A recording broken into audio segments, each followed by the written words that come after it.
What the kosher clinician said was a hopeless man is a broken man. A hopeless man is a broken man. This is a very deep and passionate statement, a deep and passionate claim. But this claim is very personal to me. Let's talk about it. I was once this man. I was once a man who had to sit here and reflect back on my life, and while I've had many successes, I've had many failures. While I've created great paths for many people, I've also left a trail of destruction.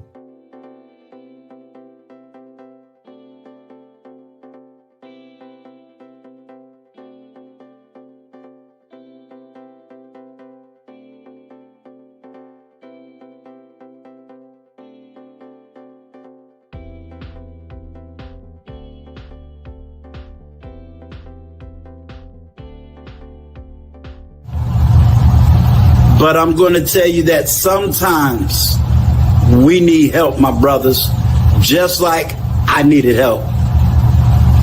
And a lot of times we're crying out for help, but we really don't know where to get that help from.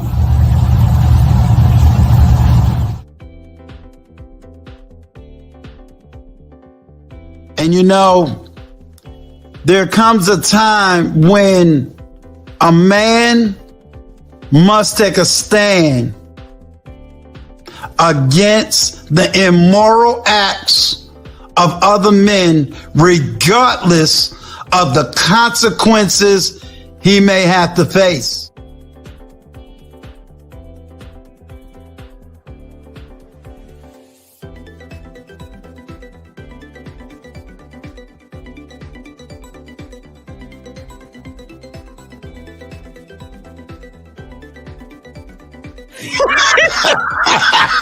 What you call me for?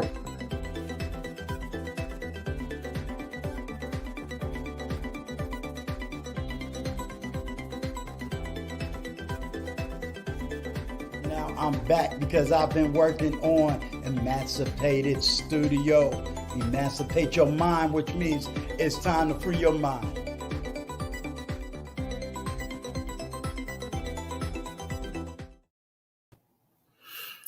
A pleasant good evening, good evening, good evening. This is Uncle Studio Man on the Block. I'm just doing an impromptu discussion.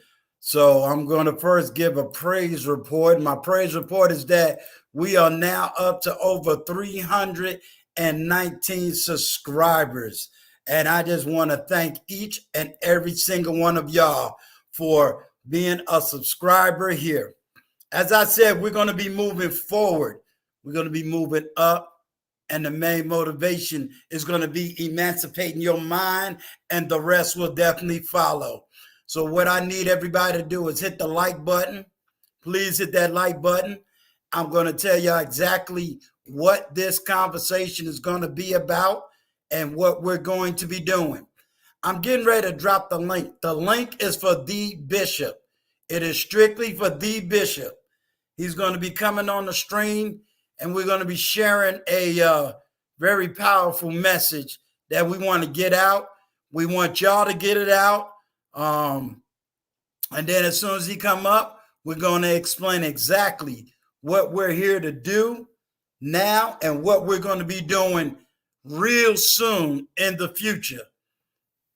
The Bishop, I dropped that link for you, sir, in the chat. And while we're waiting on him, like I said, ladies and gentlemen, we have just hit over 300 subscribers. To let you know what's going on in the future, we're working on my daughter's advertisement for her products and services. That will also be on my page, and it'll also be on my Instagram. We also want to thank all those that supported the last live stream. I'm going to shout those names out on Monday's live stream because it's going to be a bigger live stream. And I definitely want to, give a big congratulations to that. So let me shout out everybody that's here. Wally, I want to thank you. My daughter, Tiana, reigning supreme. Vaughn, how are you, sir? The Bishop, how are you, sir? And definitely the Regina Show, how are you? How are you? My blessed journey, hanging out down there in the Florida Keys, just having all kinds of fun. I just want to thank each and every single one of you. To let you know where this is really coming from, today, me and the Bishop happened to be on TJ's live stream. And she had a live stream dealing with her daughter, who was basically talking about the struggles that women go through during pregnancy. And towards the end of that live stream, the Bishop, I, as well as a man named Daryl Long and another gentleman, was on that live stream, and where we began to talk about men who love their children, and yet because of court systems, emotional systems, or all the foolish things that took place, men were not permitted to be with their children. We know and recognize that there is a foolish narrative that says fathers do not love their children. Well, we are here to put a line in the sand and to boldly proclaim that this is not true. We are here to argue that men do love their children, and because of circumstances and issues beyond their control, they are not permitted to be with their kids. And we believe it is time that we men not only stand up, but that you ladies begin to hear the real stories behind some of the struggles that men go through just to be with their kids. Anybody that knows my narrative knows fully well the story I had wanting to be with my child. And as you know, me and my oldest daughter has done a live stream talking about her and I working, living, and being the father and daughter that we wasn't able to be for the first 35 years of her life. Welcome, Bishop. Welcome. For the first 35 years of her life, at least the first 10, I was not a part of her life, in and out. Due to situations and circumstances, most of it was beyond my control. But it left my daughter believing, thinking, feeling neglected, left out, and hurt and bruised. And when we finally got back together, her father was already damaged. My child was damaged. And it took us another 15 years to heal from our own internal damages to come together as one. I asked the bishop to come here tonight also to speak on this issue, because we both sat on the same platform and spoke about this issue.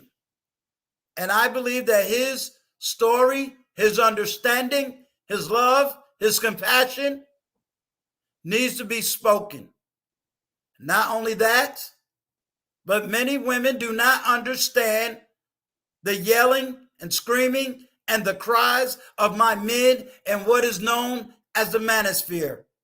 And this is an issue that is brought up in the manosphere, and sometimes a lot of women do not really understand why these men take the positions they do.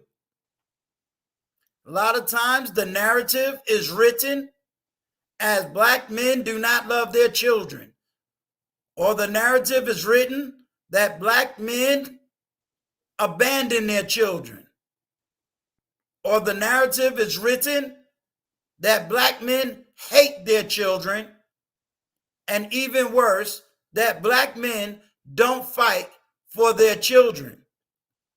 Tonight, with the cooperation of Bishop, the cooperation of Darrell Long, and we're calling out for other men that the narrative ends tonight. And we will set a date and a future time where you will hear the real stories and the pains of my brothers that love their children and their stories, their truth as to why they're not with their kids. And we're asking that this stuff ends tonight. Thank you, Gail, for showing up. So I'm going to let the bishop speak how he feels, speak how he thinks. I'm not going to edit him. I'm not debating him. It's going to be his voice, his views. And this man has been and dealt with the manosphere a whole lot longer than me. And although I am not, quote, a part of the manosphere, I said, and I will always proclaim, that I'm still going to have an understanding for my brothers in the manosphere. I am just one that wants this platform to be about healing. It's about healing. So, Bishop, you have the floor, sir. Salute to you, Uncle Stu. I appreciate you Salute to having me you. on here. Yes, sir. Much respect to you. What I got to add to that, after powerful message you were saying, Yes, is sir. that there are a lot of broken men out there. However, there are a lot of men that's trying to repair themselves and trying to be the best fathers that they can be. And what you were saying is correct. We need to dispel all these different myths, all these different talking points that we're giving from the mainstream media and things of that nature. Now, do we have some no good individuals that don't want to take care of their children? Yes, we never dispel that from any from any of the arguments, but right. It's not it's not a we suffer from fatherlessness, but it's not from the standpoint of what's been fed to us about black men. Because if we want to go down that road about fatherlessness, that's an American problem. That's a Western problem that was designed to be a certain way. But however, to pinpoint that black men is this, that, and the third, I'm with you 100%. We want to dispel this out of people's minds of them trying to just paint us as a certain group of type of men that's just the only group of men that's no good and we can't do nothing right. We can't get right and then this, that, and the third. We're human beings just like everyone else is. And it's so unfortunate that we're still playing these stereotypes. And I see a lot of men actually using these stereotypes against one another as well. And a lot of it has to do with a lot of self-hatred.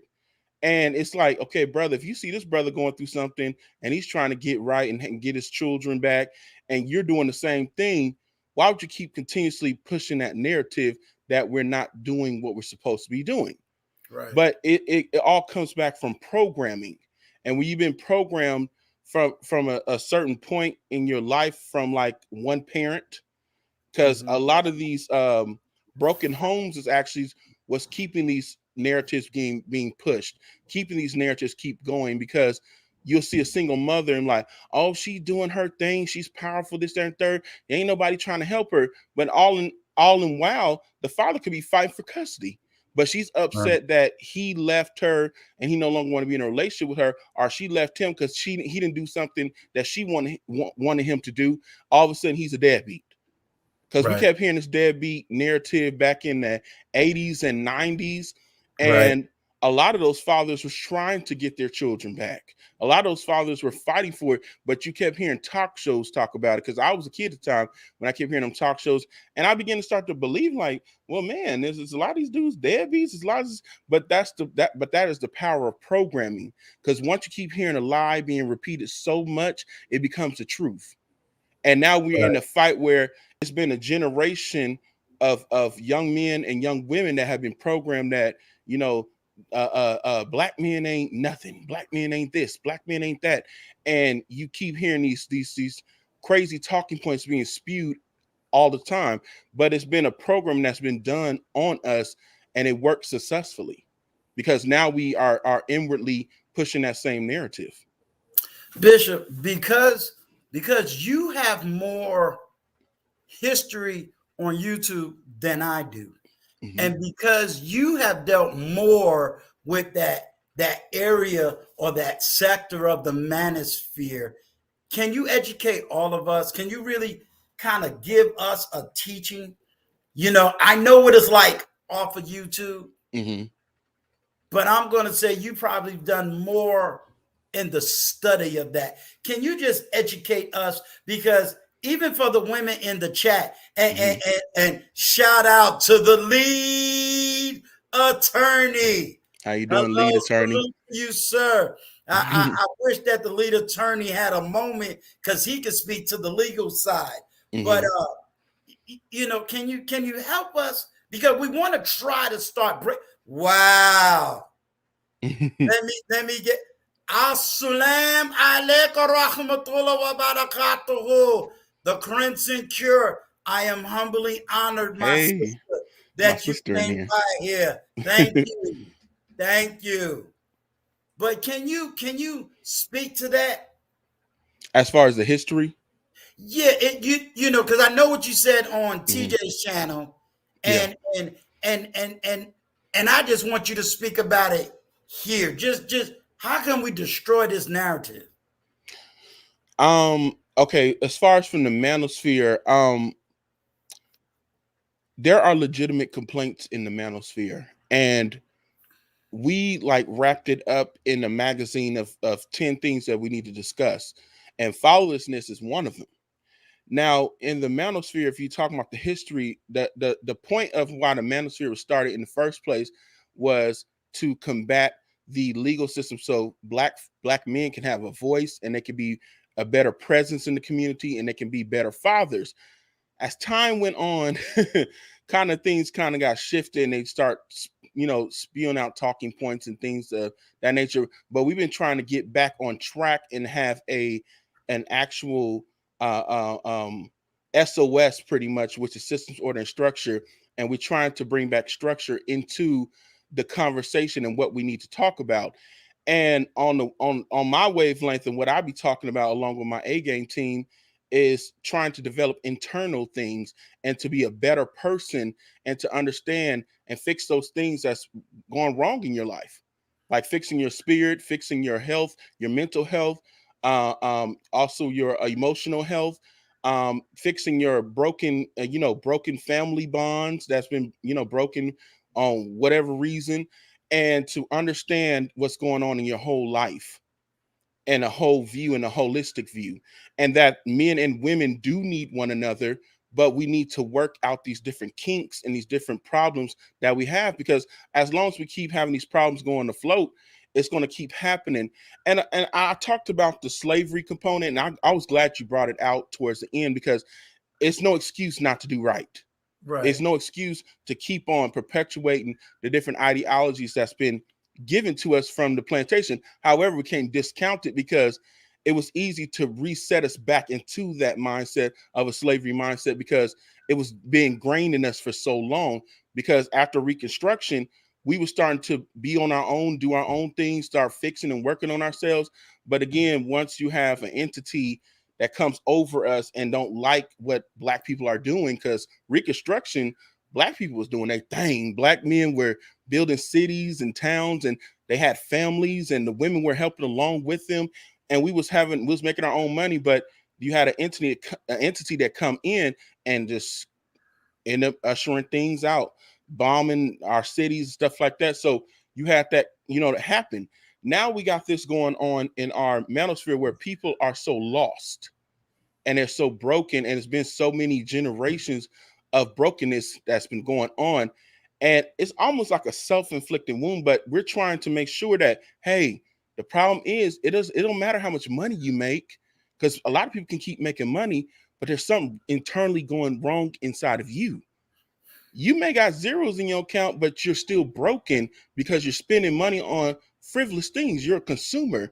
You're not even a person that understands that you are the currency. You don't understand that you are what put value into the things that you have. Right. So, we got to look for wisdom and things of that nature, and that's where I'm coming from when I'm in the manosphere. That's a lot of stuff. You know, TLA tries to talk about the child support system. Mm-hmm. TLA tries to educate both men and women about what's going on in that area. Um, what would you advise? How do we, because we heard what TJ's side is, Mm-hmm. and it was very powerful to hear. Yeah. How do we get the conversation started? I just want everybody to know I see you. I got Kareem. I Mm-hmm. got my baby sister, Mr. Vaughn. Salute. My baby sister is the real talk with Melissa Barron and my baby Okay. sister. Much respect. Yeah, she be holding it down. And then Tiana, that's my oldest daughter. So that's the one you heard me talking about. What do we do, Bishop? What do we? Because I ain't gonna lie, Yeah. I've been on this fight. When I think of red pill rage from a Mm-hmm. father's perspective, I said, culture condition. I don't care how big he is. If he would have came at me 20 years ago, Mm-hmm. telling me to man up and do this and do. Me and Culture would have had to fight, and I don't care how big he was. You know, I feel you, you on you that. feel me? Like I'm laughing and I'm smiling today. Right. But I know what I went through with my firstborn. Mm-hmm.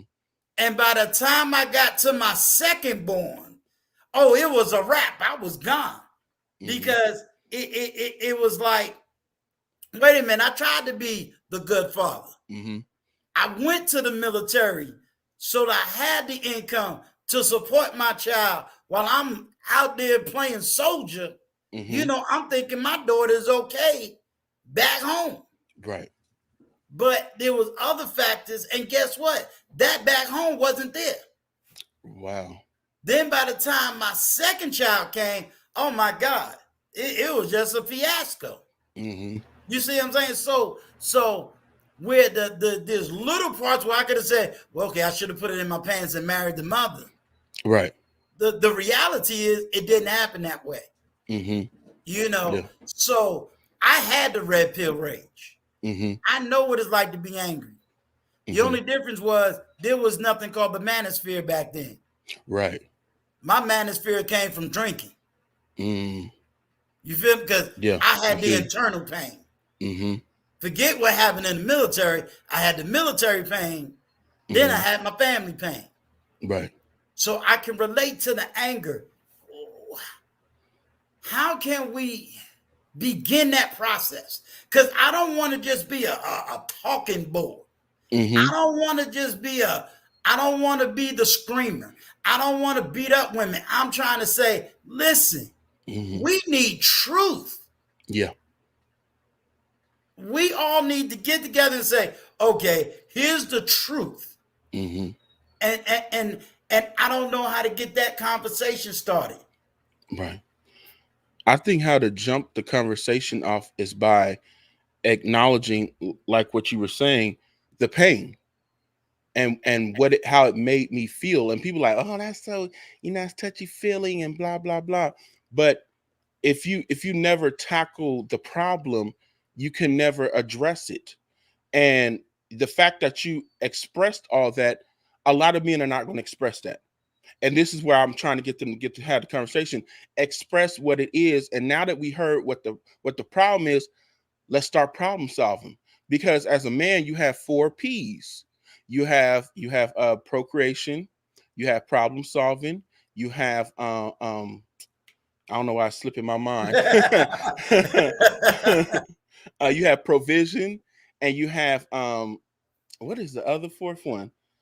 It's all slipping my mind. It's okay, because I know I'm Yeah, catching you late. Everybody don't know right. this was not pre-planned. Yeah, it's not pre-planned, but I should have this down packed in my head, and I usually can just spout it out. But let me go ahead and run through my notes right quick because it helps me. You have provision, problem solving, protection, and procreation. Okay. And a lot of times we just think about the protection and the provision, and provision from the standpoint of just money, and then protection from like being a guard dog for somebody, but we don't bring problem solving. Now we use procreation as just slinging your Johnson and just knocking up someone, or or not even knocking up someone, just having free sex, but it's not really building no connection with the woman that you're with. Now those things already happen, right? Right. And we already have the issues and things of that nature, but we need to start addressing the problem solving part. How Okay. can we fix these internal issues? What's caused me to do this? What's caused me to do that? Like, for instance, for me personally, I'm gonna just use myself for example. Right. I had traumas from molestation, from an Wow. older girl molesting me as a younger boy. I kind of buried some of the things, the emotional parts of it, Right. and it was affecting different areas of my life. And until I went head on with it and actually talked to someone about it, and they begin to peel back the layers and like, this is why you're gaining weight. This is why you try to hide your emotions. This is why you push things down. And I had to take a step back. It's like, wow, this is really affecting me on at a much grand scale. And even though I know what happened to me, I didn't know how to deal with it, because as a young boy, when you open up sexually too early, you don't know how to deal with certain things. You're like, well, what am I supposed to deal with? Like, how am I supposed to work through this and stuff like that? And so we like, well, I got to work. I got to do this. So let me push that down and keep on going. Because for us men, we just keep going. We just keep Right. going. But Right. when you think about provision, it's much more than financial. It's actually a man with a foresight and with vision long ways, almost like an eagle. An eagle could see far down for its prey and actually say, "No, baby, we're not going to do this. We're not going to go down that route." And a lot of times, a lot of men, provision, which is their foresight, has been blinded. They no longer can see what they're supposed to do because they have been taught, just only get a paycheck and just protect and be a guard dog for some people or women or whatever, and Right. don't think twice about it. This is why you have a lot of men that have fits of rage and anger, and they don't ever know how to hone it in and say, let me problem solve this, because she might got me doing some goofy and I'll be fighting this man, and I could be end up dead, and they'll have my funeral, and then soon after they'll forget me, Right. because they didn't care. I was just there to do a service for them. But if you're a man that's actually leading, you're able to have these different know how to utilize these 4 P's in your life. What about, okay, like you Mm-hmm. like we hear, let's deal with some of the female arguments. Mm-hmm. You know, they cry out for help, whether it's psychological, or it's emotional, or it's family related. Mm-hmm. How does a man navigate that if he doesn't understand those things? Um, Kind of give me an example. I want to make sure I want to answer this correctly. Okay, I'm a utilize TJ's thing over there. We Mm-hmm. heard about women going through the emotion of depression, Okay. postpartum depression, Mm-hmm. and with that, we're saying, hey, how many men really understand Mm-hmm.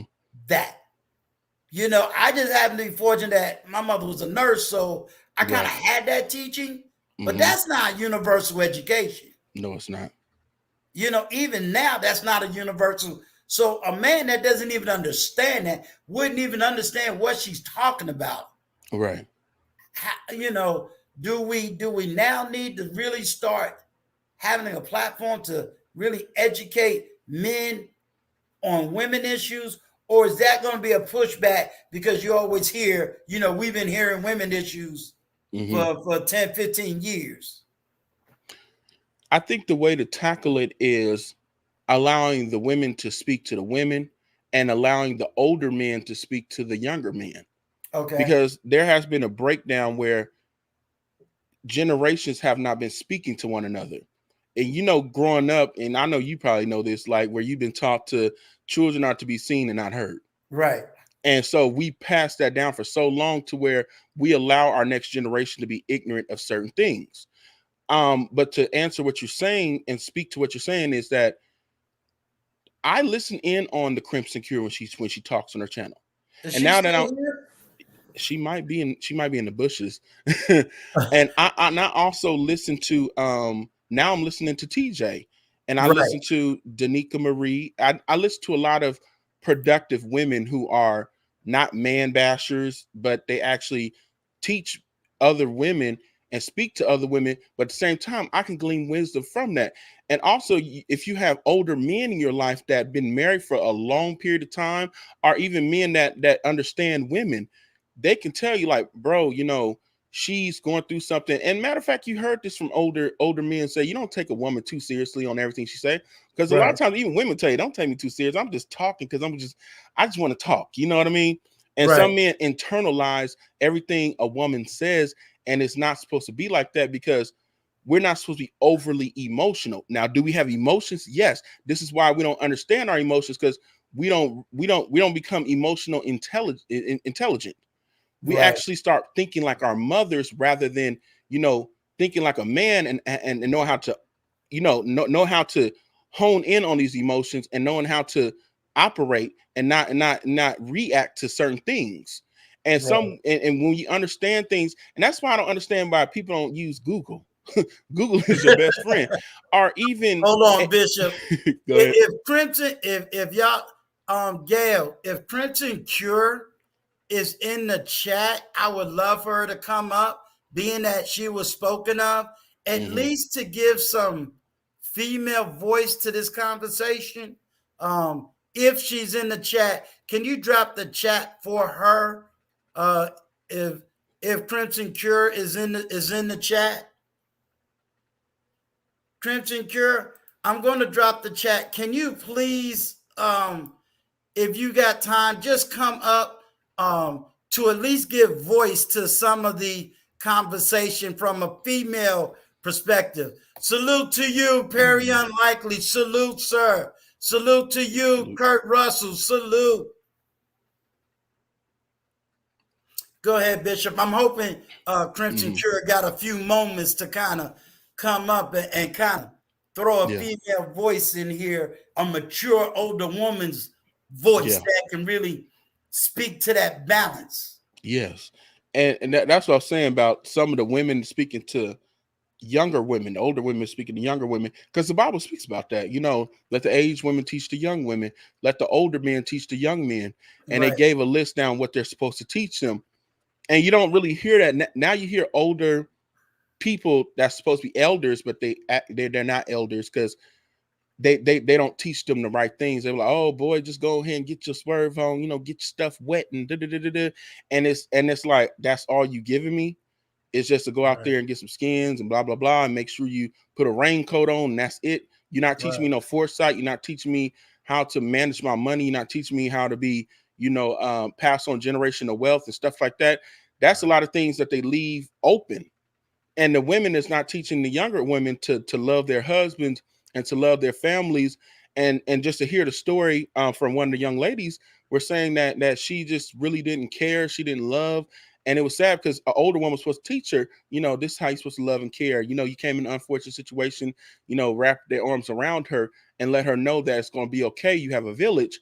right, Instead of that, you didn't hear that. So it's like, oh, that's so unfortunate, because in certain families, they would teach you that, Right. especially old school. They'll say, "Oh, baby, things might have happened with him. It might went left. Won't you introduce him to your father if he don't have no father of his own, and he'll talk to you."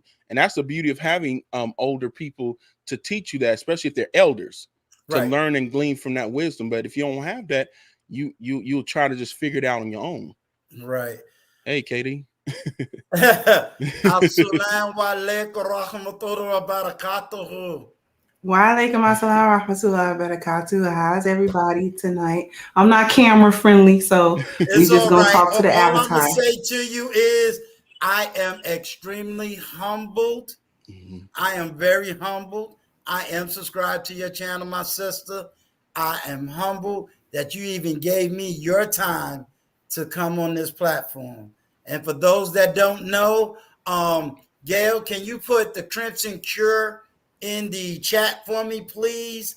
Crimson Cure, you're a very well known YouTuber, very well known in the Mhm. manosphere, and I am very, very humbled by Mhm. you giving me your time to come on my little old platform. But I love my platform.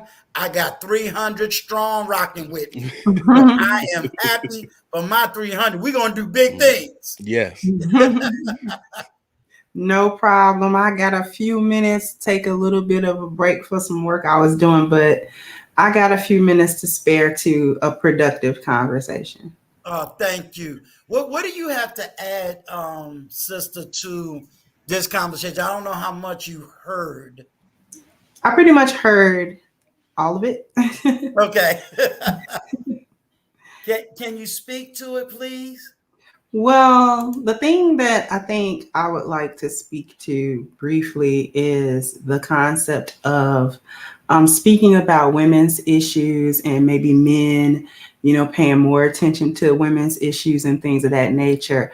I think that we've had a long enough time in this society with trying to get men to be more sensitive and to be more in tune with what women are going through and what women, are doing, how we're feeling, how we view the world.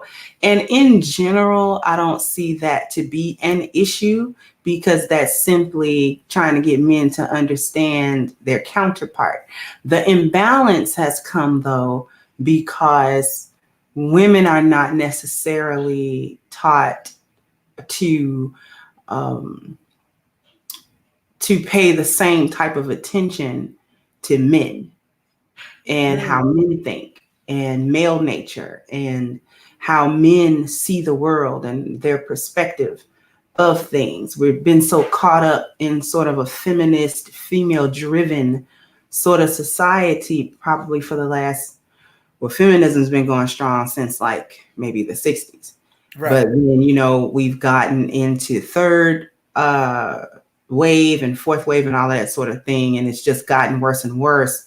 So now women are believing that, what, everything is about me. And the men are supposed to cater to me and all of my feelings and all of my things.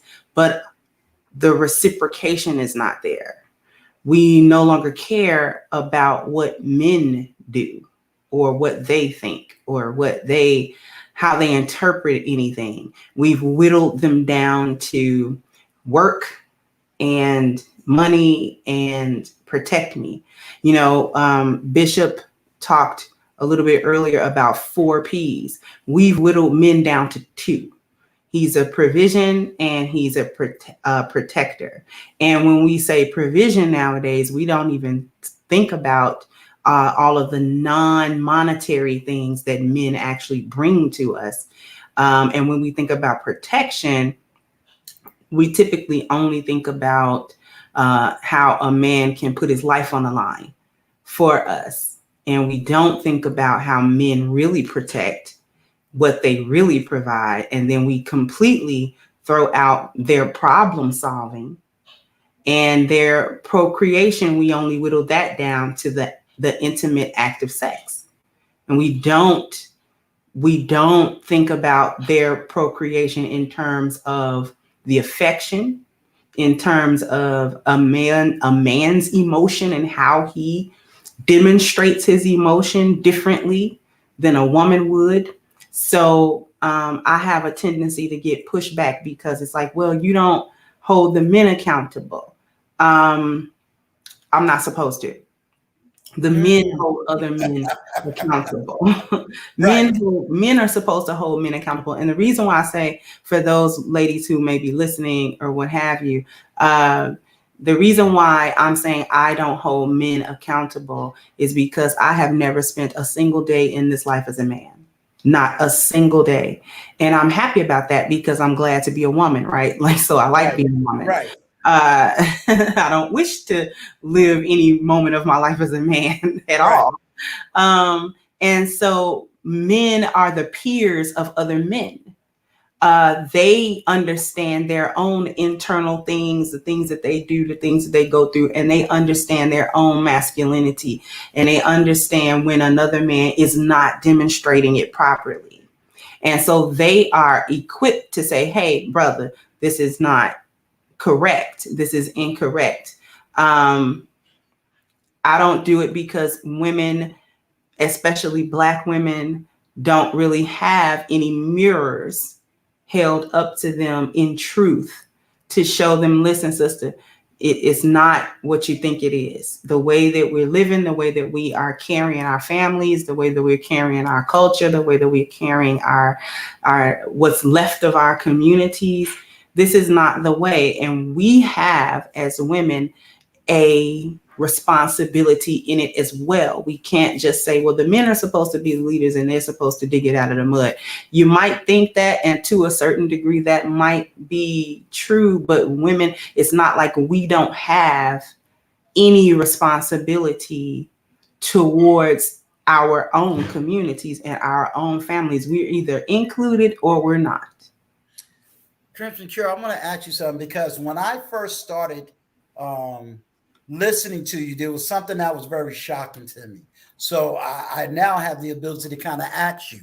I have both a Christian and an Islamic side. I was a Muslim for over 16 years in the city of New York before I became a Christian. And I used to always boast about things in Islam, but then when I saw you, it threw me off that a Muslim woman is speaking this. Is this same, I'm gonna use this word toxicity, but I'm using it lightly. Is this, no, let me take that word out. Is this same dynamic now going on in Islam with the African American Muslims? To a certain degree, it's small, but it's growing a little bit just because we have Muslims who are here, who were born here, right? American Right. Black Muslims. We might have taken our Shahada at some point or what have you. Right. But the problem is that a lot of us come into Islam, but not completely. It's Okay. coming in name only. It's coming in, there are Black women who are coming in to get covered by a Muslim brother, but she's not taking on Islam as her way of life, her worship. Okay. You see what I'm saying? So Right. so if the marriage happens to dissolve, well, she's going to go back to what she knew before. She's not going to practice Islam or anything like that. She was just doing it so that she could get married because that brother was going to take care of her and her kids, Gotcha. whatever. So Gotcha. there's a lot of that. And there are other dynamics. It's not that that's the only thing, Right. but the problem that's plaguing the Muslims is basically the non-practice of Islam, because Islam in and of itself does not promote any form of feminism or any of these man-hating types of thought patterns. It's highly patriarchal, actually, but it is also fair to the women. It's not a Right. situation where, oh, the women are just downtrodden and we're oppressed and we got to get out of here because the guys hate us. Like, it's not like that. Like, maybe sometimes the media likes to portray it that way or whatever, but I've been a Muslim since 1996 and I have never been oppressed at all by any Muslim brother, be he a black man or any other ethnicity of man. So they're pushing that what they did to the Christian community. To Oh, a they certain yeah, degree. yeah. This y'all now beginning stages. Yeah, Oh, because it they ain't doesn't trying to happen do in the that. masjids, you know what I mean? Like the imams and stuff aren't preaching it. It's just that the women, you know, they're coming into Islam, like I said, name only, but they're not leaving the lost value system. They're not really Right. leaving it. They're not leaving that world and fully immersing and embracing, okay, I'm Muslim and this is what I have to believe in and this is what I have to do in order to actually be Muslim. So we've got a lot of women who were gynocrats, basically, feminists, basically, and then they remain feminists. Like, I'm gonna put the head cover on only because when I get around to other Muslims, they're gonna question me about it if I don't. Right. Or, you know what I'm saying? It's like it's superficial. Right. And that's the part that's really throwing it off, because I came up hardcore Muslim. You know, west side of Chicago, we was doing the thing, you know what I'm saying? So it wasn't No, Bishop, I'm gonna tell you. Hold on, Chris.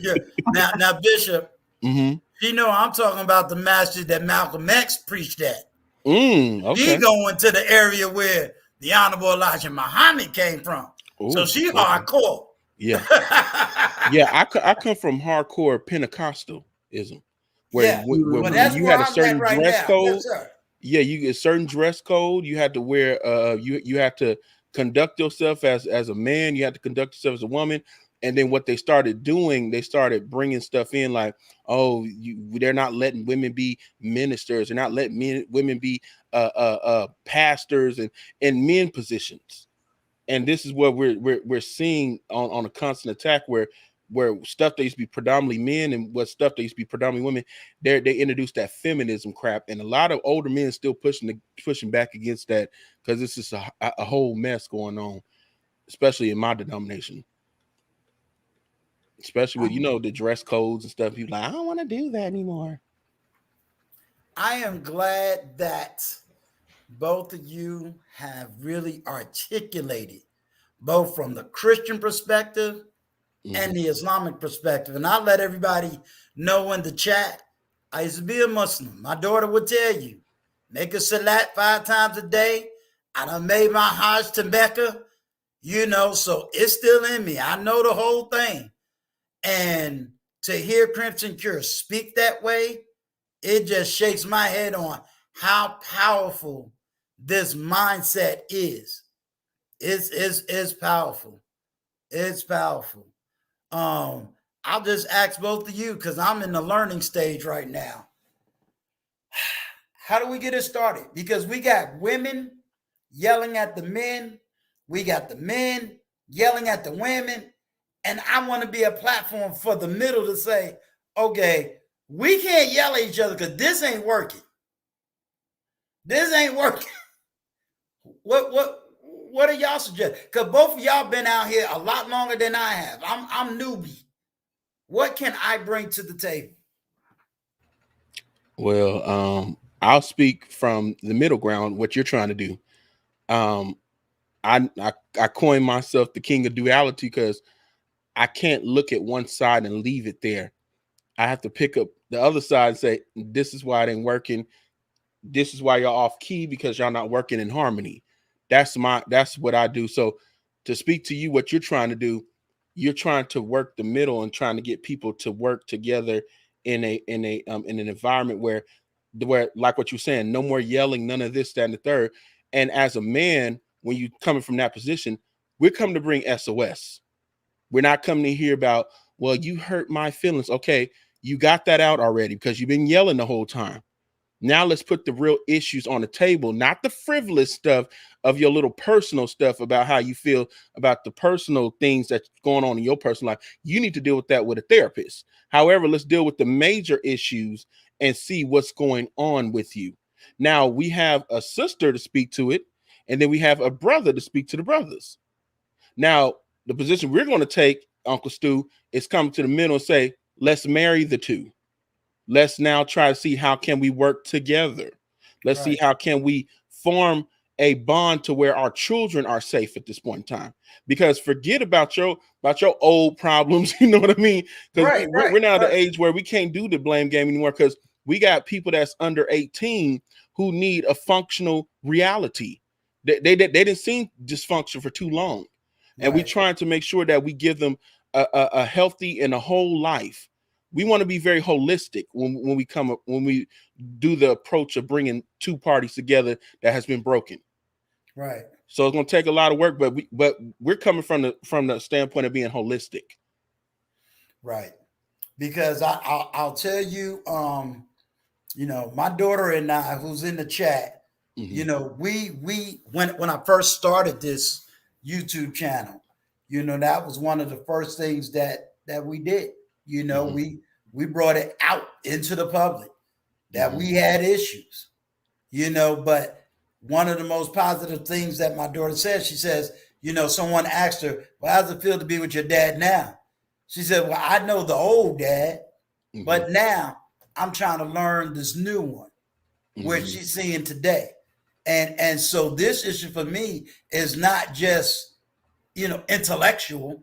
Right. This is personal.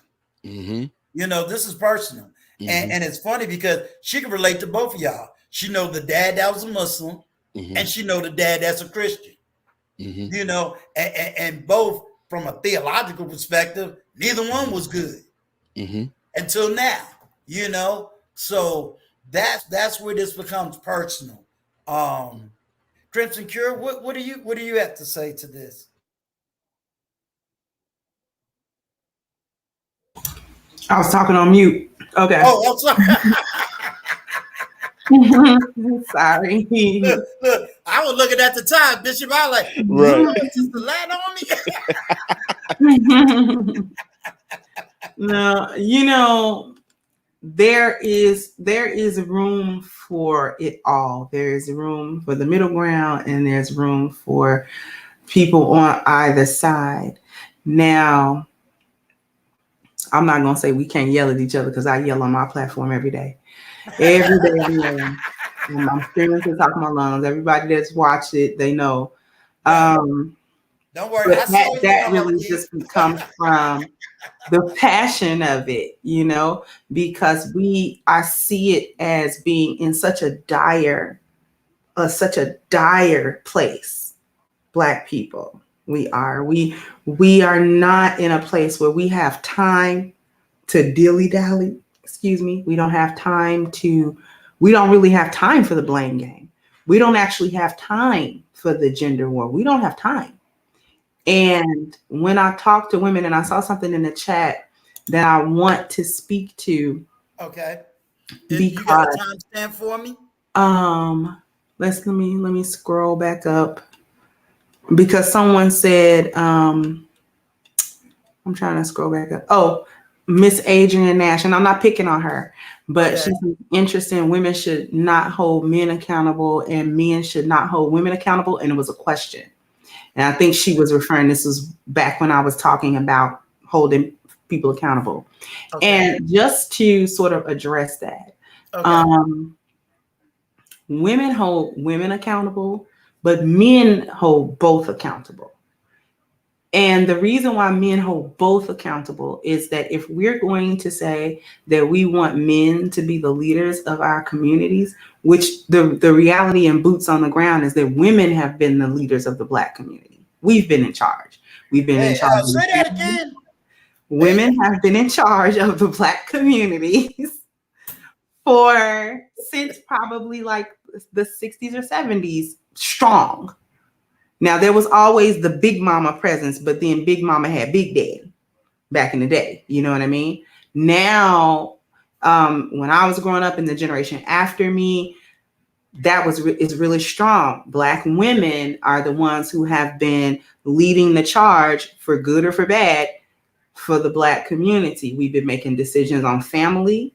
We've been making decisions on how the family is structured, who gets to have a family, who gets to not have a family, and all of these various things, right? So now, if we want to say that the men are supposed to be the leaders, well, then the leaders are supposed to hold themselves accountable as leaders, and they hold the followers accountable. When you are the leader of a group, you're not only holding yourself accountable for the success or the failure of that group, but you are also holding the people who are in the group accountable for the success or the failure of the group.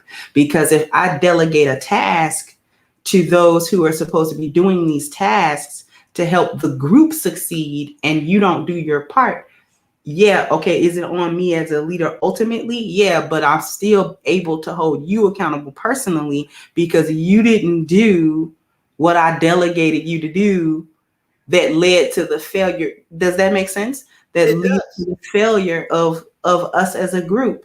So if we're going to be Black women and we're going to say, okay, well, the men are supposed to be leaders of the group, that means the men not only get themselves together, but they supposed to be able to come and say to the women, you get together too. And to further that point, men are the ones who are supposed to be creating the culture. We as women only pass down a culture. So if our men are going to create this culture for us that is supposed to be, or at least we want it to be beneficial to all of us, then they're going to have to at some point lay that groundwork down for us and say, okay, women, this is what it's gonna be. This is what we need to do, because that's part of men's what? Problem solving. That's part of it. So he's gonna be like, okay, this is what we need to do, even on an individual basis in our families, right? If you marry a man and he comes into your life and he says, okay, this is how we're gonna do things. If we're gonna say, okay, well, the men are the leaders, then okay, the men are the leaders, right? And he's going to come in and lay the groundwork. We have work to do behind that as women, because if he's going to say this is the groundwork, he's has to hold us accountable to our part of that. He has to, because if he doesn't hold us accountable to our part of it, he's not a good leader. Can you address my daughter's issues and questions? She says, I know for me personally, and what I have seen from some others, we are made to lead because some men don't know how to lead properly. So what do we do? We And I'm can, going to admit, Crimson Cure, the men sucked, at least for me. So I can't even say that she's ever seen or her life a full example of what male leadership looked like. So I'll be the first to raise my hand and said I failed. Now she sees leadership, but she's no longer under my tutelage because mm-hmm, she's a married woman now. If that makes sense. mm-hmm. No, it makes sense. And I understand, like, because we come from these broken homes, broken places, dysfunctional relationships, that we may or may not have had with our fathers. I love my father to death. When we were growing up, it was dysfunctional, right? Like, we were dysfunctional in the household, you know what I'm saying? And he was dysfunctional too. It wasn't like everything else was dysfunctional and he wasn't. Right. But here's the thing that I want to address for our ladies. When I say men are designed to lead, everything is not equal. There are some men who are better leaders than others. And that's just the way that it is. Mm-hmm. Some men are better leaders than others. Some men have a better handle on the ability to create structures, on the ability to instill system and order around them. And they do an excellent job of that. Other men who aren't as adept at that typically put themselves underneath a man who is. Because if he's not if he is not adept enough to create his own structures, what he'll do is get under a man who has one and adopt that structure for himself, right? And so, like I said, everything is not equal. All men are not equal in that area. However, I can still speak generally to say men are equipped to lead just because of how they're psychologically built. Men are built psychologically. That's a biology thing. That's not even so much a culture thing. That's more biology. Men simply think and operate and perceive the world differently than women, that better equips him for a leadership role. That doesn't mean that there are no women who are capable of taking a role, at least temporarily, to be able to say, okay, I'm gonna, have my stuff together.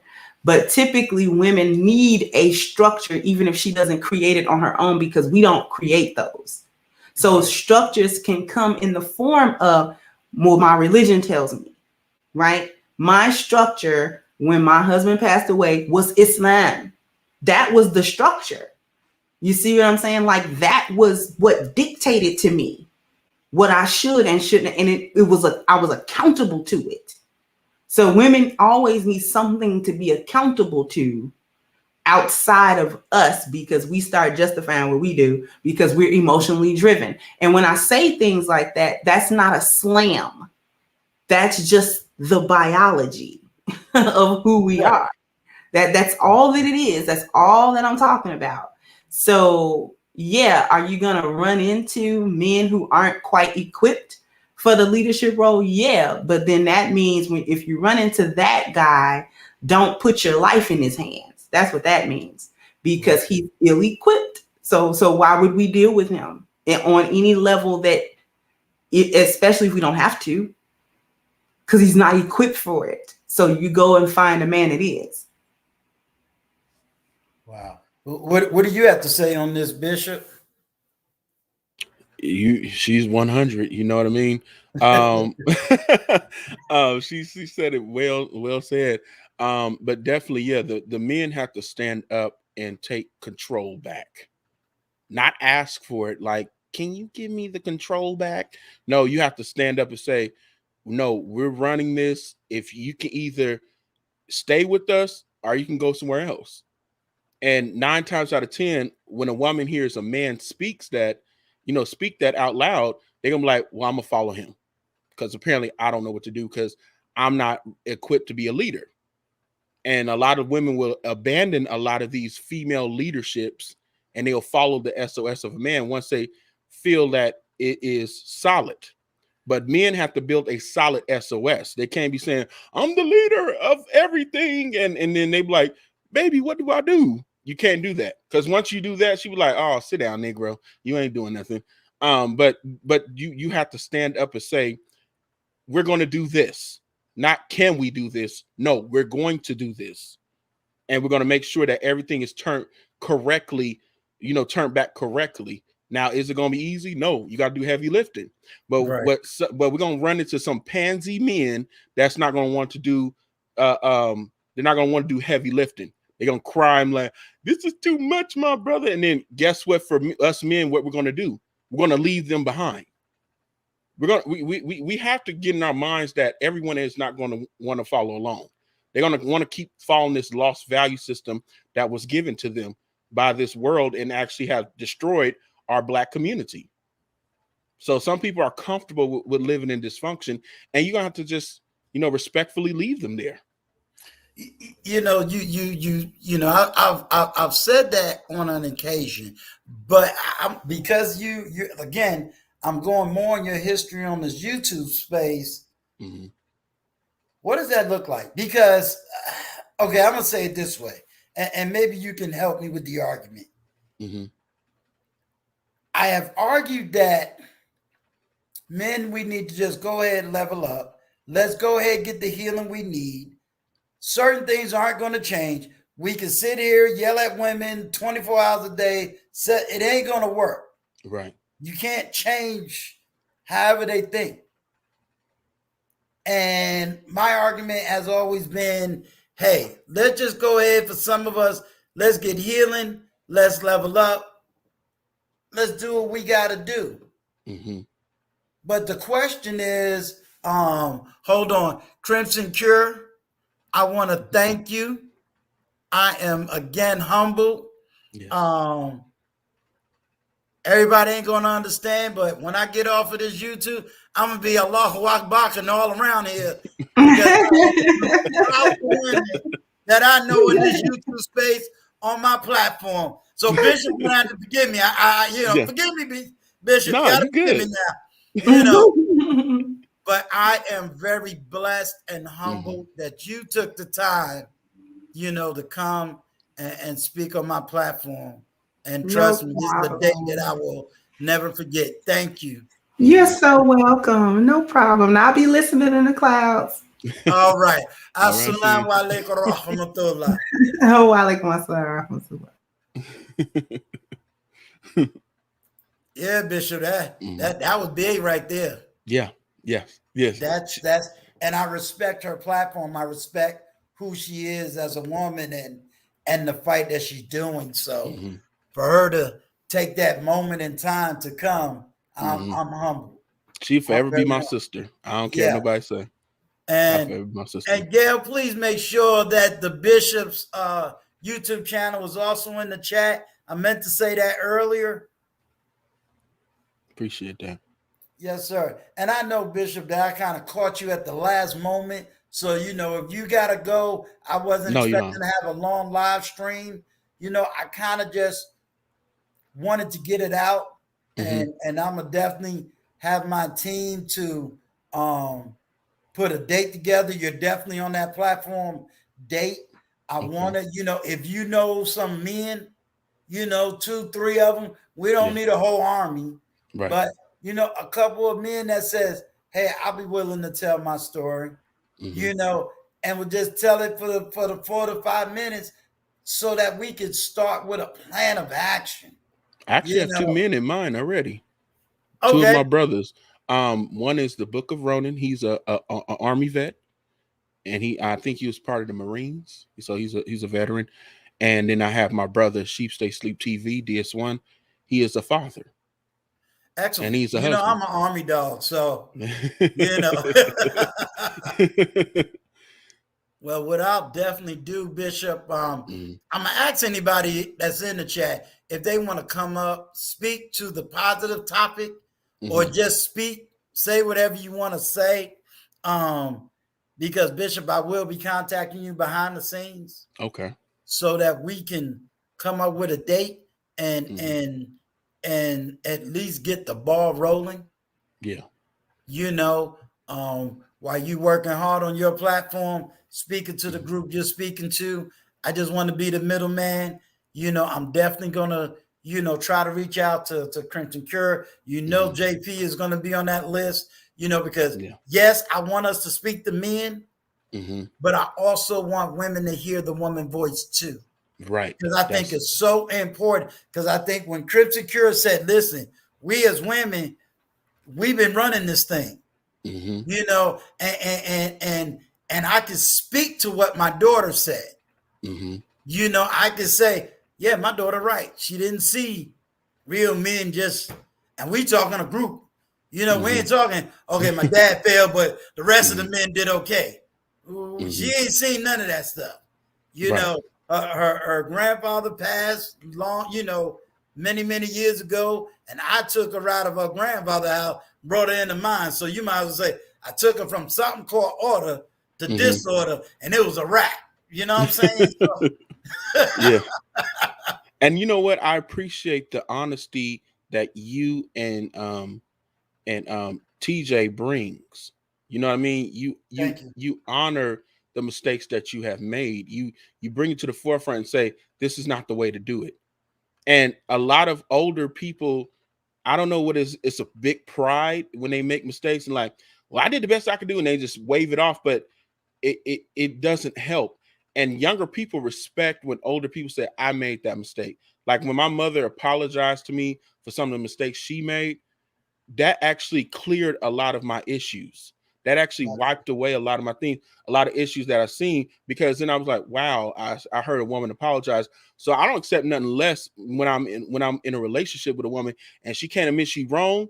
If my mother can do that, you definitely can do that. So if you don't want to do that, because I can admit when I'm wrong. Right. And if I can admit it, you can't admit it. Oh no, it won't be no further with this relationship. Now I'll stick around for a little bit to help you work out your issues. But if it doesn't work out completely, I'm giving it a time frame. If it ain't working in that time frame, doing this courtship, we're done. Because we need to really bring back courting, especially as men need to say that out loud. Us brothers shouldn't be touching every woman. Right. You know, every woman is not your woman. Right. So when I say that to men like, oh, you know, what you talking about? I can't have sex no more. No, you don't really need to be doing all that, because you can't be sleeping with everybody. Right. Because that could be somebody else's wife. And when women see that, they're going to respect that, because I'm like, this man is not, you know, just loose with everything. Now, if he once was loose, I mean, things happen. You know, we all have a past. Right. But you have to want to do better. You can't say, well, I done bad for so long. Well, whatever. Well, whatever. Yeah. Well, I mean, we got some crazy arguments that I'm hearing, and it's like, okay, I don't understand some of y'all arguments, so I don't touch. I don't either. An argument I can't understand, and I'm talking about from, you know, both sides. It's like, okay, I don't understand that argument. I don't want to get into it because I don't know your experience. Yeah. You know, Miss B Finesse. Hey. Bishop. Hey, Uncle, how are you? She been after TLA's record. She bust that record. She got 12 hours. Okay. Now, before she did it with 10, TLA wouldn't give her a break. So she went and did it again. Hey, you know what? Let me tell Uncle, can you hear me clearly? Can you hear me? Yeah. Yeah. Okay. But to be honest, let me tell you something. I initially was not trying to break any records at all. It's just like the conversations were so good, and you know, my Finesse fam was there and they were rocking with me. It's like they didn't want to get off. So I mean, when you having good conversation and you're getting somewhere and you're getting call of actions and we're getting somewhere as a community, I mean, why not? Why not? That's right. I mean, should we go listen and watch, you know, reality TV and all that? So I mean, shout out to the Finesse fam, shout out to everybody. You were there too, Unc. I appreciate all you guys, but it was not intentional. I wasn't trying to beat the man. I wasn't trying to be in control. It just ended up happening that way. It just ended up happening that way, and I appreciate everybody. But shout out to you, Uncle Stu. You touched and hit that 300 mark. You over the threshold. We're trying to get you to 1,000. I'm so proud of you, and I wanted to definitely give you your flowers, like I always do when I get up here. I'm so appreciative of you and proud of you. So I wanted to get that out first. Thank you. Well, you know, I'm proud of my 300. I'm proud. You know, we gonna be Army strong. You know, they say it's the small army that can beat the big army. You know, so I'm loving it. And they not just, Bishop, for me, they're not just 300 subs. I got them coming in here talking. Yes. Family. You know, I'm looking at watch hours, and it's not for the aspect of, oh, I want my 1,000. For how many people is actively engaged in hearing what I got to say? Facts. I not only got them in the comments, you know, I got a young brother, Wally. That brother's in my email. We be just chatting it up, you know. So that's what touches me. You know, when I'm looking at men that says, hey, I'm down with you. Where we going? Where you want to go? You know, and that's where I want to get that hardcore, tough conversations. Right. You know, and it's so transformational, because you're reaching different genres of people. It's not just 50 plus. Yeah. You're reaching so many people, and that's what makes you transformational, and that's why I rock with you. And I appreciate what you bring to the platform. I appreciate the authenticness that you have and the willingness to reach out to those that maybe people might think are unreachable. So shout out to you. Shout out to Bishop too.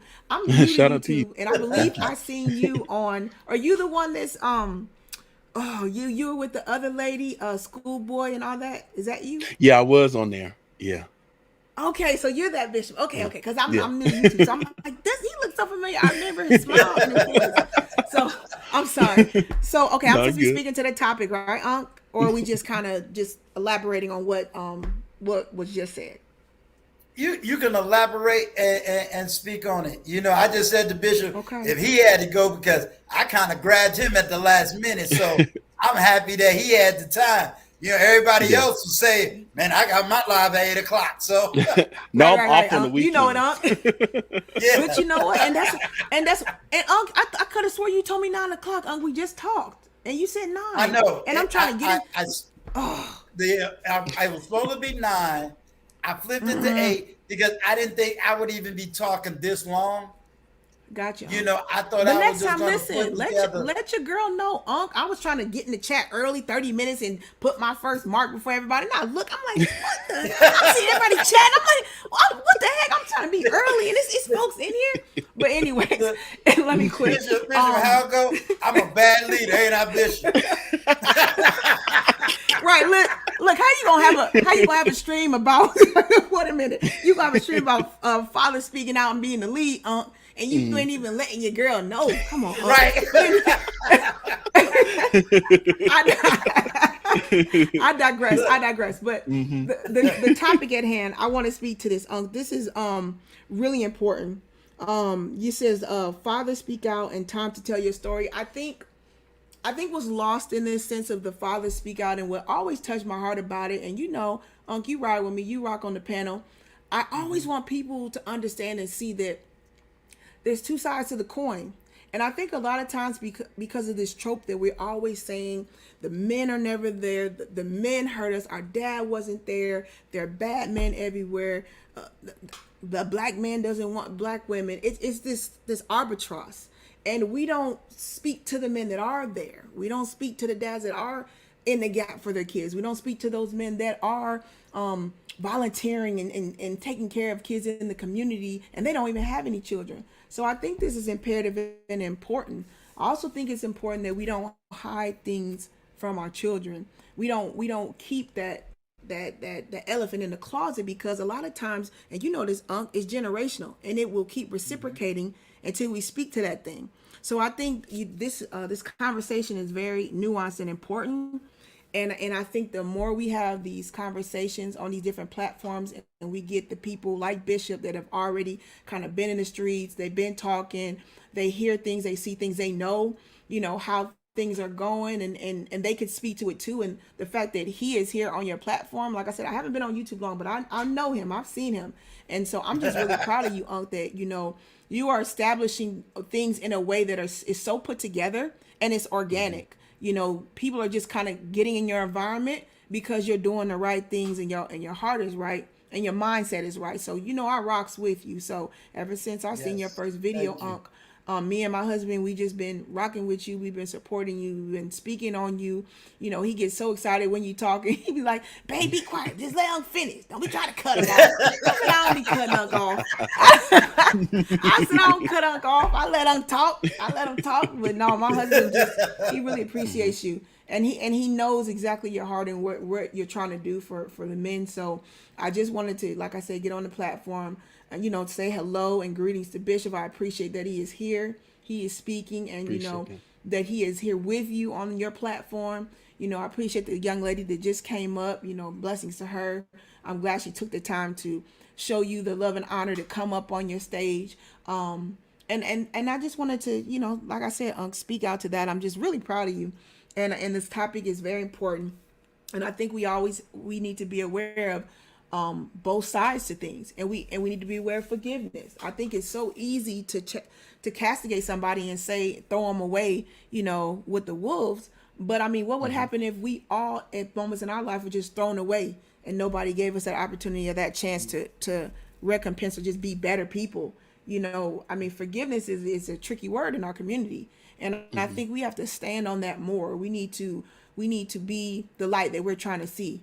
And that's why I appreciate you, Unc, because you are being the vision that you want in this world. And I rocks with that, because that's my whole mission and purpose too. Is just, I'm not worried about the 10,000, 100,000, million. I'm worried about the little 400, not little, I'm sorry, my 400 finesse fam that I got.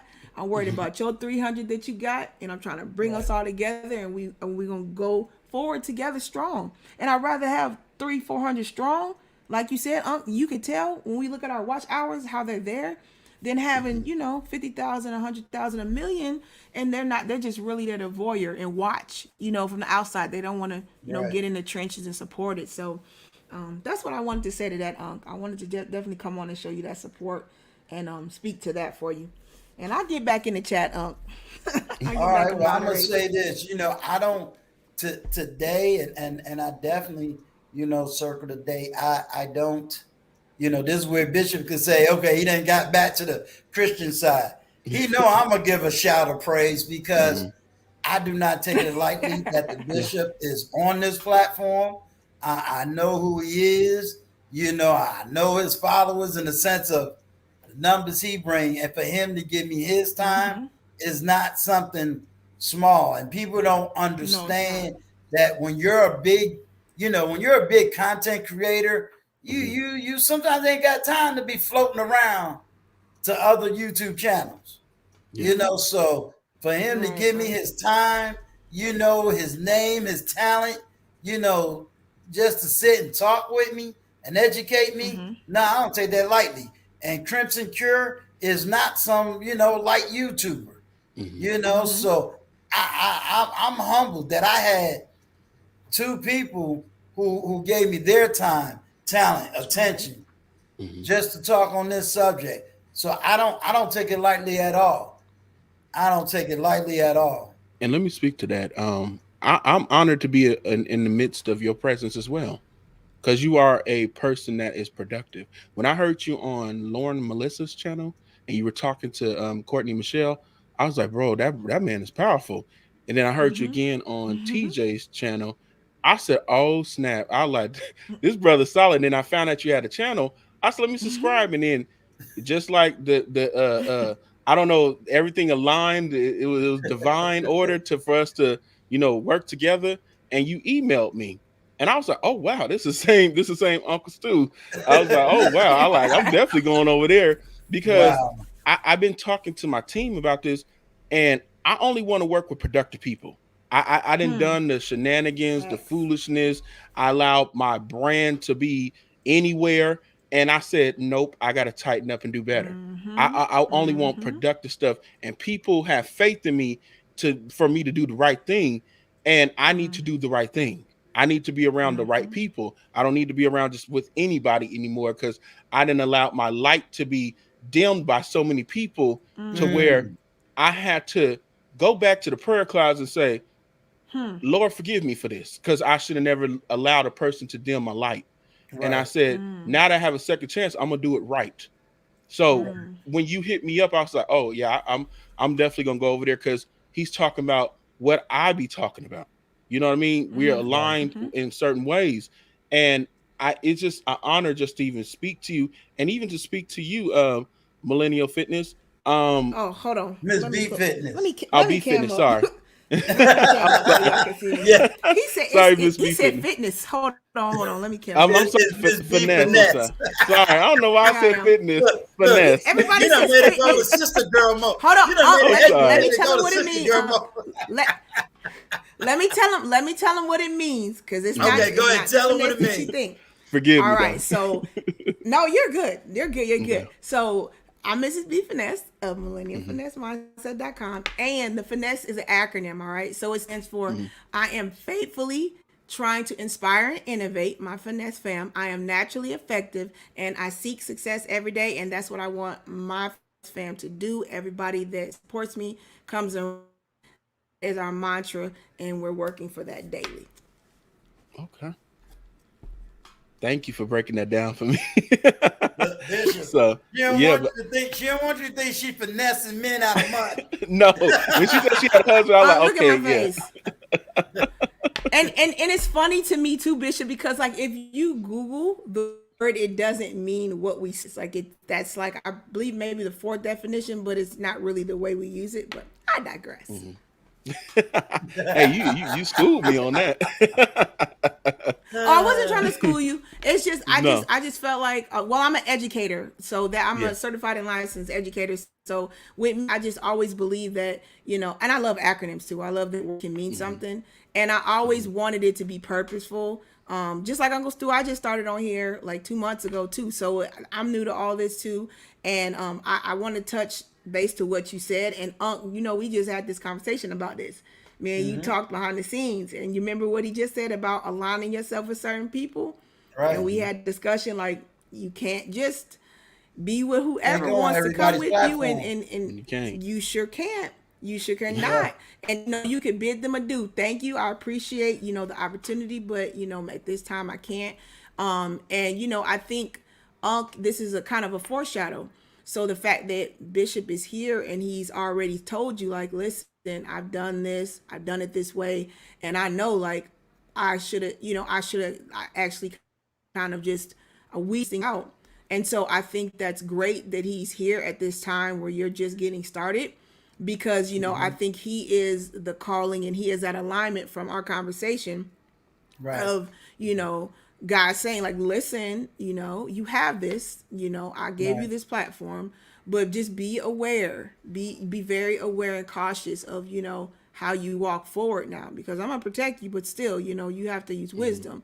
So Right. I do appreciate that you gave that sidebar, Bishop, because a lot of people don't, like, they're too open to take any opportunity. Right. And I think sometimes you need to be just positioned at the time. It's not about the opportunity. It's like, are you aligned in position to be in that moment? And if you know you're not, it might be something that you need to just glean a little bit longer, learn a little bit more, and then you can be ready. So That's real right there. Yeah. That's real. That's what they say. Out of the mouth of babes come the truth. Yeah. You know, we both, I seen her on TLA, and I like, hey, I like the way she think. Now I'm thinking she been rocking in these YouTube streets for like years. And I'm reaching out to her like, hey, I like what I heard on TLA about. She said, well, I just got started. I know. I'm like, I literally just started like a couple weeks ago. Like, oh, okay, but listen, I didn't. You know what? That's something about me though, Unc. I knew whatever it was, I had it to give to you, even if I didn't see it. So I Right. still put that energy in you, because okay, I'm like, it's something. Whatever I do, know I'm gonna give it to him freely. I'm gonna give it to him because it's something that he feels like he sees in me that he needs, and so I'm gonna be that light and be whatever he asks me, whatever he has questions about, I'm gonna be it. And look what's coming from it. It's not even been a couple weeks, so I'm just so proud of you. I'm so proud of what's going forward. I mean, did you already tell him about the Judge Joe thing, or should I be quiet? Oh, you gotta be quiet. I mean, okay. Just the name alone, I'm excited now. No, No, but we're not talking because about that. as soon as I get the date, I'm definitely going to announce it. Okay. In the sense of for everybody to know the date and when I'm going. Okay. Oh no, okay. Yeah, it's been confirmed. It's just I got to get the date and the exact date that I'm going to be there. But No yeah, worries. Bishop, she is right. I am trying to, No, I'm sorry. Yeah, I am. I've been in prayer, Bishop, and I am trying to align and put in the work. Because I want this platform where I get the best of the best to talk to my people. And I don't, and really, if I take it from a ministry standpoint, they don't belong to me. Right. They belong to God. They belong to God. So I'm just a shepherd trying to lead them to the high shepherd. Right. Wherever I think a lot that high shepherd knowledge is, lead them to the high shepherd. Because I am not the shepherd. So to me, being in this position is like having my church. Right. And I have to be responsible for how I treat every single. I don't see 300 people. I just see one. Right. And going back to my theological study days, they I went to a little old college in North Carolina, John Wesley Bible College, and very conservative college. But the first lesson they taught us The church don't belong to you, and the people in the church don't belong to you. Right. We had a heavy. They don't belong to you, so you don't call them your people, your sheep. They don't belong to you. You speak to them that Sunday or whatever day you speak to them, because they can be gone tomorrow. They can move on. They can do. You want to drop the best knowledge, the best seed that the Holy Spirit gives you at that time to give them, and that's it. You know. And you know what I could add to that, Unc? I feel like this. It's the same way, and I think you know this too. And I think a lot of people get this jaded. I think that's the same way it is when you have kids. I think a lot of people feel so stuck to their children, and they don't release them and let them go when they get a certain age, and they don't realize that it's for a certain time that child was put with you, and you're supposed to guide them, steward them, and all those things. And then at a certain time, they have to be released, and you need to let them go, and prayerfully the things that you've done, that seed will always be in them. And I think that's another topic where some parents are holding on to the kids too much, and you're not trusting in what you supposedly did those 18 years, that that child will eventually and hopefully do the right things when they need to, and that's just how they learn. We have to make these mistakes. We have to be able to go out on our own, just like the prodigal son, and we have to be able to just live and learn. And I think that's important. So I appreciate what you were saying about that. Yeah, that's very true. What you were saying too about that people don't belong to us, and a lot of people get it twisted because they belong to God, like I belong to God. And even then, my life is not my own. Because some will, I have a will of my own. Say I'm gonna do this, but the Lord said, no, you ain't gonna do that. He's like, yes, Lord, I'll go ahead and do that. But it works out for the best, because it's something much bigger than just you and I. Because what we're doing is trying to contribute to something greater, and for something that can work from generation to generation. Right now, we got a lot of broken things that are not working, and it's being passed down from generation to generation, and it's only closing in on our demise. But it takes a few hands to say, nope, we're going to do the right thing. We're going to make this work. We're going to make sure that we are on the right track. We're going to make sure that we are worshiping the Most High. We're going to make sure that our spirit is aligned to where we can work and we can actually be available to be used. Because sometimes people, they saying that they worship, whoever they worshiping, but they're not even practicing what they're supposed to be practicing. It's like, what? You're not helping mankind. You just talking. Right.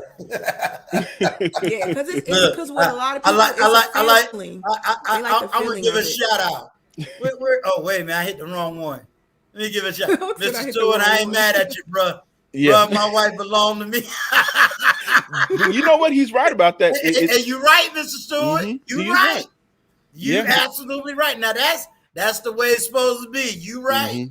You're absolutely right. Didn't the Bible say, cleave to your own, cleave to your own husband, your own wife? They said, the Bible kept saying your own, because y'all belong to each other. Your pastor ain't involved in that. It's hilarious. He is so hilarious. He does not play in this shit. We got too many of them brothers calling themselves bishops and apostles trying to lead to the other wife. Right. So Mr. Stewart, you better let them know. You better let them know. like my pastor said, I don't want your wife. Right. But you don't ever hear preachers saying that, because folks be like, that's my members. And then some wives be following the pastor when they follow their husband. I'm like, your leader's gonna go to hell for that. Because he's supposed to make sure that you two are together, not him in the middle.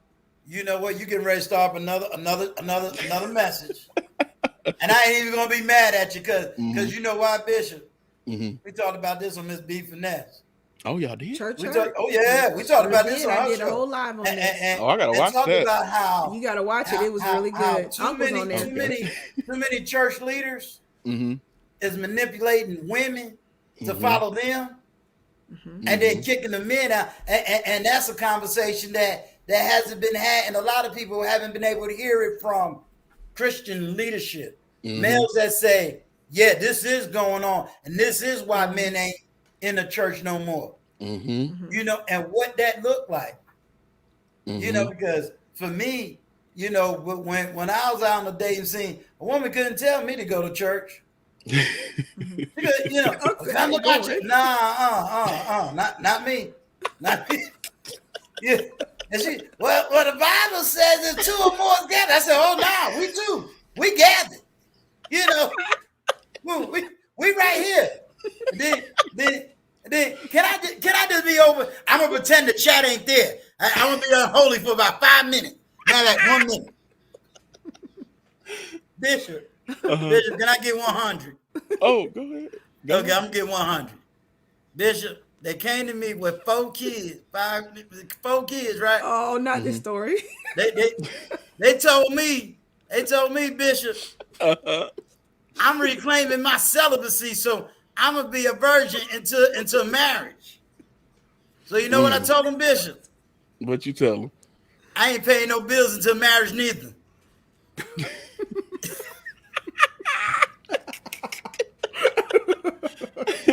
Hey, that's real though. They didn't like that, Bishop. They hung up the phone. Oh, see, they was there for the wrong reason. All you have to do is pull people cards, and they be like, all of a sudden, their religion is like, I'm down with this. Trying to pickpocket you. Okay, let me get back holy now. Let me get back holy. Hey, that's a holy word right there. Shoot, I don't care nobody say. Shoot, my grandpa kept it real like that. He was a superintendent. Shoot, he didn't play them games. Hey, Mr. McFadden, how are you? How are you? I hope all is well with you.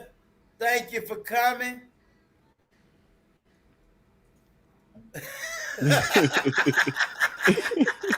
Gail, you ain't right. Lucy is Satan. I love it. Oh my God. I guess we need some holy water up here. Water and some oil. You need some oil too. He said that wallet saying celibate. Vaughn, save us, Vaughn. You older than us, Vaughn. Vaughn, we need your saving. Come on, Vaughn. We need you, Vaughn. Come on up here and save us, Vaughn. We done got off the rails now. Hold on. Wait, let me make sure I heard the story right, Unc. So you said the lady asked you to pay her bills first, or you had been with her for a while and then she said she wants you to pay her bills. Can you clarify that? She was letting me know that she was a Christian. Mm-hmm. Okay. Right? Mm-hmm. And that she didn't believe in sex before marriage. So I'm down with that. But it means I ain't gonna pay no bills until marriage either. That's how it's supposed to be. Wait a minute, let's get back to it because we had this conversation on my platform. So then if she did let go and let loose, would that be simping then if you paid the bills? Simping? No, it ain't simping because I ain't paying for it to get it now. That's how that works. Right. That's a whole other subject. That's no prostitution. Right. She was trying to finagle to that wallet. Yeah, like, nah. This wallet's gonna stay sanctified too, man. Right. Not sanctified. I can't with you guys. Yeah. You ain't gonna be set apart. Yeah. Oh, see, Gail called it out. Why you gotta call it out, Gail? He's sipping for Satan. Sipping for Satan. Oh my God. That's hilarious.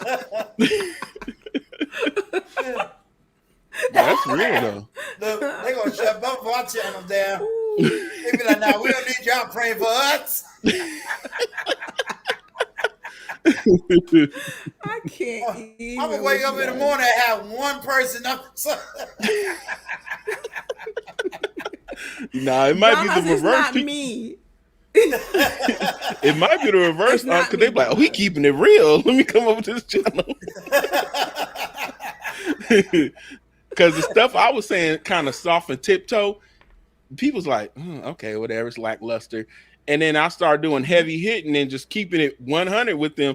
They was like, oh, see, we need to hear more of this. I was like, oh, okay, this is what y'all really want to hear. All right. Kareem, is there a difference between a celibate woman with 4 children and a woman who has no children and she is now celibate? No, there ain't no difference. The way Kareem, I'm gonna be honest with you. Yes, I made a joke about it. A woman she can claim celibacy, um, whether it's children or no children. To be totally honest. But where my joke or the sarcasm came from is that that's also some games that women do play. They'll claim celibacy, but then they always want to have their hands out for money. So it's a weird game that's being played. Usually, a woman that's claiming celibacy, she's not going to be looking for you to pay her bills. She's telling you that she is not going to have this. She still get to know you and be one with you. Yes, Miss. She's talking to Mr. Stewart.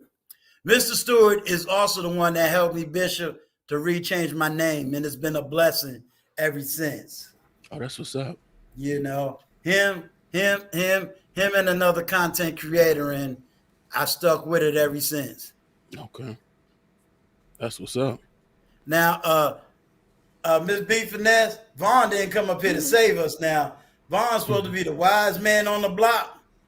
We supposed to be trying to get him. Yeah, we supposed to be getting Vaughn a YouTube page. I'm trying to make him a moderator. I done begged for his help, for his forgiveness. He's supposed to be the elder. Forgiveness. He ain't showed up yet, and I've been asking for help. See how my brother is he coming up? What? Is Vaughn coming up? Is Vaughn coming up? The YouTube channel been dropped. Let me drop it again.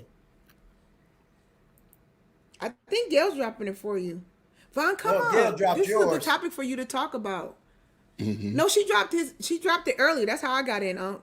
She dropped the stream out earlier. Because I'm on my laptop now. I was looking at you on my phone. Oh, okay. Vaughn, come up. Kareem asked a good question. She did. Which one? How would you address it, Bishop? It's good. That's why I put it up there, because I said, it is a question that does need to be addressed and answered. How would you answer that question? It's no difference, honestly, because it's just abstaining from sex. That's all you're doing. And then, but she asked another one right after that. She says, "Is no sex before marriage even practical for grown people?" Yes, it's very practical. Yes, it's very practical. Yeah, if you have a keeping power and a abstaining power, where is it? Okay. Yeah. Yeah, it's very practical because I'm practicing it. Is it easy? No, it is not easy. But if you have a determination and a made up mind to say, no, I'm going to wait until marriage, and and I'm be focusing on this, that, and the third, because when you start putting your energy towards other things, you're not worried about it as much. But when you have a partner and a woman that's with you all the time, you're gonna want to do some things. so it's kind of hard to abstain once you're with someone all the time. But it's definitely possible when you're not always thinking about it. And let me tell you something, Kareem. I'm laughing and joking and having a good time. But on the serious side, I spent 4 years being celibate. So it is very possible, and I'm a man. Mm-hmm. And I was dating, and I think it's more so. I think it's more necessary now, because and it's the biggest battle that people are gonna fight, and it's to me it's like a catch-22 because of the times right now and the different types of diseases and all the quote unquote unwanted children that people are having.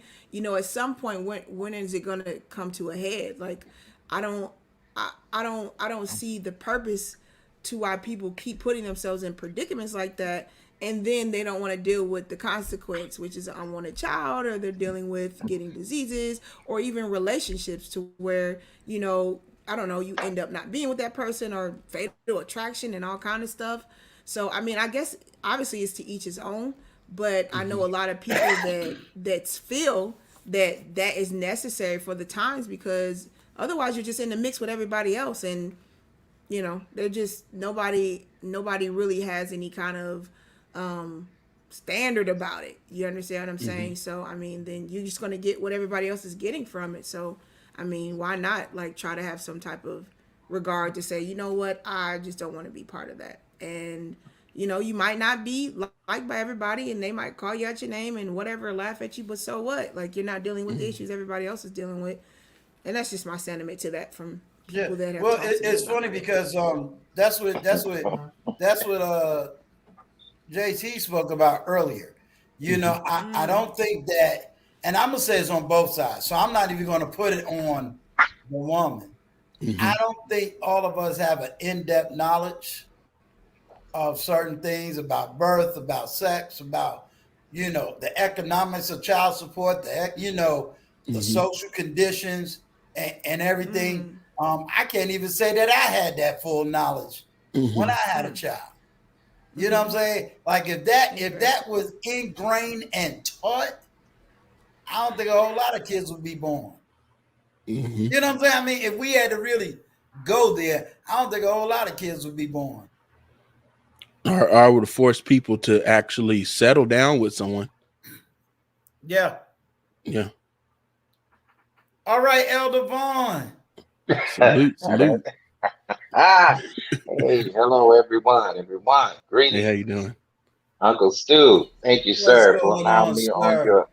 for allowing me on your platform. It was a rough night last night before the billions and Miss D Finesse. Yeah, you Man, rocking. Look, Mr. Vaughn, you rocking and rolling with them young folk. I see you. listen, I don't even know. Look, they had me trying to use my inhaler yesterday. I'm telling you, No, they no, had. it was so They, fun. Tell him, Vaughn, how funny it was that day. That was epic. Oh my God.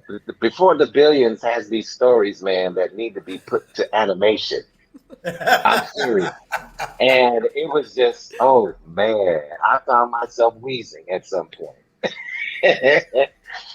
Yeah, but anyway, to address that situation about the celibacy before marriage, well, that is my belief because I'm Christian, and we do hold that belief. Now, unfortunately, me and my wife we made it to a certain extent before we were unable to handle it, But I believe that the effort that you put forth Exactly. is what God is looking for. At least you try. You see what I'm saying? At Right, least you put an effort for it. Now maybe you slipped that one time and you prayed, you asked God to forgive you and blah blah blah blah blah, and you went on to church, you went about your business, and then you were able to sustain for a little while longer until you fell again. Now right, the Bible does talk about it's better to marry than to burn. Now right. because that's my faith, I'm like, well, honey, let's hurry up and get married because we definitely were not successful with the celibacy. And Uncle Stu is laughing. Look, my wife is over here doing her fingernails and stuff, and she's just cracking up. But Yeah, we but need your you help. We know, need help, and Gail. We and need and help, and Gail. and so the story was so funny because after we got married and jumped the broom and did all of that, and I said, "Wow, honey, now we are no longer we are no longer fornicators."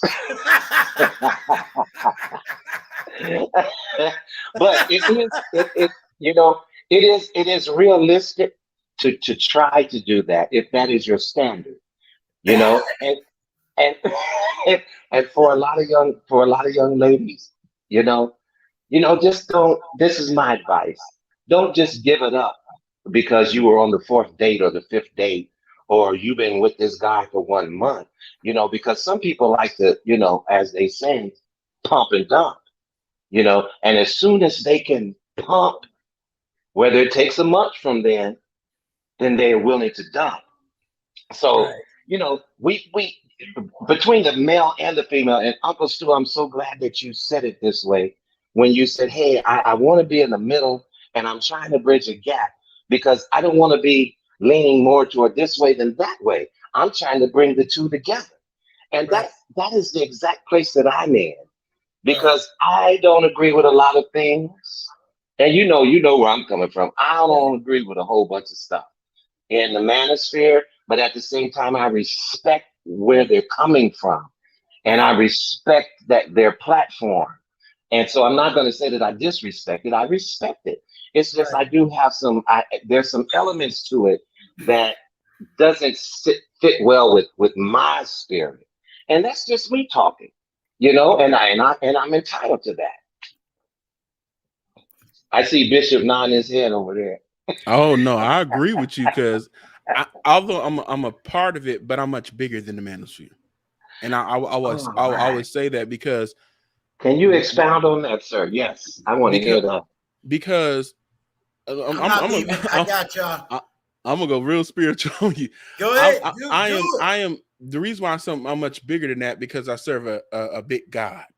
So All people right trying now. to go down and put it in such a small, confined, and then the things that they blame women for with feminism, which is very true, but you're doing the same things that they were doing in feminism. You're just a male feminist. and Wow. and a lot of them Mhm. don't even know they're male feminists. Now, the original Black Manosphere, before it got its name, the point of the original was to have order and structure in the communities and in the families, and it was not supposed to excommunicate God out of it. Okay, Because wait, sir. Can I stop you right there? Now, are Mhm. you sure you want to go further with that conversation? Because you might be blackballed, and I ain't you might be canceled, and you might be discontinued. Come on, Bishop. Well, if you don't know me, I don't care about what people think. I don't I care like about what that. people I say. like that. They I can like run that. around all that other stuff, but I but like that. Good. they would try to cancel you for that.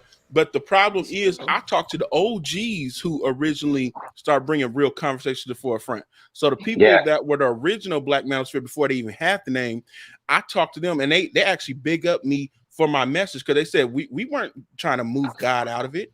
These new Okay. folks want Okay. to be Okay. debaucherous and do things to women Yeah. wrongfully. They're trying to remove God out because you could be a heathenist. What you want to do is you're going to try to destroy people because you hear some Black Manosphere, well, so-called black Manosphere men, they would say, "Oh, well, I'm trying to get these women back, pay them back. I don't got to take care of this community. Forget them kids." And I'm Yeah. like, Yeah. "What?" Well, you know what? I just recently, and this is me, Mhm, because I was ignorant to the whole concept of manosphere or whatever. Because, I came up in church, I didn't know anything about manosphere. I'm mhm, almost 60 years old. And so I've just been on YouTube for these past several months. And so these are terminologies that I have become familiar with, like mhm, terms like red pill and blue pill and manosphere and red pill rage and all these different things. You know what I'm mhm, saying? And I'm sure you've heard it as well. And I'm not saying that I literally disagree with everything that they're saying, but mhm, at the same time, there's something in me that says, okay, now before I just follow a thing, I need to research a thing, mhm. And I've never been the type of person that you can't Pied Piper me. Right. You just can't play your flute and play your tune, and then I come running along like everybody else. I don't do that. I have to do the research. Mhm, And so I'm still in the process of doing the research. Now, what I have found during this process is that, I've got a lot of pushback mhm. and just for basically, expressing my opinion or whatever. So, hey, it's a learning process and I'm here for it. I'm Yeah. here for I'm gonna tell you, if you listen to, I don't listen to a lot of his podcasts, but I supported him in the sense of buying his book. But if you listen to Obsidian Media Network, you'll hear him. He's a Muslim, but you'll hear it. him quote Bible Yeah. and push Okay. back Okay. on he'll throw that Bible around, Hmm. But like I said, it's It's something that you listen to. Mhm. How go eat, chew the meat, throw away the Mm-hmm. bone. Because there's legitimate stuff that they do say, Exactly. you know, but for me, I'm like the bishop, you know, Mm. with this platform is bigger. And Mm-hmm. every day God's showing Mm-hmm. me He's it's showing bigger. you, man. Every Exactly. day it's getting more and more serious. I Mm-hmm. mean, to the point. Okay, I'll speak to you and I'll make sure you get that email too. Mm-hmm. Hmm. Let's be finesse. Oh, sorry, Unc. I didn't know who you were talking to. Okay, Unc. All Everybody in right. the chat, you guys have a good day. I gotta drop off. See you All Okay. right. guys. Nice to And, meet you, and, All and if right, Bishop. I, see. Bye bye. Nice to hey, meet you too. Miss B, Prudence, And God wait a bless. minute. Oh, thank you. Hey, Bishop, what's my name again? Miss B Finesse. He Okay, said she's gonna say fitness, Look, fitness. my but my I but do like but to go. I uh, but do like uh, she to run around the look, neighborhood though. he a Pentecostal bishop. Don't make him she speak in looks fit. tongues on you, girl.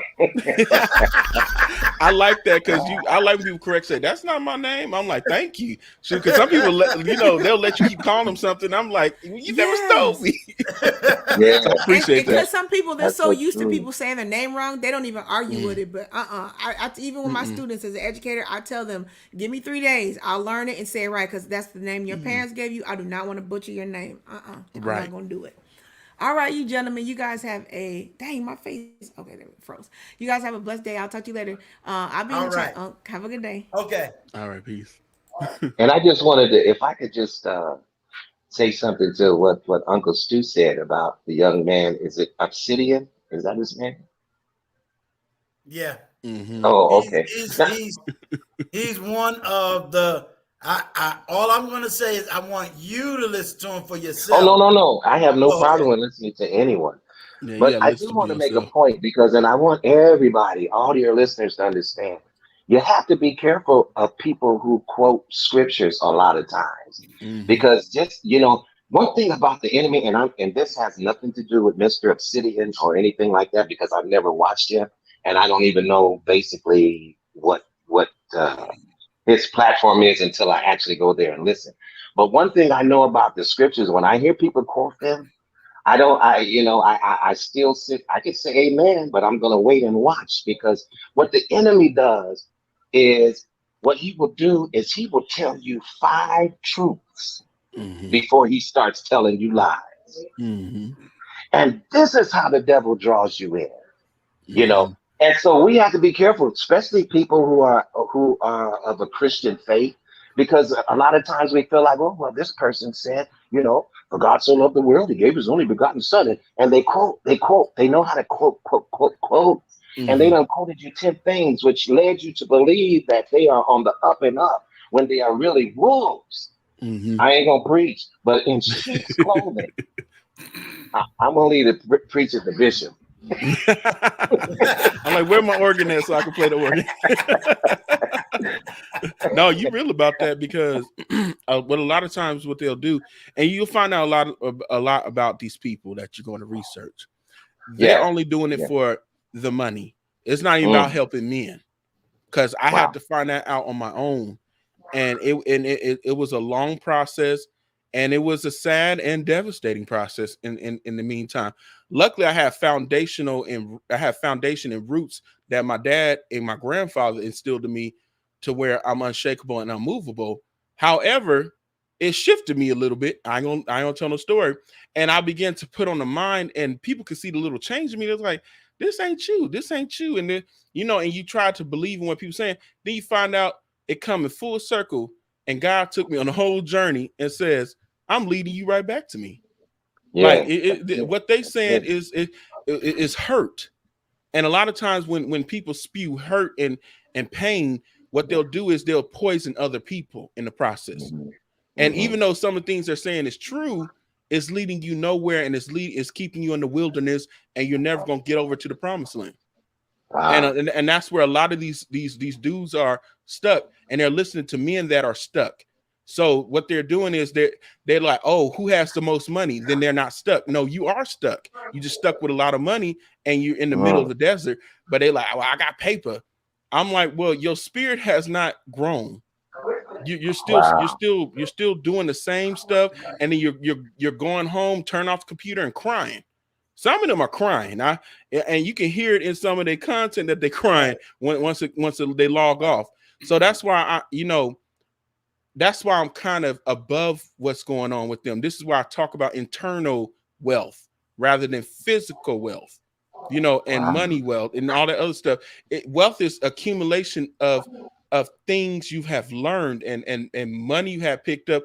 It's a wealth of knowledge. It's a wealth. It's so many different avenues of wealth, but people get stuck on the tangible one all the time, and they never grow up, and they never get better in their life. They become more bitter. That's why my mantra I see on my channel, I'm better, not bitter, because I'm not a victim, I'm a victor.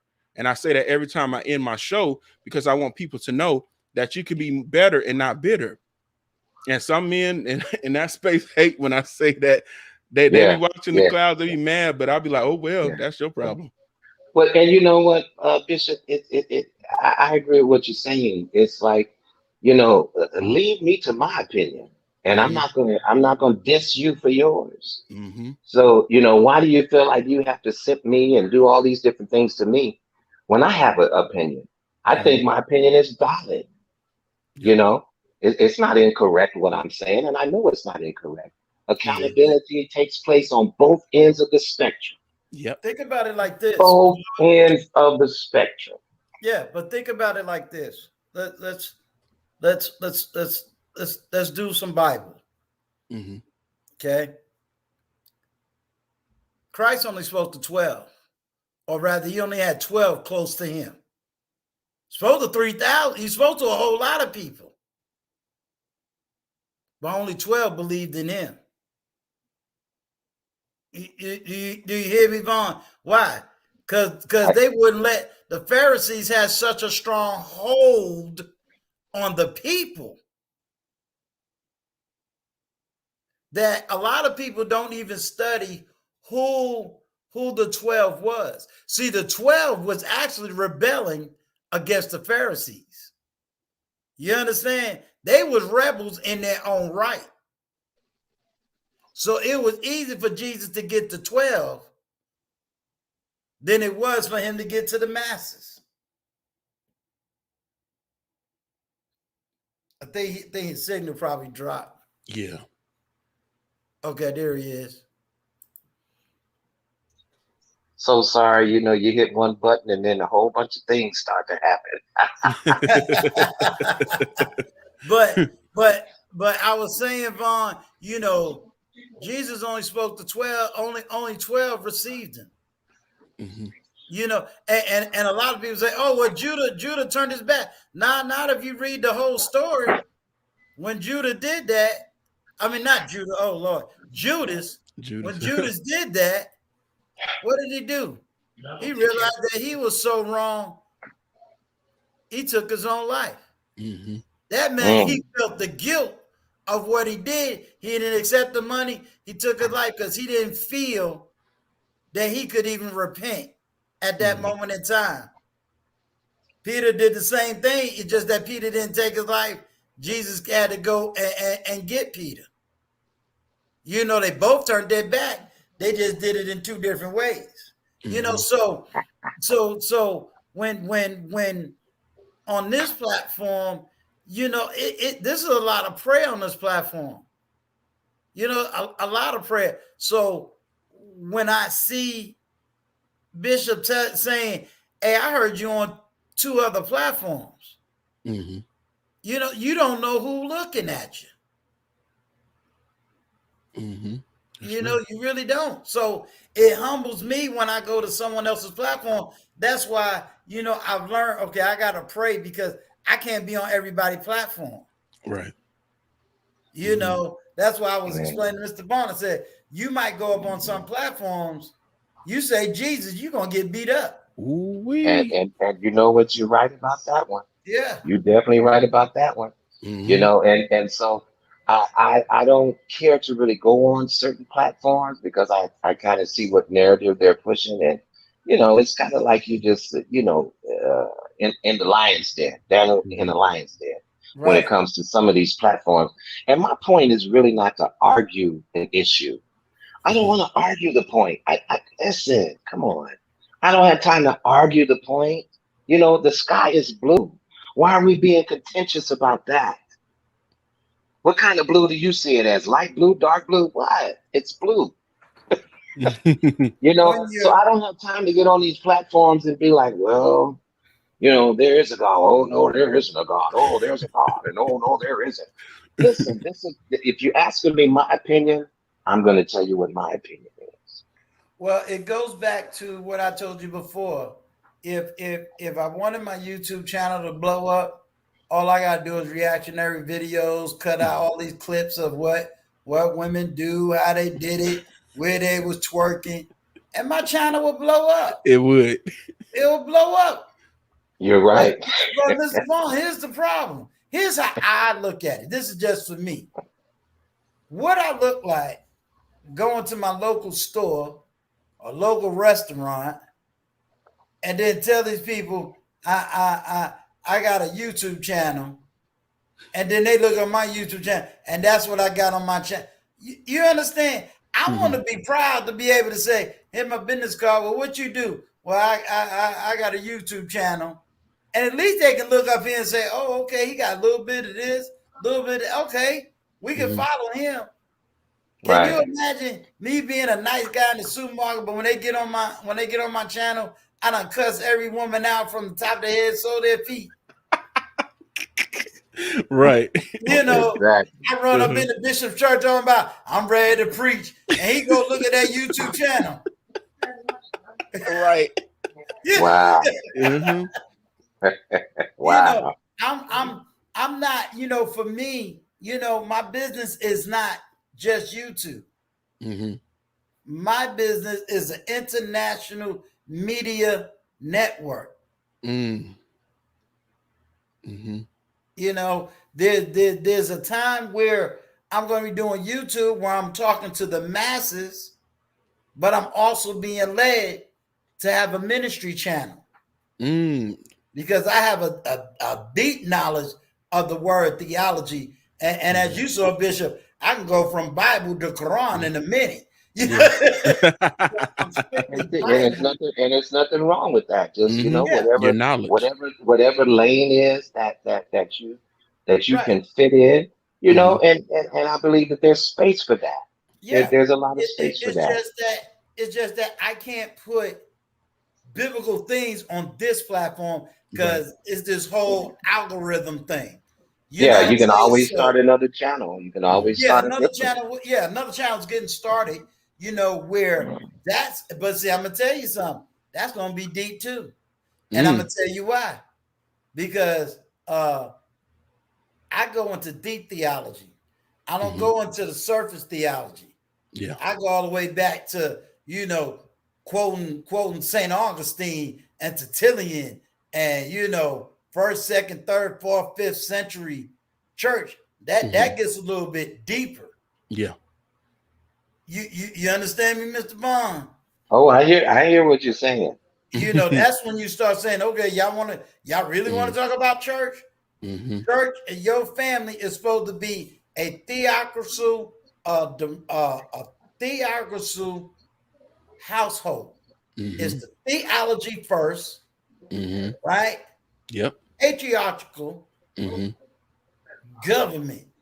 Mhm. Are you ready for that structure? Yep. Are you ready to be prosperous mentally, spiritually, socially? Why?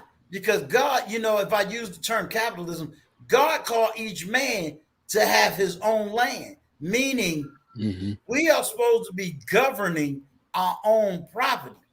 Mhm. I mean, we got to have our finances in order. Yep. I hear you. We should Mhm. be developing businesses and then taking that bit. See, a lot of people don't understand the difference between having a business and having a job with an LLC behind the name. There's a Mhm. difference. Sure is. When you have a business, Mr. Vaughn, it means you have employees. Mhm. And the more employees you got, the more power you got. Mhm. It's not the money. It's the power in what you do with the employees. Mm-hmm.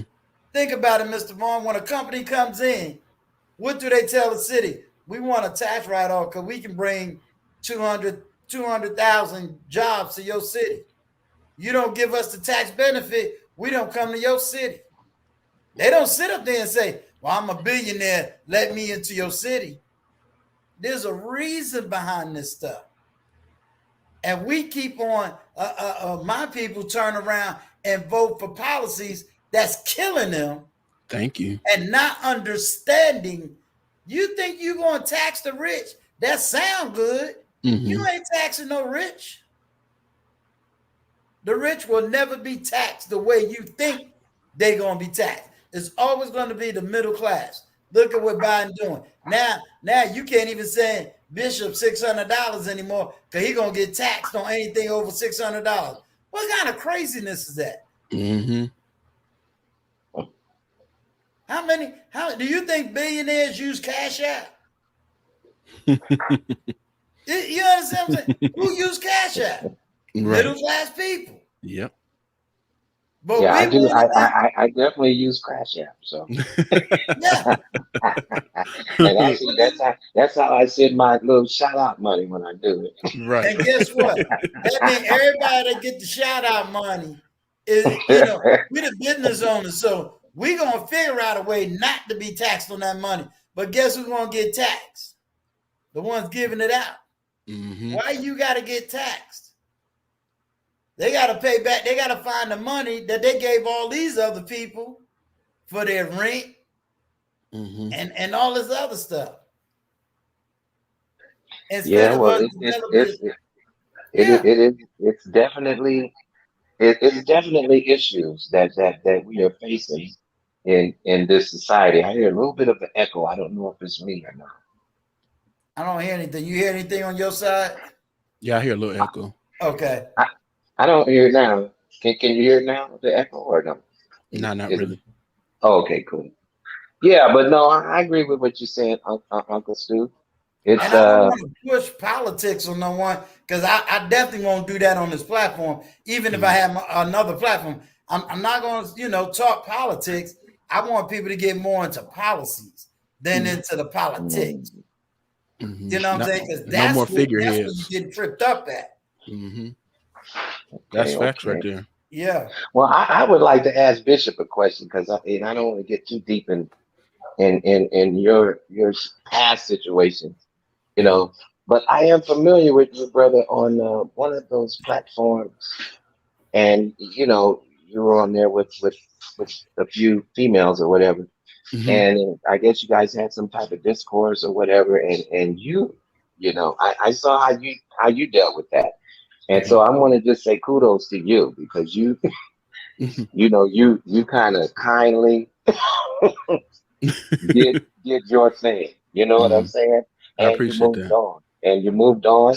And from what I have seen, even when you're on those shows, you seem to be very respectful. So I have subscribed to your channel, sir. So Thank you. I I'm looking appreciate forward to seeing great things from you as well.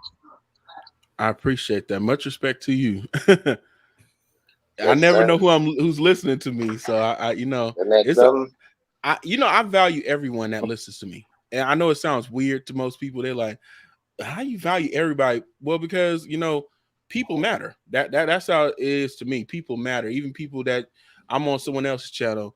I'm mindful of who's listening because I may never know who I might affect or who I might reach. So I appreciate that. Much respect to no you. problem, man. But as far as I do want to engage more when it comes to the manosphere. Mm-hmm. And I would appreciate the brothers in the manosphere to have a little patience with me, help me to understand some of the issues and the things that are being said, because I do have questions, but I'm just the type of person, hey, if you're not going to allow me the space and the time to try to understand what it is that you're talking about, then I just leave you over there and I keep going on about my business. You know what I'm saying? Mm-hmm. Because I don't feel it should be it shouldn't be that hard. Put it that way. It shouldn't. And even if I agree with some of the things and I don't agree with some of the things, I'm just saying, and that's just me, speaking out loud, you know, Hmm. that's me, the old man speaking out loud and just saying, hey, have patience with me. Have patience with brothers that may not understand where you all are coming from because maybe they were taught this way or that way or the other, Hmm. you know, but when you greet me with tension, Hmm. my reflex is, to remove myself because I don't want to become the person that is battling against you or saying, but, Hmm. and I've done that in the past and I'm just kind of tired of doing that, at this point, you know. Most of the time they're arguing with you because of pain and hurt that they Yes, received. And when you come in with like a fatherly spirit or with a man that has some order, they're going to battle with that because they see that light in you and they saying, well, I don't like that light in you because you have something that I should have had, so let me just battle you. And it took me a long time to realize that because I'm like, why does everybody just get so mad? And because I had got quiet for a while, I didn't say nothing. I try to leave religion out of it, but then I'm like, you know the spirit of God is a part of me. Beyond the religion, the spirit of God is a part of me. So why am I dimming my light to make you feel good about stuff? So when I started, speaking about my experience and my life and how, I was changed, from being, a sinner to being a part of God's kingdom and stuff like that. And I start speaking on it little by little, folks start like tipping away, like, here he go, this pie in the sky. And I'm like, wow, I listened to you this whole time talk about your debaucherous stuff and try to understand who you were as a person, because exactly. I'm a person that's very patient with people. So I don't just off the rip judge people for what they did and where they come from, because it takes time. It took time for me, and, Right. and it's still taking time for me because I'm not perfect. But it's just the fact that I can respect you, but you can't respect me. Oh, it's a bigger issue that's going on here. You literally secretly hate the order of man. You secretly hate what we're bringing. You secretly hate that I have a light in me that is shining from our Father God. And I realized that I'm like, oh, this is what this is. Okay, Yeah, you got you. you And don't yeah, think you don't now I didn't get no Wow, crazy emails or that's comments. awesome. You don't think I was hated because I was out there talking positive, dealing with Courtney? right. You don't think I saw what was written in the chat? Mm-hmm. And then I stood up there. I didn't even look at the chat when I left. Yeah.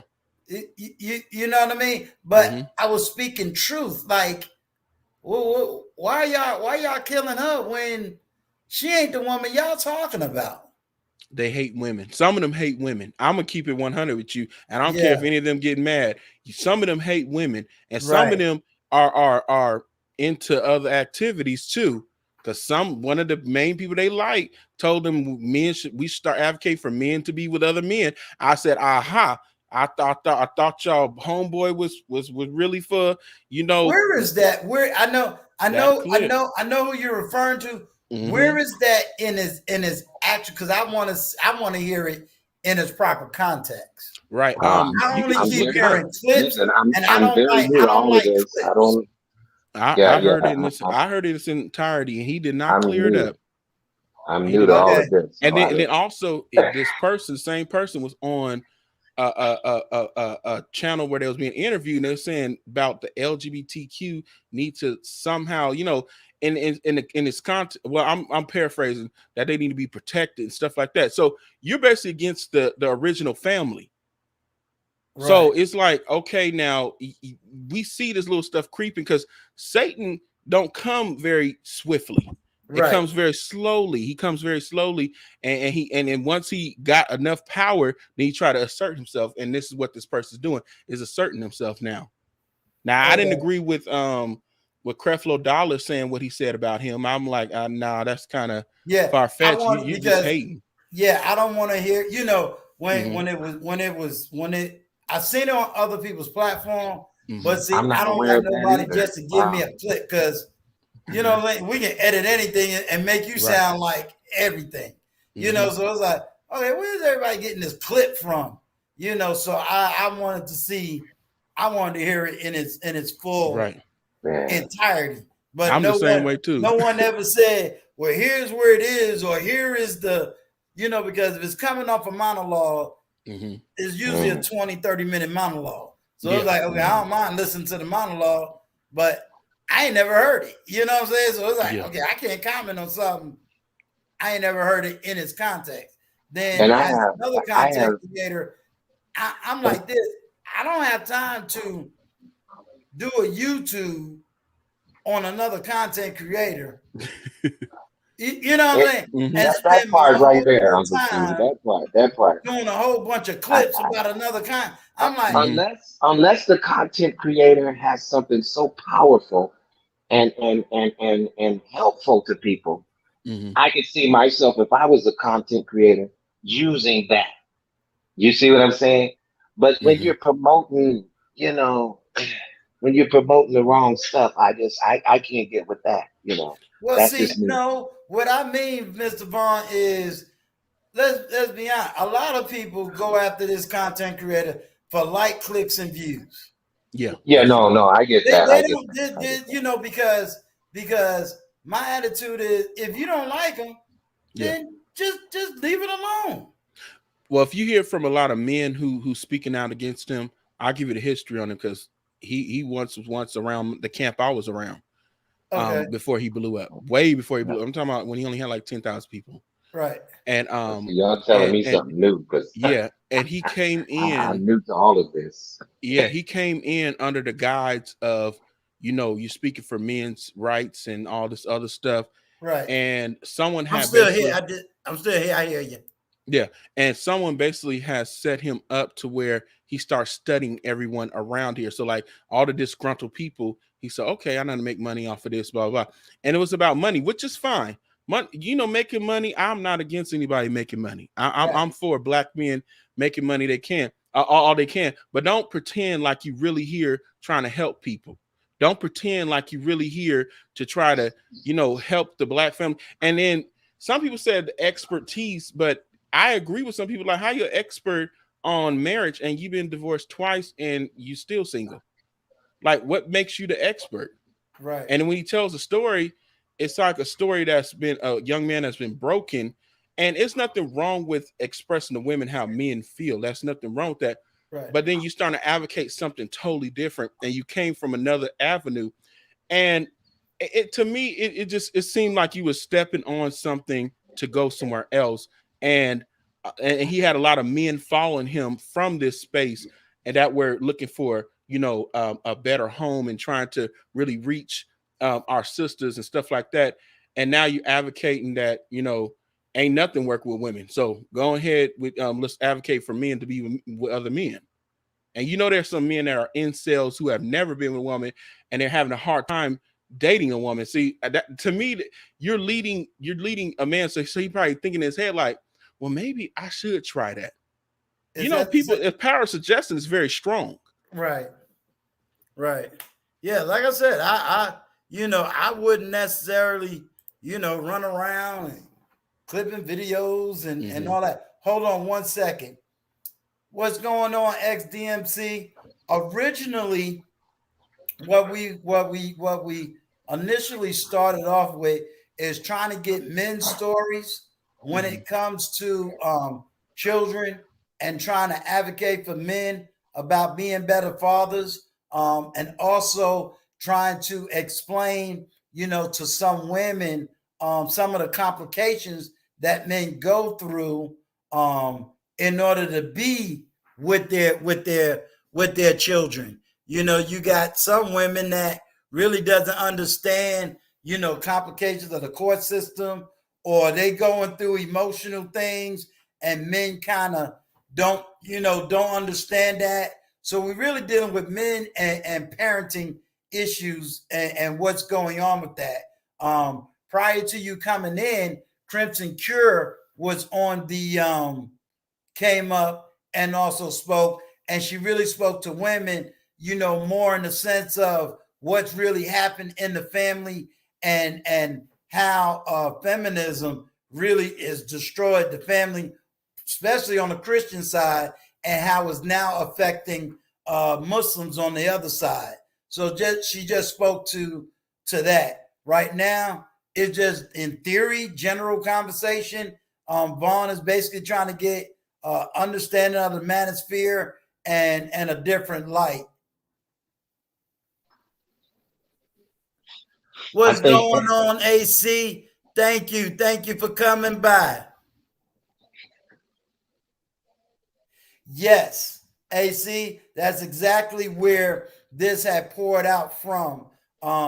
The conversation with TJ this morning, and this is definitely not going to be the last conversation.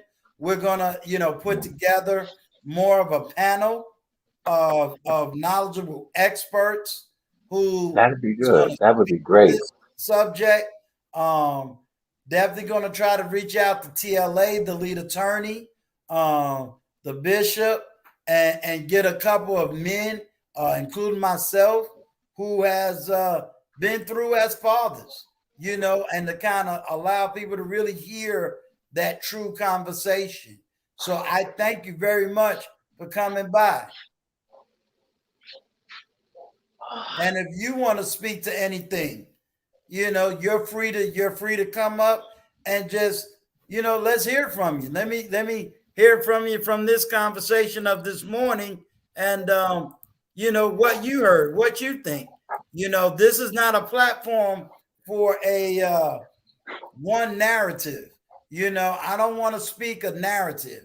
I want to have a complete holistic conversation. So you are more than welcome Exactly. to come up. XDMC, you're more than welcome to come up. Let's just have the conversation. Yeah, and I think the conversation is awesome. You know, as long as it's just not one-sided. That's the problem I have with a lot of these. I look at I skim through YouTube, and I'm looking at everything because I'm like a sponge. I want information. And so I look at some of these platforms and I see where they're coming from, and I don't just look at one clip. I actually take time to really visit these channels and peer in on whatever it is that they are talking about. And, excuse my terminology, a lot of it is bullshit. That's, I don't know any other way to kind of say that.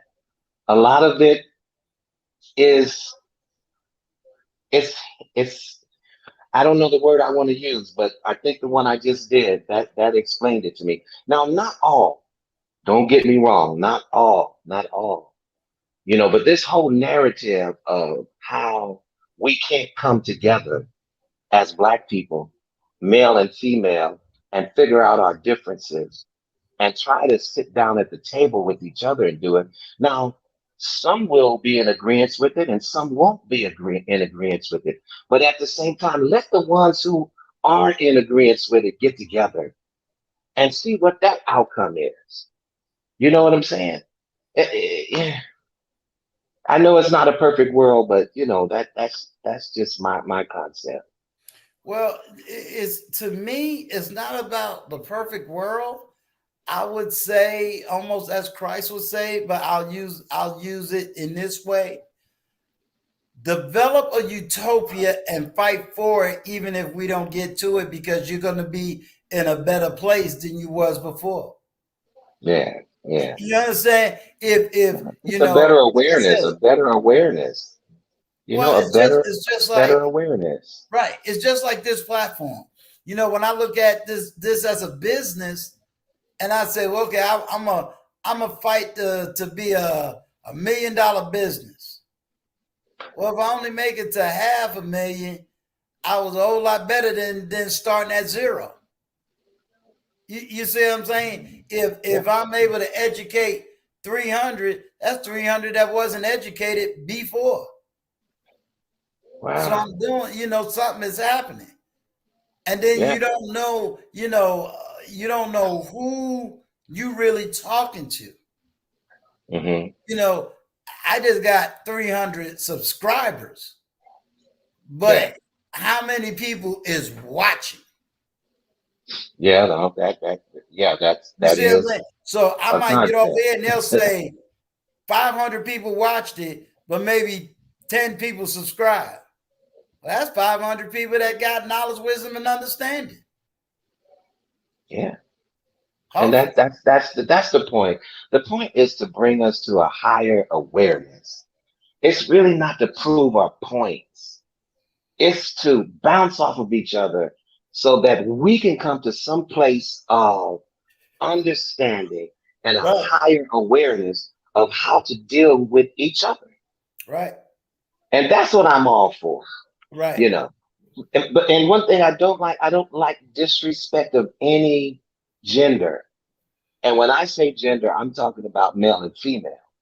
right, Right. That those are the only two genders I'm speaking about right now. right. Right. We need to learn how to deal with each other. And there has been something that caused us to become separate. And the women have many aspects to do with that, when we Mhm. talk about our black women. But at the same time, the brothers, we hold a standard too, Yeah. where we need to be accountable for, our involvement in this separatism that I'm seeing between the black man and the black woman, Well, Hmm. let me say this. And the way, can I just say this, Sure, sure. Uncle Stu? Okay. And I understand how mammoth, how large, how gargantuan the manosphere has become.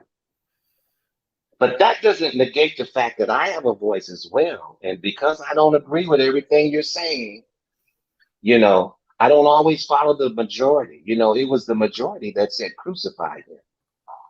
That wasn't a few people that said crucify him. It was the majority of people. So because of the majority said it, don't make it right. I just need to do some soul searching and hey, my mind, like I say, my mind is open. You know, I I know how to discern truth. I know how to rightfully divide the truth when I hear it. Well, That's been a Hmm. gift of mine since I was 10 years old when I accepted Christ. right. Right. Well, Okay. here's my humble argument. Okay, sure. Why learn everything? Why don't you just get in where you fit in and keep growing? Yeah, I hear you. I Oh, can't get my into brother done I joined can't in. be into Great. everything and learn everything. I'm gonna get in where I fit in and keep it rolling. You know what I'm saying? There's certain conversations I can't get in. You Right. But you know know, what, Uncle and, Stu? and I don't try to get in. Okay, but now Uncle Stu, what I would say about that is I like to be well versed. It's just like even when it comes to different religions. I don't wanna just people say this to me and I can't tell them why I don't believe what they believe or why I believe what I believe. And then not just with religion, but whatever the sect or the topic is or the group is or you know what I'm saying? Or the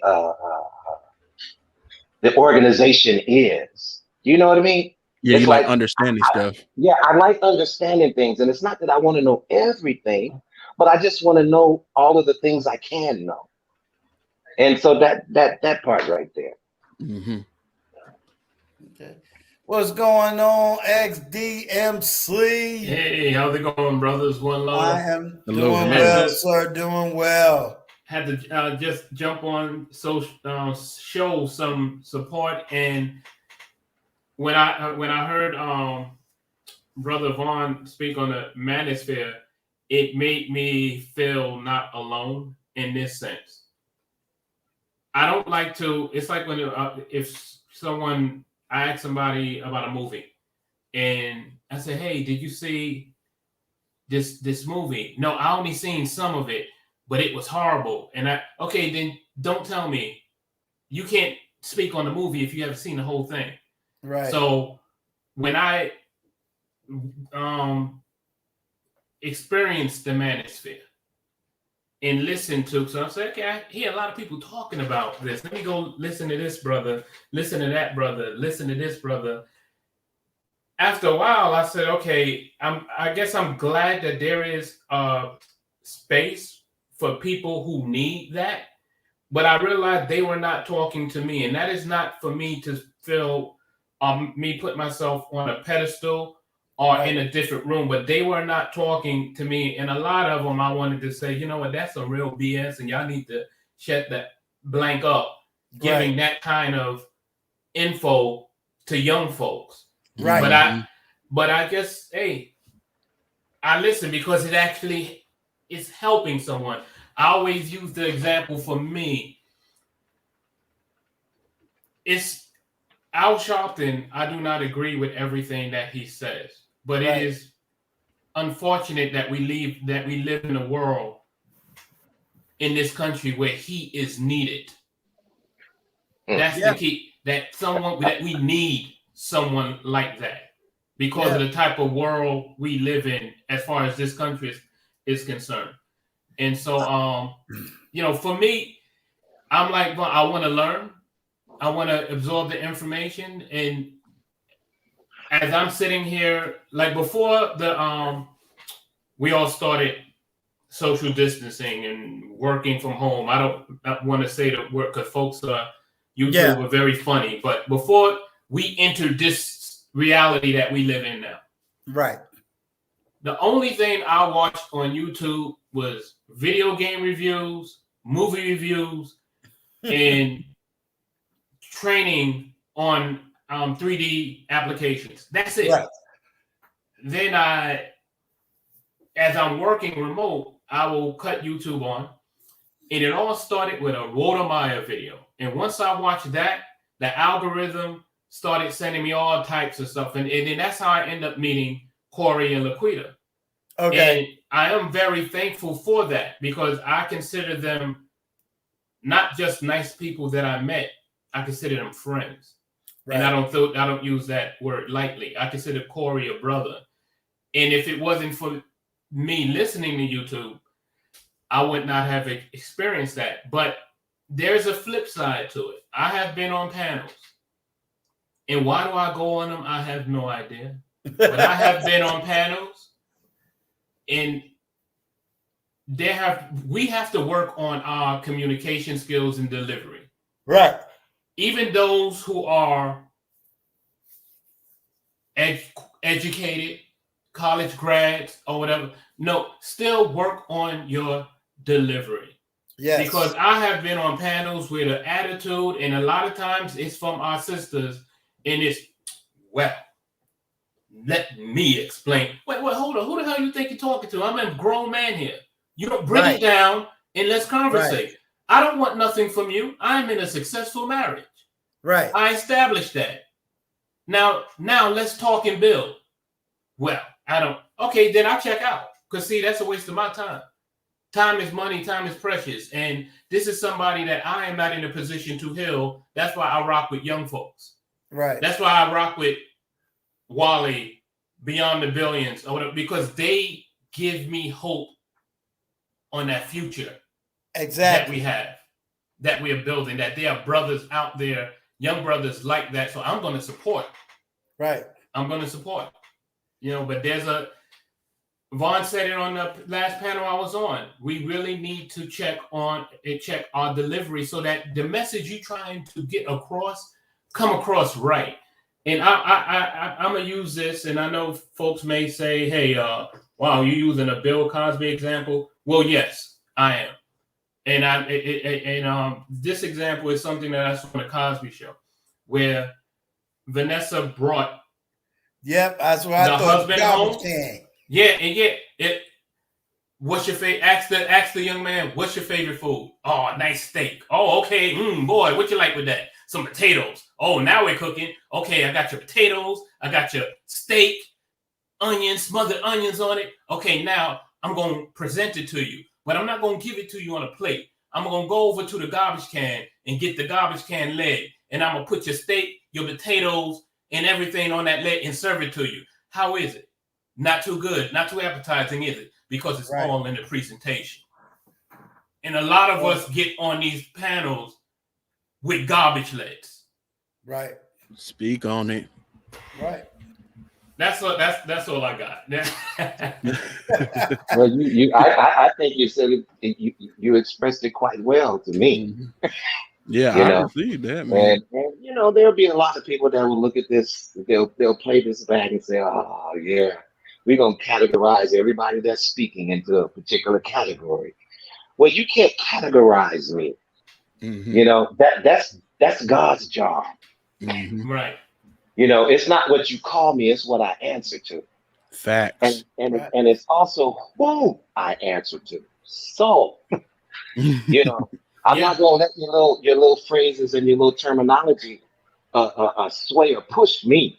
Hmm. You know, and there was a time when it was a little triggering for me. Hey, don't call me that. No, I'm not that. I'm not this.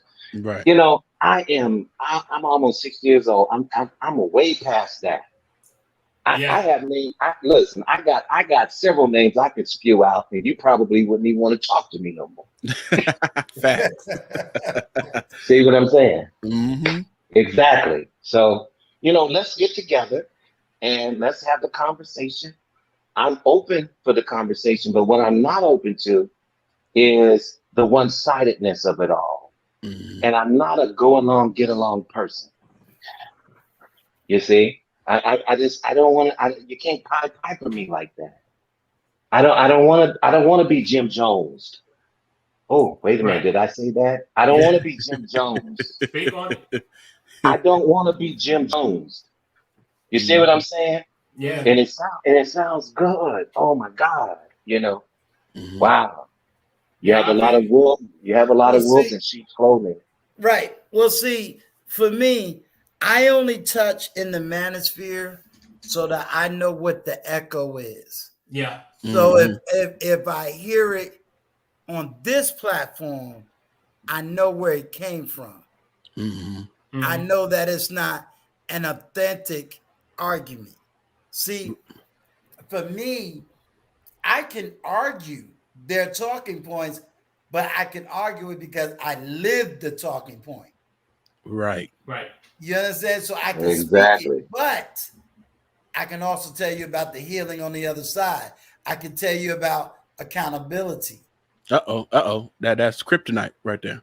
Right. So I can tell you about accountability.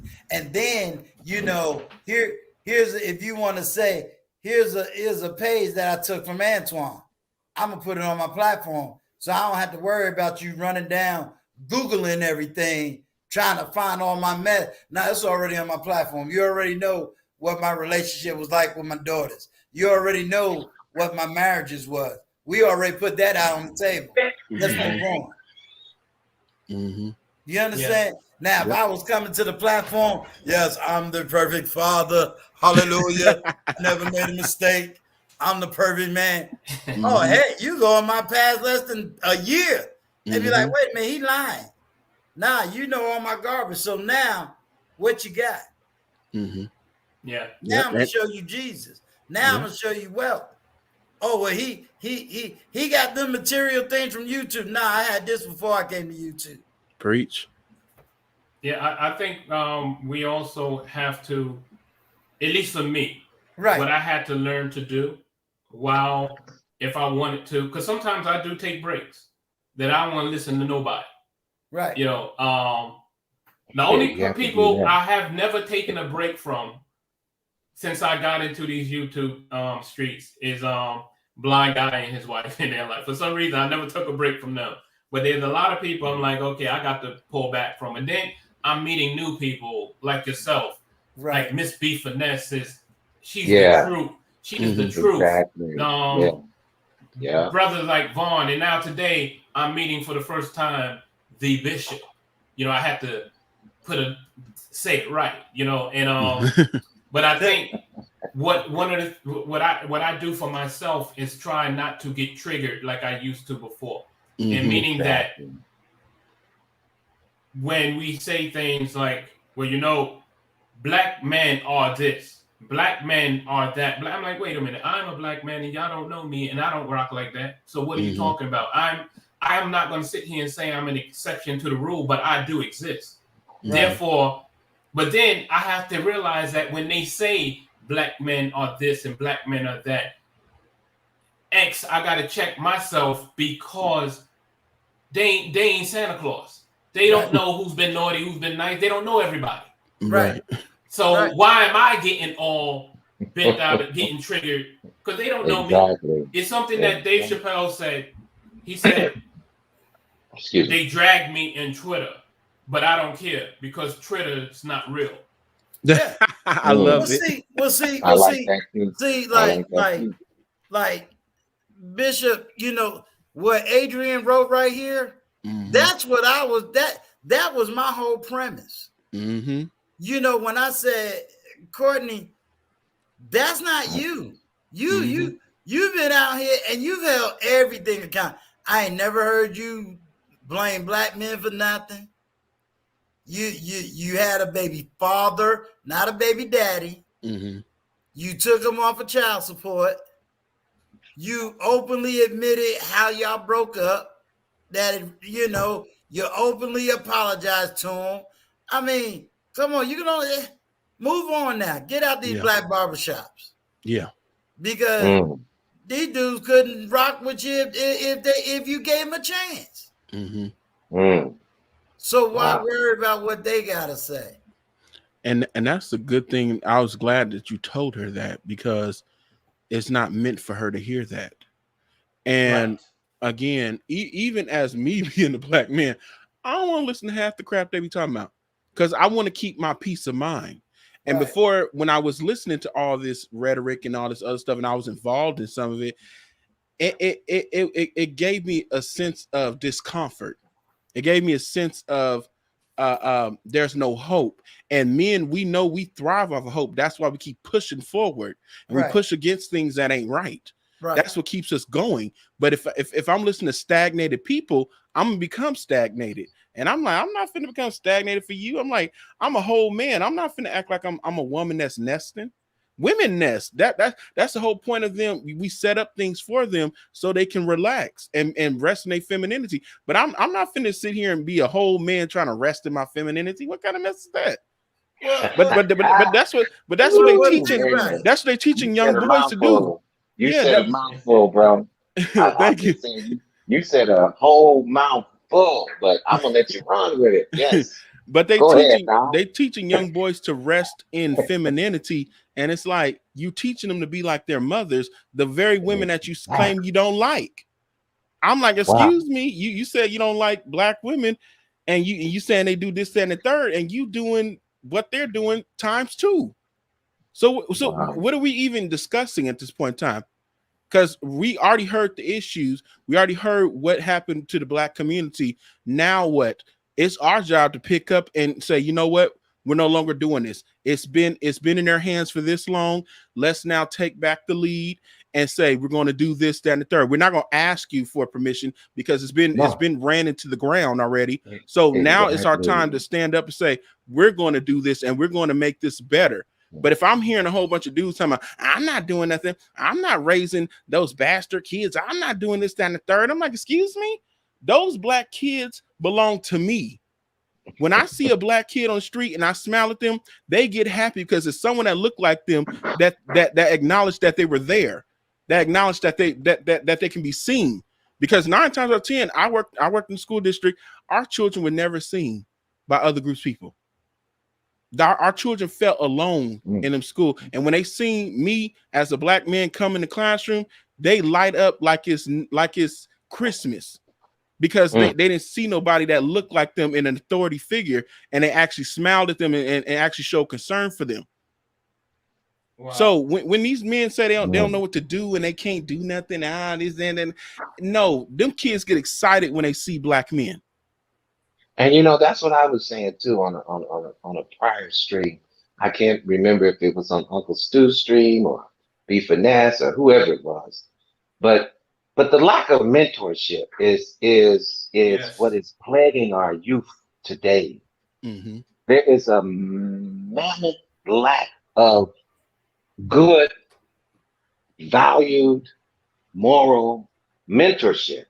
And a Mm-hmm. lot of these young people are listening to this and they're listening to that, and some of this stuff is so disturbing, where they go to get their information, you know, and it just, I don't know. What do you gentlemen believe is the reason for this lack of mentorship?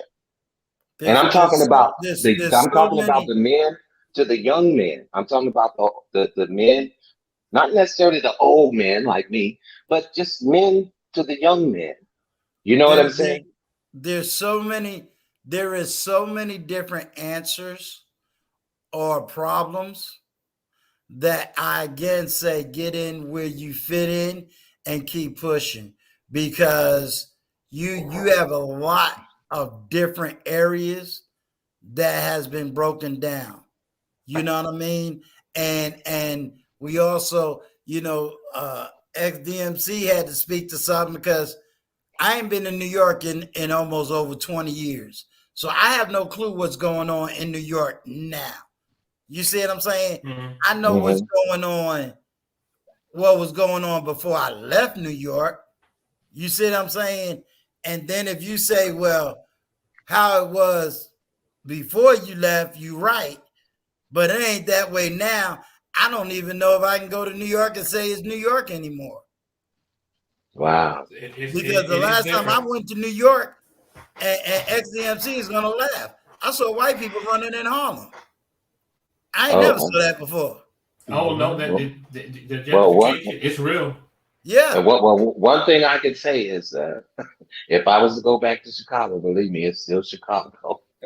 Well, But yeah. but at the No, same time, Chicago's though, the outlier. But yeah. I'm serious. Like, you know, when my daughter left New York, she was 10 years old. You see what I'm saying? Mm, But Yeah. I mm, guarantee you, if me and her went back home to New York, we'd be like, well, what the heck is this? yeah, You see what I'm Yeah. yeah, saying? And then yeah. you leave a New York education system and you go to a Southern system, it's almost like, well, am I in two different time zones? Wow, Yeah. wow. But it's So it's crazy. That's why I was on when they was talking, they had a subject, um, dealing with the education. Heck, I was behind the times. I'm like, oh dang, I'm right. really old because I was feeling old. Like, hey, this is the way it was when I was growing up. But XDMC had to tell me, yeah, you right, but guess what? It ain't that way now. Mhm. yeah, and I think some of the things that fixes that is what you're doing now, as far as and what the brother Bishop just finished saying, as far as the mentorship. And because when I learned a lot from talking to young folks, Right. and truth be told, I prefer talking to young folks than folks my own age, which is that's why I'm always so happy when I see Brother Vaughn on it, because we're in the same age group, and so are you, Yes, sir. Yeah. Uncle Stu. I'm 54. Yep. So Yeah, we're all in the same age group. That's right. and that's so awesome. But I know what Bishop was saying, when you go up, when he's the way he is looked at, and how the kids are happy when they see him at the school. That Yeah, is something that trips me out to this day, yeah. because when I go up, my kids are out of high school now, but when I was going up to their school, and when they saw me, other mothers and teachers, they Mhm. were like, "Wow, okay. I wonder if he has a job." Because he's coming up to the school, because that's how it's looked at with us. And I see a lot. It's not just me. There are brothers going up to those schools. Unfortunately, it's not a lot, Right. But we have to. The fact that I saw a change in other kids when they saw Mhm. me, even though they were not my kids, I Yeah. did take the time out to interact with them and want to know what's going on with I want to know when I went to any job that I had, one of the things that I say up front. Now I know everybody can't do this, but Mhm. I have a certain skill set listen, I am to the sometimes we got to toot our own horn. I don't care what anybody says. I am to the multimedia industry what Michael Jordan is to basketball. And Okay. so when All I right. go in there, I make That's sure what's up up. front to say, listen, before we start anything, I have a no compromise policy when it comes to my kids. My daughter's having an event at school. Right. When they have a school parent teacher night, I get the schedule. These are the days. I don't care if the president is in town. I am not compromising that. Right. I let them know that up front, and I ain't never have a problem with that. They're like, okay, all right, cool. Because you know why? They do the same damn thing. Yep. Except I'm black. Mm-hmm. And they didn't expect it from me. This is one reason, I'm in a total different position today than I've ever been in my life. That's all right. Financially and everything else. So I wish I had this freedom, when my kids was going to school. But having your own where no one can touch your money gives me the First Amendment. Mm-hmm. A lot of people don't understand that. I have my First Amendment rights. And YouTube allows me to have that First Amendment right, the right to speak And without that's awesome. cancellation. Yeah. You That's great. You can't even work for a private company because technically they got your First Amendment right. You go and say the wrong thing, you can be fired. And you're out. Sir. And you're out. Yes. And what you're saying, that needs to, stuff like that is what we need to be mentoring and letting our young brothers know. Yeah. And I was invited last year to speak at this thing called Ag Color. And what it is a big conference they hold for 3 days where a lot of people in the music industry, radio industry, and mainly advertising industry find people of color to show up and speak who have survived a long time in this industry and just, hey, speak to the young brothers and tell them how to get this job, how to get this job doing this and doing that. And I had a problem saying and going there to do that in this sense. I don't want the message to be, even though that's how I started, but I don't want the message to be, get out there, get that job, work for someone, and become an employee and think you're going to, if your goal is to be rich, that's not how it works. And I wanted them to, my message would have ended up being, come here, learn all you can, realize that they are no smarter than you, and that now you go and you make your own, do your own business, own your own IPs, your intellectual properties, own all that stuff. There are projects that I have worked on, and people who know I worked on say, wow, you did that? Man, you must be rolling. No, I don't own it. I was a work for hire. They own that every time it comes on TV. Right. Mm-hmm. I don't own that. I know but I know the game. I learned the game. So I'm teaching that game. Right. To folks. Hey, there's nothing wrong with a good friend of mine. I won't even use him as an example. I use my sister. Listen, she, a social worker in New York City. She will be 61 next year. She retires in 3 months, and she's hey, that's that. I hear you, because guess what? I can't retire in 3 months. Right. But before the bill especially with some going to medical school and all that stuff. I'm like, wow, I'm happy that you're going to medical school, but my wallet is like, wow, damn, really? So But hey, it's all good. But I'd rather you go if you get that. My message was when I spoke. I don't know if I'm be asked to speak again, but my message was yes, I am in this position in this company. Yeah, I did this, I did that, hey, and I'm doing very well for myself. But I have my own business. I have my safety Awesome. net. That's And awesome, man. learn Awesome. what you can learn and then go out there and start your own. That's the message I want to get, because that message really wasn't taught to Entrepreneurship. me until later on in life. But think about Entrepreneurship, it, right? XDMC. When we was growing up, in all fairness, in all honesty, it wasn't taught because you went into the music, but in reality, we can get out of high school and go work for transit and make good money. Yeah.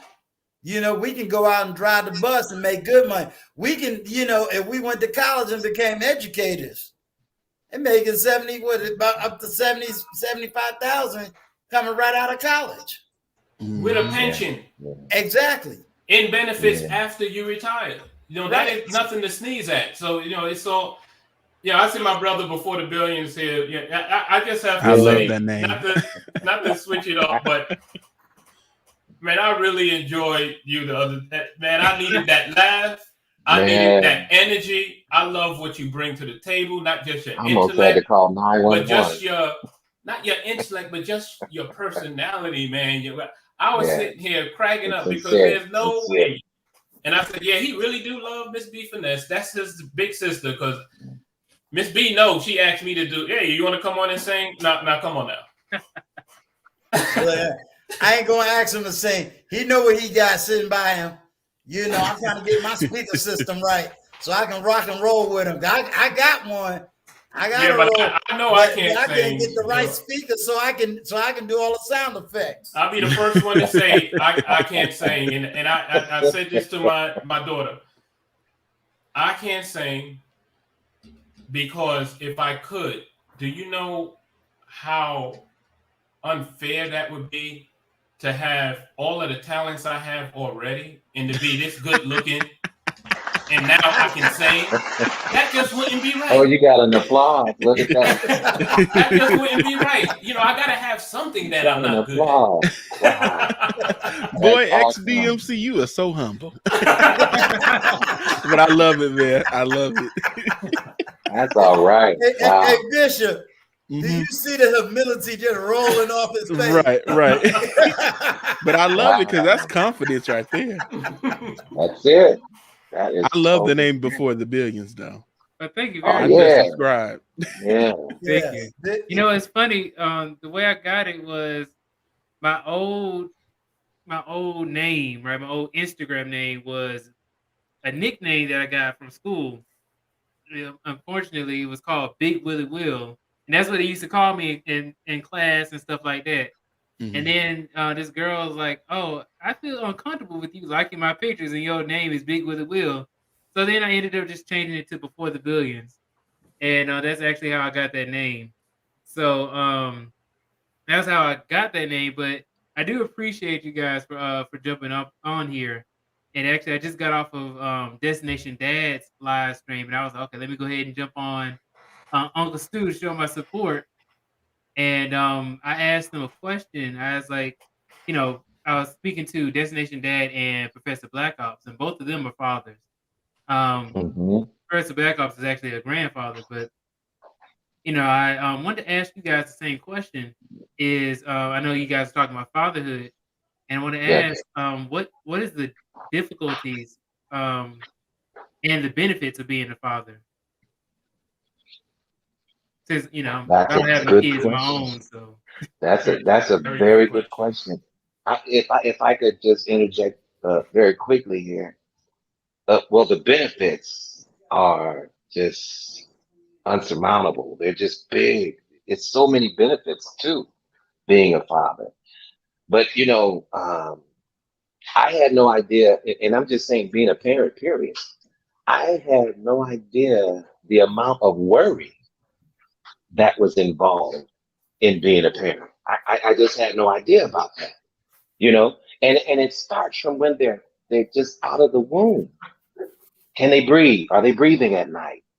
You know, I watched my son breathe for I don't know how many years to make sure that he was still in there breathing. You know what I'm saying? It's just it's so many things that go along with being a father, and then you watch them grow, and then you watch them grow into their personalities. You know, and that's the good part about it is when you watch them develop their own personality, and you sit back and you just say, "Wow, okay, this is deep." You know, it's like you have a view to see this take place. You know, but there's a lot of good with it, and then there's a lot of things that are very challenging. Okay, very challenging. You know, especially when it comes to the toddler age and the helping around the house with the child. Even though my wife, she did a very good job with, she's just a mother. That's her nature. But at the same time, I still have to be involved in everything at the same time.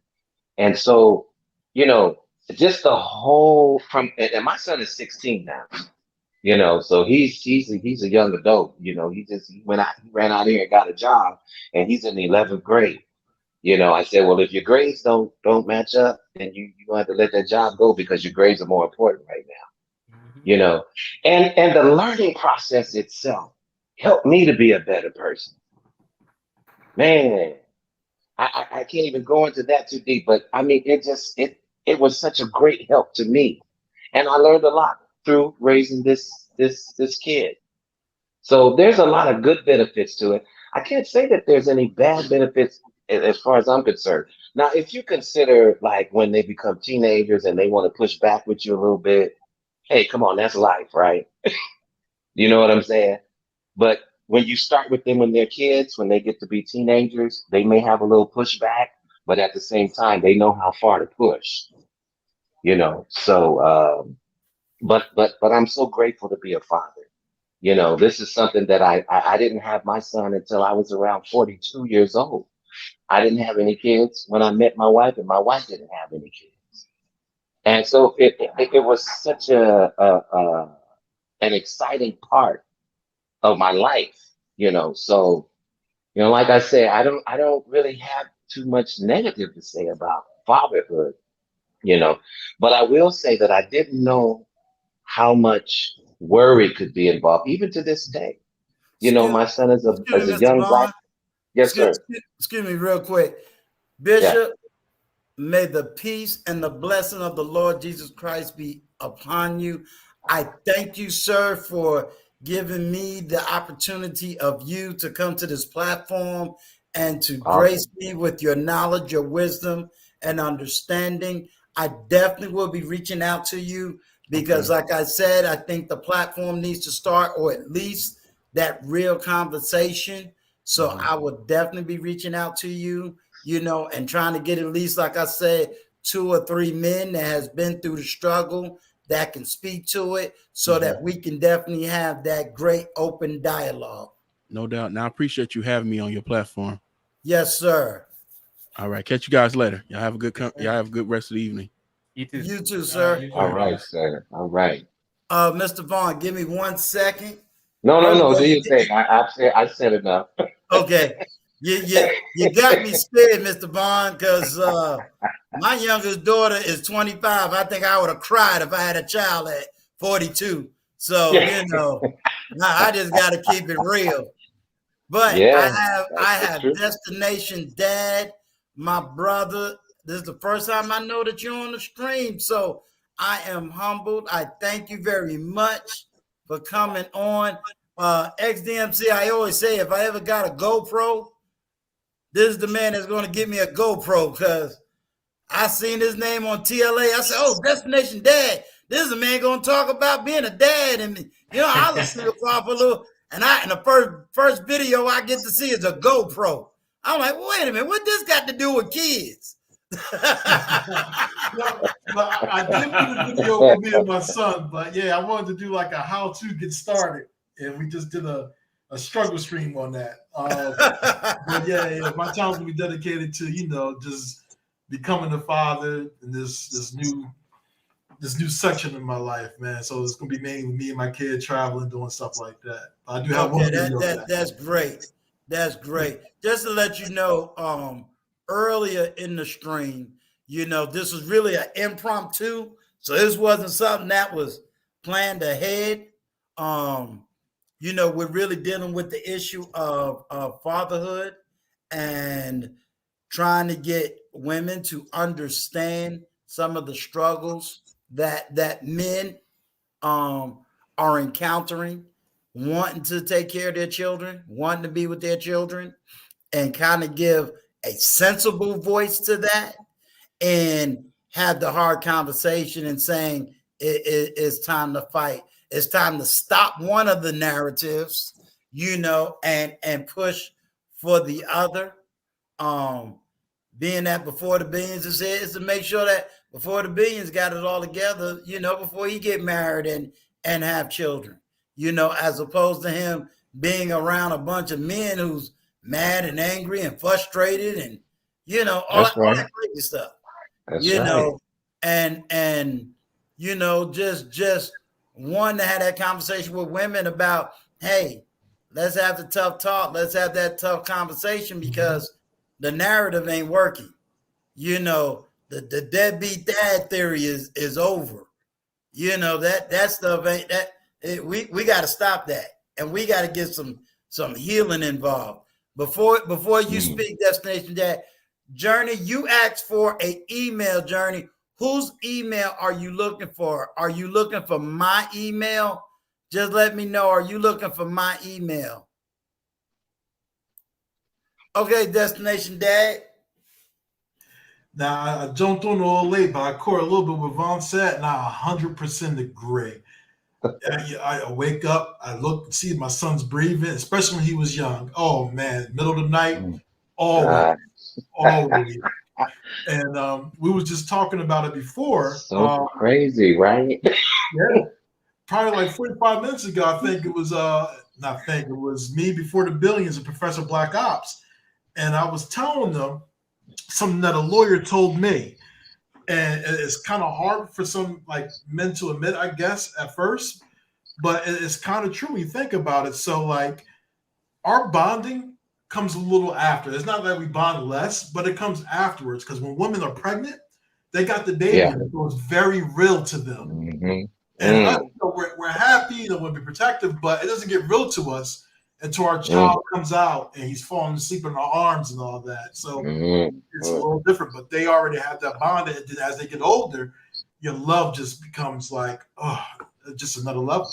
It's just another level of love. Like you really can't explain it. Like before I had my son, people used to always tell me like, yeah, you can't, it's hard to explain. And it really is. Like it's just different. Like you could love someone like a mother, a father, a brother, a sister, friend, but your child is just like a different type of love. It's unexplainable.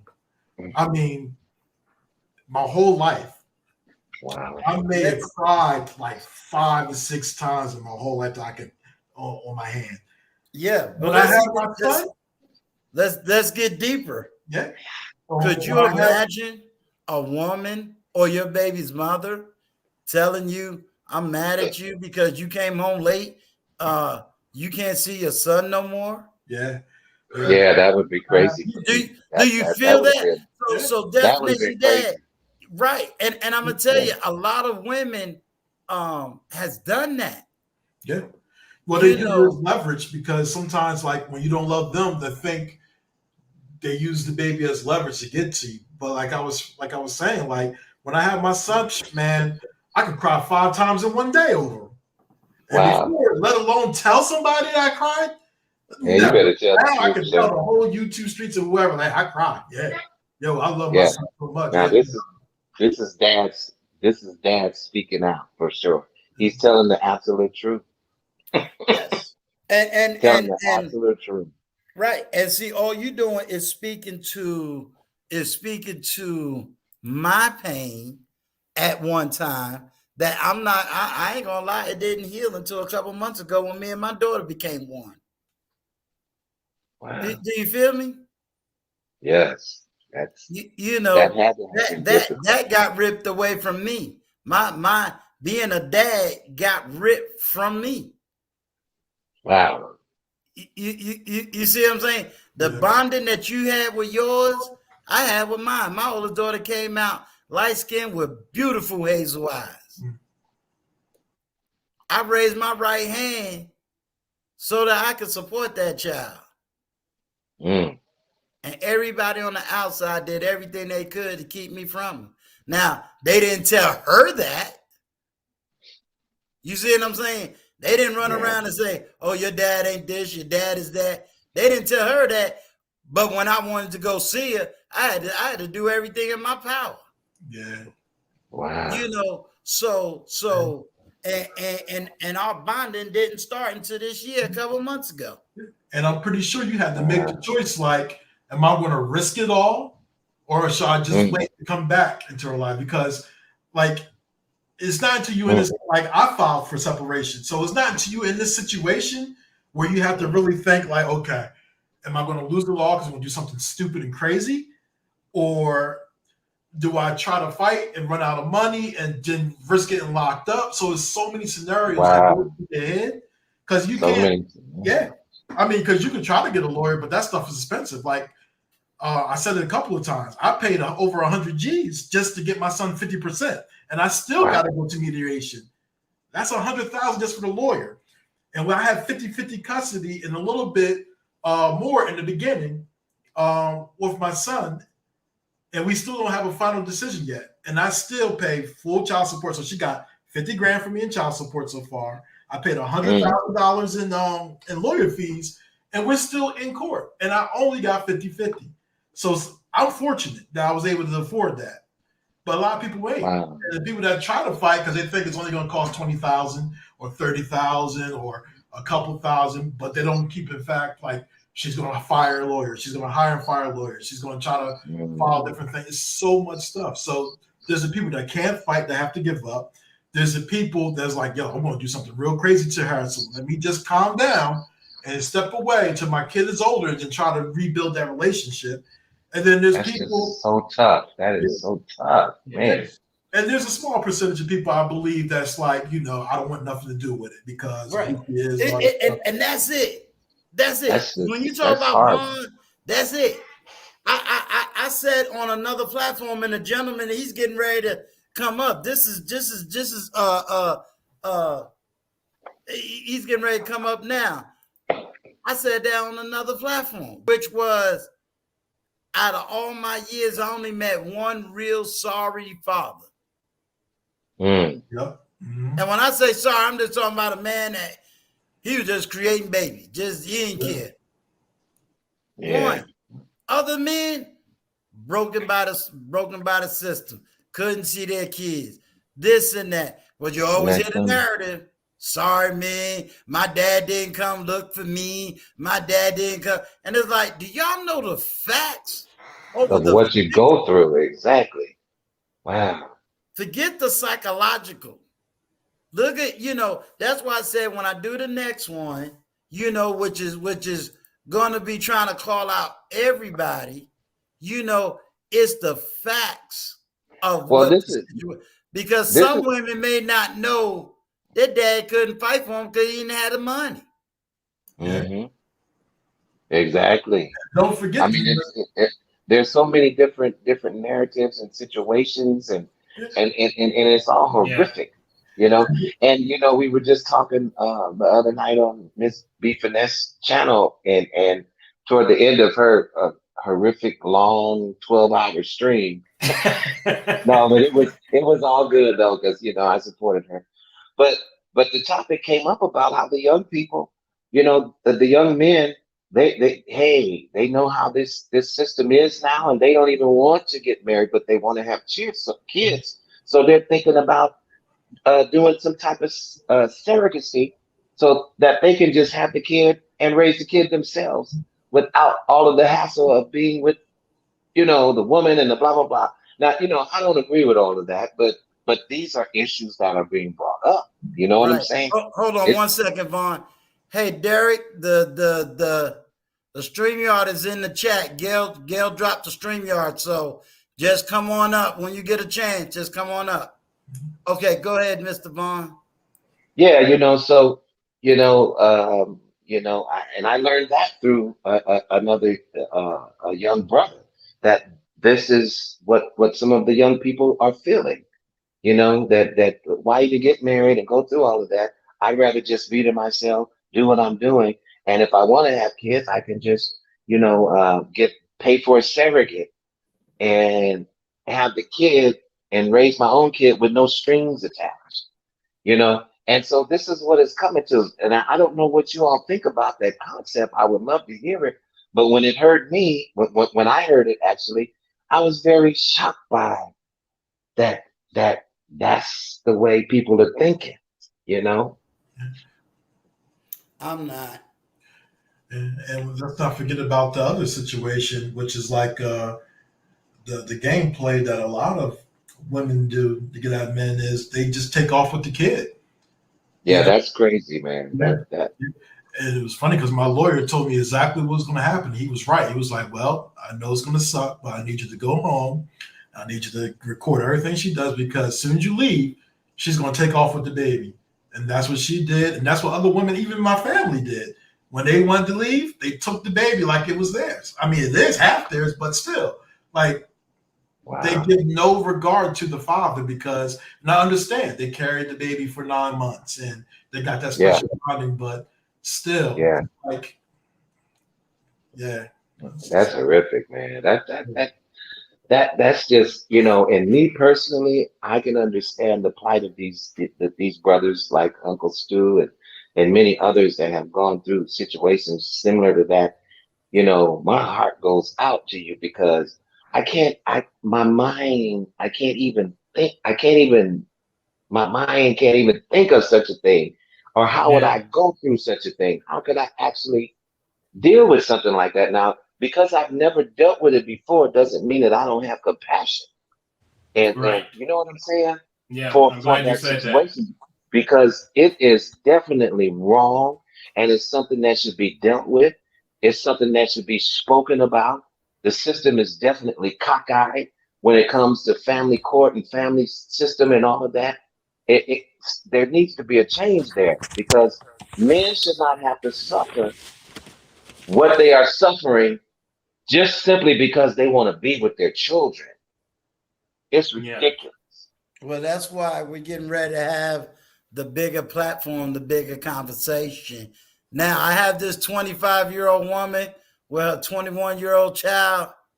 She's supposed to be fixing me some curry goat. She, XDMC. Let me tell you how Kareem flipped on me. Wait a minute. Now you try to play me. Hold on. Let me hear the tea. Spill the tea, Uncle Stu. You got to say that again, though. You have to say that again, Uncle Stu. What you say? I'm online with Journey, right? Journey down there chilling in Florida. Now, Kareem speak perfect English on the platform. She went straight Creole on me on the platform. That ain't even Creole. That's patois. Creole is a French mixture. So you ain't even, man, listen, Jamaica, right? My youth, Jamaica is an English-speaking nation, and our dialect is patois, not Creole. Oh, okay. Now, XDMC, whenever she talking to me, it's straight English. That's you wouldn't even understand. You thought it was what it was. You wouldn't even understand. You thought it was Creole. That Uncle Stu, when she speak to you, the British come out, but then it'll be a British woman. She's about to her home, girl. They just took me out the conversation. It is what it is, man. Wow. Look, Journey know I'm look, y'all look at the chat. Journey know I ain't lying. What's up? That is my Kareem.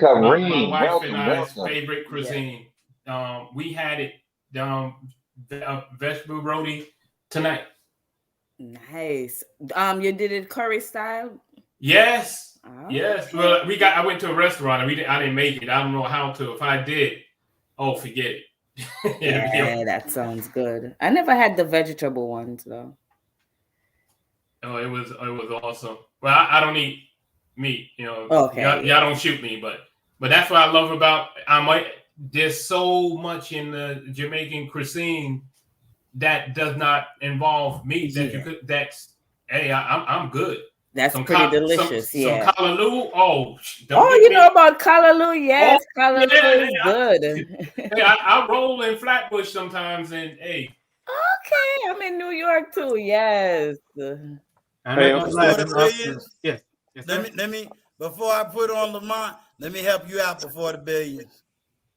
I'm from New York too. They talking about a borough in New York where all the Jamaicans live.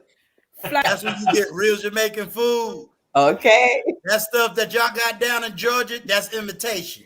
They got the real thing up there in Brooklyn. You don't need to go to Jamaica. You know, but Kareem was supposed to be trying to get me some 30 goat.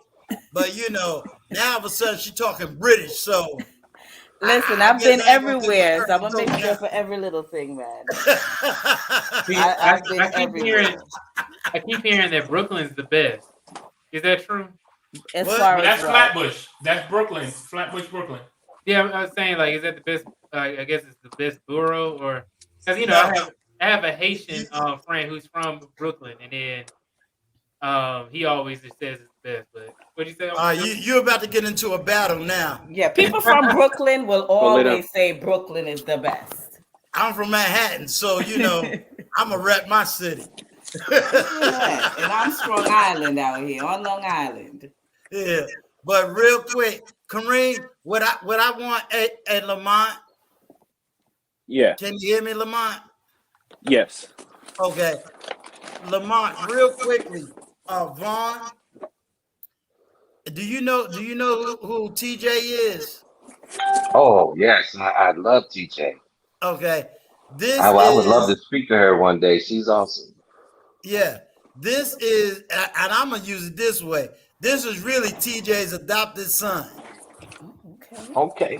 Lamont is a veteran, and I'm gonna have, before I have Kareem speak, I'm gonna just allow him to kind of tell his little bit. Lamont, don't go into the full detail, but kind of give him a summary of what you've been through as a father. Well, first I wanted to say hi to everybody. Sorry that I'm late. I'm in the shop right now, so sorry if my signal is bad or let's see. Well, my son is about to turn 2 New Year's Eve. This has been a hard-fought battle. It's kind of over for the most part. I caught a little bit of the conversation. I was blessed to have a lawyer that only charged me $1,600 for my case. And I got 50-50 custody, no child support, and everything is going pretty smooth, but it's starting to get rocky again. But before all that happened, she kept my son from me. She felt like she wanted, oh man, I don't even know where to start. Long story short, I'm one of the younger cats. I'm 28. Unfortunately, I got with a female that I wasn't compatible with. I got her pregnant. I tried to move her into my household.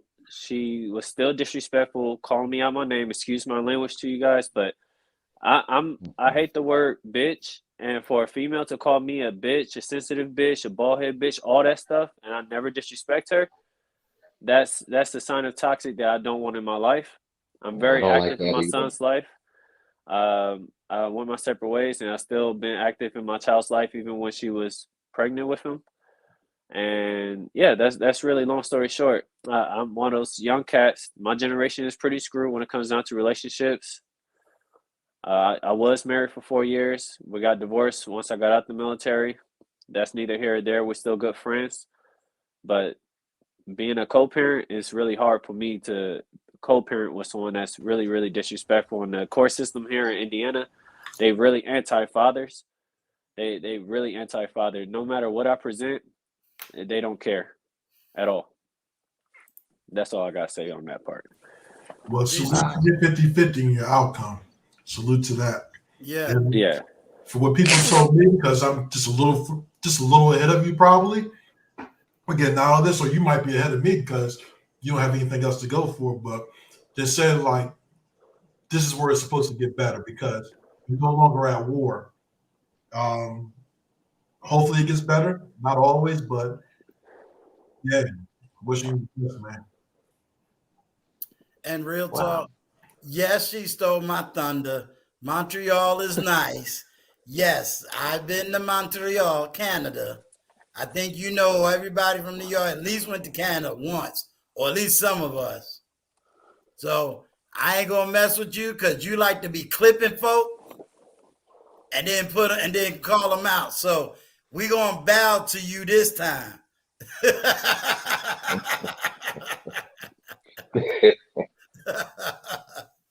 Okay, Wow. Kareem, Man, just what you like listening. to bring to the conversation as my only woman on the panel?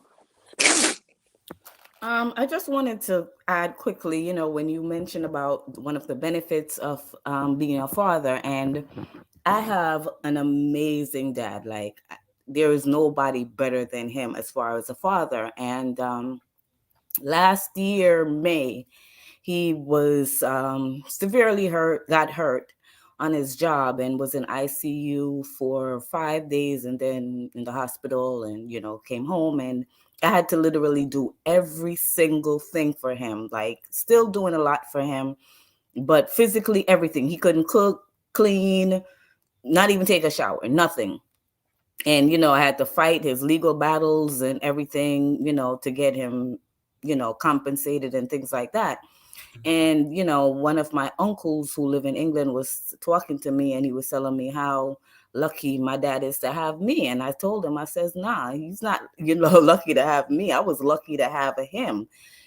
So sometimes, and there's a saying, once a man, twice a child. And eventually my dad became that child where I had to take care of him as well. And the fact that he was just such an amazing dad, it was nothing out of me to, like, do whatever it takes to take care of him. And even now, like, he finally got a nice settlement. And I hooked up with one of the fellows on YouTube, and he gave me some financial advice as far as getting him a Roth IRA so he can be all right through retirement and things like that. So that's just what I wanted to contribute to the conversation.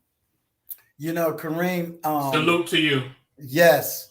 Yeah. As I said before, I don't know if you heard me earlier when Bishop was on, and I was so humbled to see Crimson Cure come on. I'm just excited to have both of them on the platform at the same time.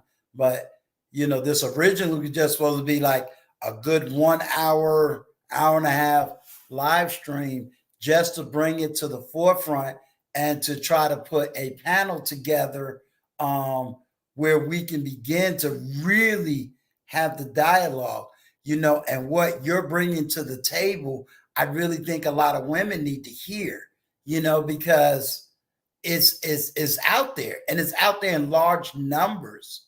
When we hear it, it's on Mother's and Father's Day, you'll hear the women say, Happy Father's Day to me. You'll never hear a man, and that includes myself, when Mother's Day come up and say, Happy Mother's Day to me. You know what I'm saying? And it's so abundant.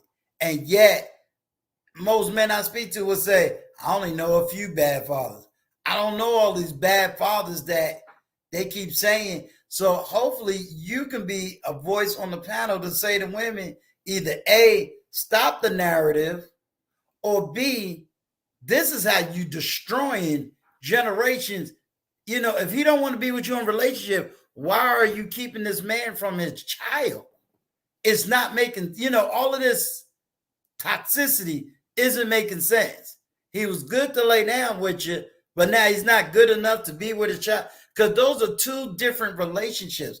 The relationship I have with my children is totally different than I would have with my daughter's mother.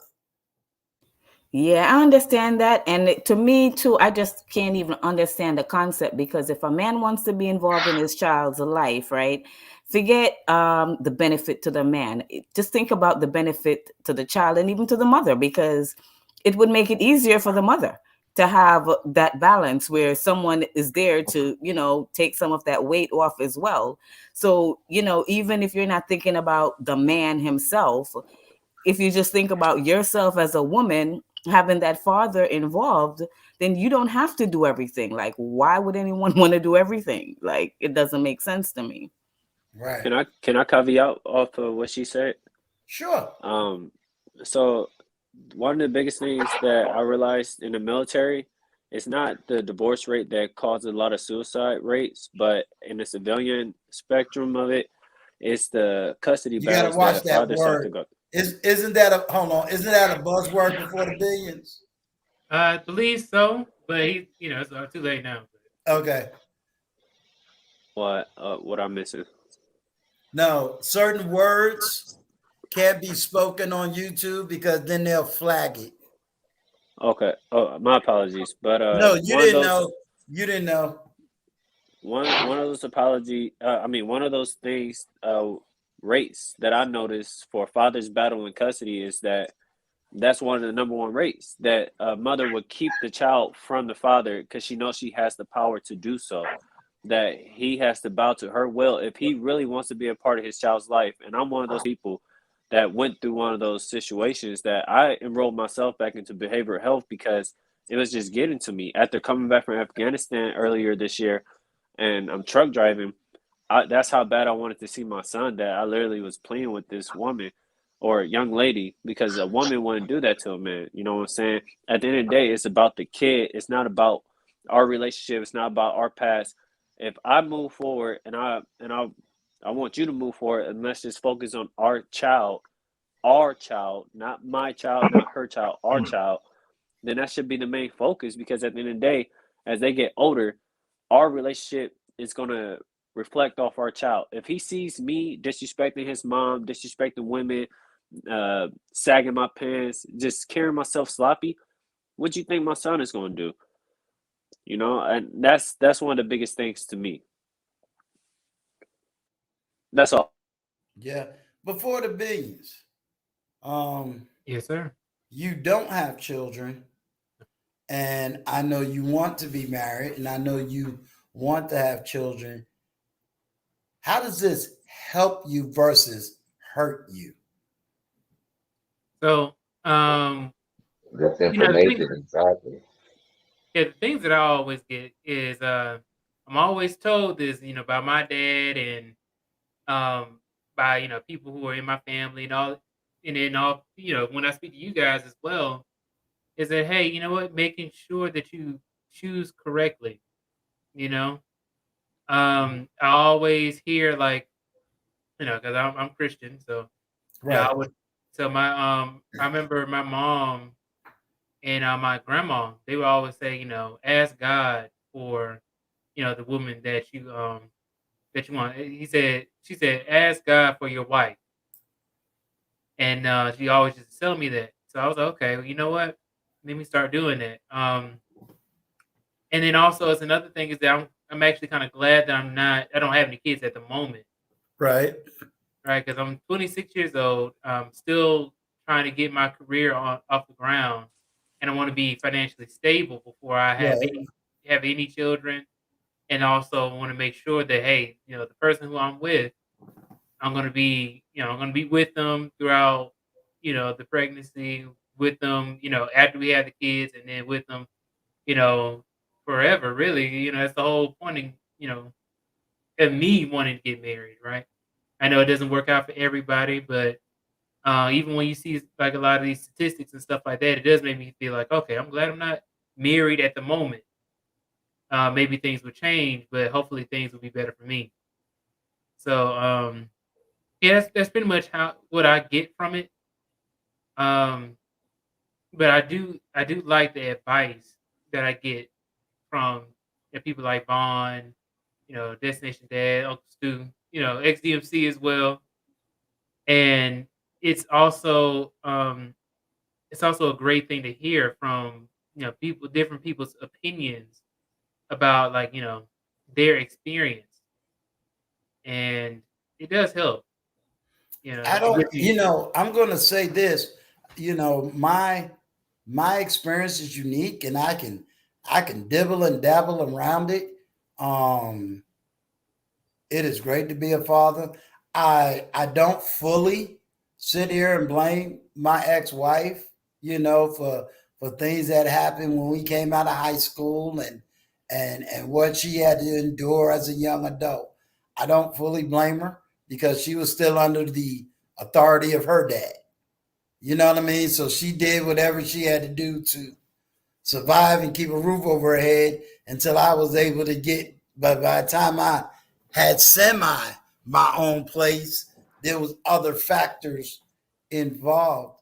But I like what you said about vetting a woman. So what I'd like to ask Kareem is, Kareem, as a woman, what would you advise before the billion? And I'm asking you that because I kind of like to wrap my arms around this brother because I know how men talk, and if I was 26 listening to other men, especially men on these YouTube streets, I think that women was the worst things in America. And, if I touch her hand, she going to set me up. And I mean, boy, oh boy, it's all negative.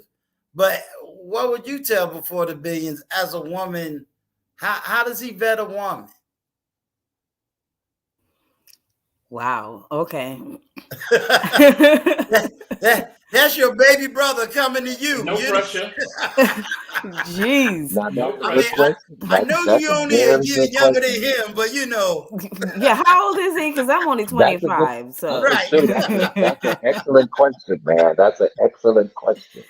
well, how to vet a woman? I think just paying attention.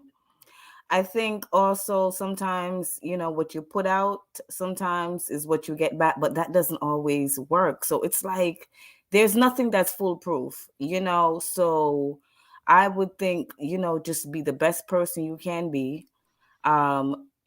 Be selective, pay attention, but at the end of the day, you're only responsible for what you do, and just be the best person you can be, because sometimes you just truly never know a person until a situation arises. I mean, I've seen people in great relationships, and if things go sour, that person changes. So it's like so hard to really say, like, things are going great right now, and 10 years down the line, she doesn't turn into like something else.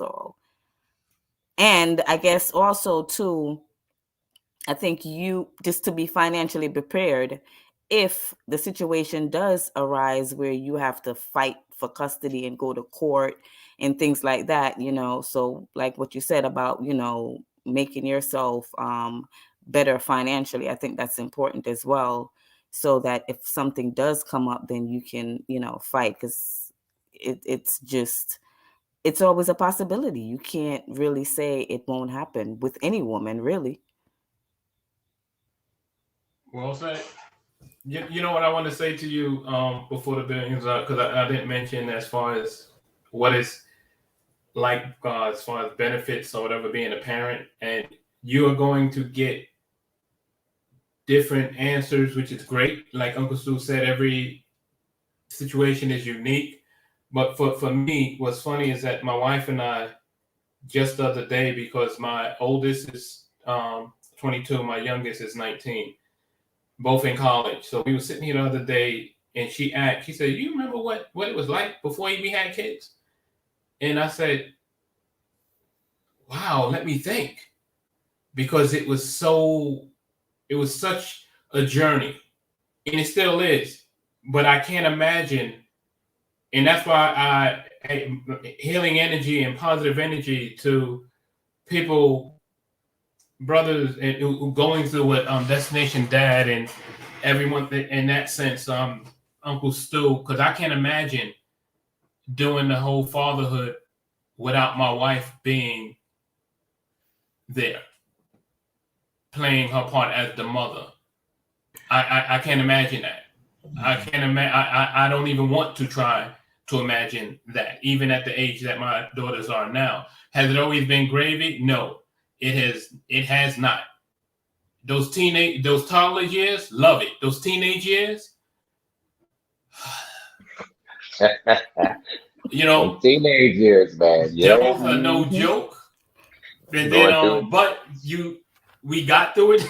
We got through it together. My wife and I.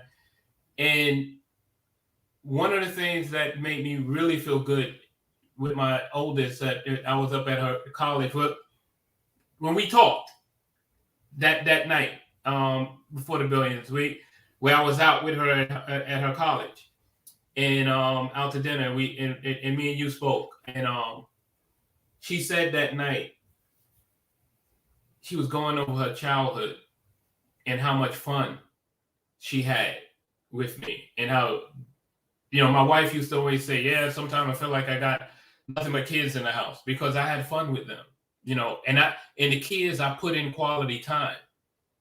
I put in quality time with them, because sometimes I could not always be there between the traveling, the work, or whatever, because my wife was a stay-at-home mother. But when you don't have a lot of time, you put in the quality time. And let me tell you, they remember that. They remember when you were not at that school recital. And they also remember when you were. Yep. That's right. That's right. So I would give you that. And it's awesome that you vetting and wanting to make sure you have your career, money together. But listen, I can tell you this, and this is just for me. For me, there was never enough money. I couldn't wait to say, okay, let me wait till I hit six figures. Okay, you hit six figures, and you go, no, I need more. I need more. You just can't put a price on it. You got to just go with the flow, as cliche and corny as that sound. But I'm appreciative of my wife being there. And I don't understand, and I think it's criminal, and I think it's child abuse when you keep the father or the mother, but we on the father topic now, to keep that father out of that child's life. Yeah. That is, to me, child abuse. Exactly. Mm-hmm. And sometimes it's fine when you brother spoke on right. the financial part. I have a friend right now, very close friend. I'm his youngest son's godfather. He is battling, I mentioned it before, but he's battling stage 4 colon cancer. There is no stage 5. Mm. He is still trying to get his baby's mother to let him see his daughter. That's just even at that stage. And what's unfortunate, it's going to come out. It's going to come out because he's a celebrity. They already talked about it on the Breakfast Club. So it's going to come out. And I can't understand that. What did he do? Yeah. Wow. Yeah, I'm sorry. And I'm gonna say this, XDMC, you said you said something that I've never heard it framed that way. And I think that's how I'm gonna label it. Stop the child abuse. Because that's a powerful analogy to say when you keep a father away from a child, it's a form of child abuse. That's deep. So if you see it come out, I'll make sure you get full credit for it, because I'm gonna definitely clip it, because that is something that maybe it needs to be stated just like that. To let everybody on the platform know, I'm close to Before the Billions. We getting ready to do a one-on-one this week. My heart for Before the Billions is being 26, being the man that goes to work. We both got the same type of fathers, or our fathers did the same type of work, so I can pretty much get an idea of how he grew up, but I'm gonna really listen to his story. But at the same time, I don't want him to go in with fear and poison and worry, because I believe holistically in marriage. I believe in good parenthood. I believe in that. Even if it didn't manifest in my life, I have a deep belief in marriage, a deep belief in parenting, because I grew up with 2 parents. Still married to this day, 54 years old. 54 years. So I believe in it wholeheartedly, even if it didn't manifest for me. And that's the belief that I want, for before the billions. I definitely would say he's doing something that I didn't do before I was 26. Yeah. I had my own business. You couldn't even talk to me about having my own business. Very unlikely. The answer is yes. Yes, sir, I am. And But thank you so you much. got to read Uncle Stu. Pure Pondering. You got to read Pure Pondering comment. Yeah. I can't even imagine. Not only that, I got one of my beloved, tough love in the house. This brother right here is awesome.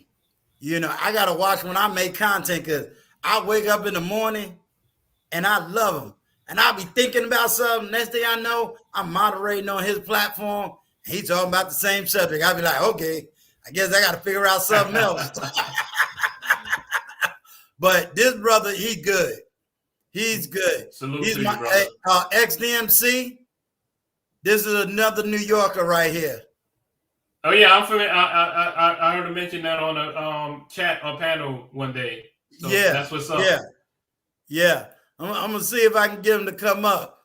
Tough love. If you want to come up, you definitely welcome to the chat, my brother. But Pure Pondering said that once upon a time I had 5 teens in the house, including an exchange student and one who came to spend the night and stayed 3.5 years. Healing and more love. Power to you. Wow. 5. I nearly died with just 2. I hear that. Brother, I look, I have 4 of them in my house. You know what I'm saying? I had 1 and that was enough. Okay. 1 and done. It was horrible. I only have 1. You have a daughter, Vaughn? No.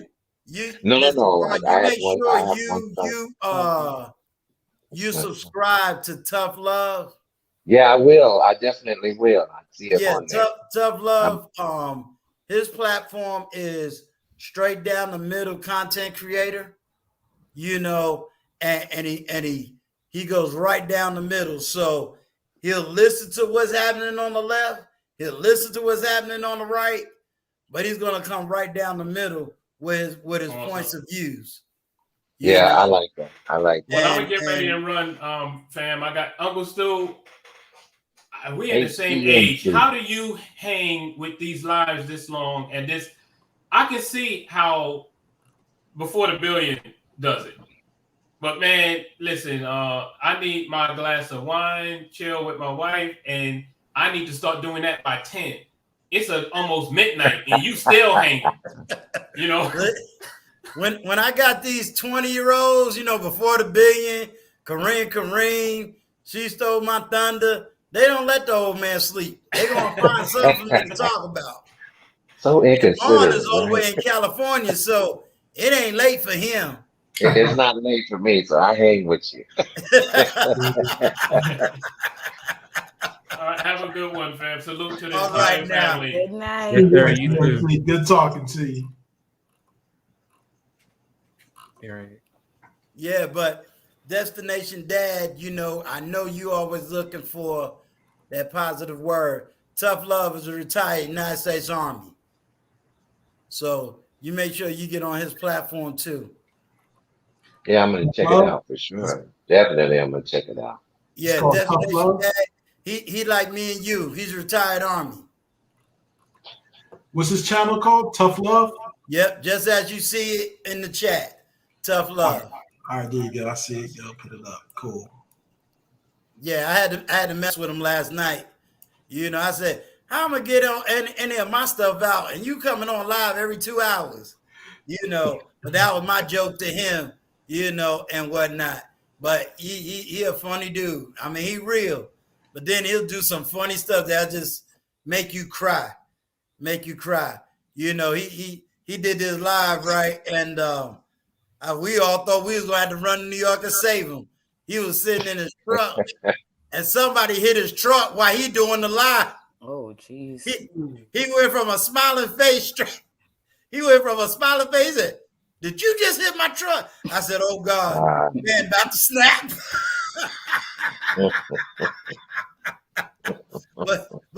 but he held it down. I said, oh Lord, we about to see the man somebody get hurt. Yes, get the strap. Get the strap. It was on for about a minute.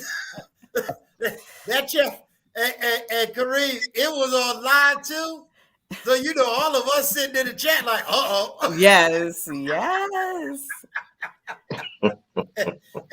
And he ain't driving no cheap truck. Oh, Jesus. At least it wasn't a hit and run. Now, it wasn't a hit and run. His whole tone changed. Normally when he talking, he's smiling, he laughing, he telling jokes. All of a sudden, that smile, that laughter just took off. Did you just hit my truck? I said, uh-oh, we about to get a video now. Wow. And I said, that brother didn't even realize he was doing a live, so he would have been all messed up. Wow. But yeah, that he does good live streams. He comes on, and like I said, he goes right down the middle. So he don't do the seesaw stuff. He don't follow nobody's narratives. He just gonna keep it 100. He just gonna keep it 100. So Wow. a lot of times, I'll hear something, and really, he was the brother that first motivated me over 2 months ago. He did a video where he talked about if you only got one subscriber, talk to that subscriber and get that subscriber all of you, and because you never know if you can just help that one person and be happy with that one person. And then about a week later, TLA was talking about all men over 40 need to start a YouTube channel. So as soon as I got my YouTube channel going, Tough Love was the first person I reached out to. And one of the reasons why, I'm so sensitive about people emailing me or writing comments, and I really, take the opportunity to make sure I'm reading emails, is because one day Tough Love talked about a real sensitive subject that was personal to me. And I had reached out to him by email. Within 12 hours, that brother was writing me back. That touched me because that let me know there was a real human being on the other side of that video. And that's just something I ain't never forgot. So, I had no choice but to keep rocking and rolling with him. And now he's really moving this platform where he's trying to connect with other positive content creators and create that positive content space. So if you ready to rock and roll with him, Mr. Vaughn, rock and roll with him. Yeah, I'm gonna definitely check it out. Definitely, hit him up. Let him know what you're doing. Oh, right. Wait a minute. I'll let you do it personally. Yeah, I was about to say, I see him in the back. Yeah. Oh, okay. Who is that? Oh, wow. Okay, here we go. This is the world famous Tough Love. Uncle Stu, I appreciate you. I appreciate you. Salute to Uncle Stu and everybody on the chat. Hey there. Yeah, salute to you, sir. And I'm going to tell you, Tough Love, it is a very humbling and an honor that you are on the platform. And salute to you, sir. Salute, major salute. I appreciate that. Think about you, bro. I'll be the first man to say sometimes I try to keep a tear back because you really touched me, bro. You really touched me. It. Listen, let's set the record straight real quick. I don't appreciate you dry snitching, talking about I was about to get the work because the dude hit my truck. Yeah, you know what? You dry snitching a little bit, bro. Yeah, he violated. He violated a little bit. Yeah, New Yorkers don't snitch, man. What's up with that, Uncle Stu? Did I dry snitch on the brother? Straight up snitch. That was crazy. Also, Uncle Stu, I haven't lived in NY in a long time. I retired 20 years. After doing 20 years in the military, I now live in Houston, Texas. So I don't live in New York. Yeah, I don't live in New York right now. So. Oh, okay. Yeah. Okay. Yeah. Yeah. So did I miss all of the conversation about the topic? Well, the topic originally was dealing with fathers and the struggle that fathers go through. Just wanting to be with their kids, and what I want to do, tough love, is be able to, later on have that panel discussion where we all kind of talking about that issue and trying to get women to really understand that the narrative of fathers not really loving their kids, that narrative got to die now. And they really need to understand either A, what men go through without their kids, or B, you do have fathers who want to be with their kids, but it's either the court system or the mother themselves that's keeping fathers from the mothers. I can definitely go with everything that you just said. I'm gonna be honest with you, man. It's a shame that um that you have people who govern their kids as if their kids need to be a part of the nonsense. You know what I'm saying? They treat their kids as if they need to be collateral damage, as if I don't work out with the mother or vice versa, then now the collateral damage is you now don't get access to your children, or I create several barriers for you to go through. I make it hard if you try to come and get them, or try to call, or to keep up with appointments or special events, holidays, etc. So it's a lot of people who govern their kids as collateral damage, and we have to realize that the court system for some is a necessity, because some people will not support their children freely, so they need that assistance. But for others, the court system is used as a way to weaponize against the other parent, and for some reason, well, for a lot of reasons, it's unnecessary. Me myself, I was a guy, especially living in Hawaii.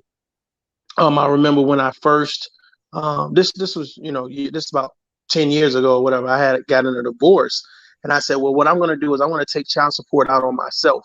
So I went to the child support agency. I said, okay, I just want to, make sure my daughter gets this money or whatever, and I don't want to just be giving the mother money, and what I'm saying, there's no real track record of it. So I said, and because I was in the military, of course, I seen a lot of heinous things happen with a lot of soldiers. So I said, okay, well, let me go ahead, jump the gun a little bit. And what bit me in the butt was when I transferred from Hawaii, and I ended up moving to Fort Polk, Louisiana. For some reason, starting child support was no problem. So it was no problem. But when I got to Fort Polk, Louisiana, I don't know if you guys know about that area, but it's a very low key area in regards to BAH. So it's the lowest.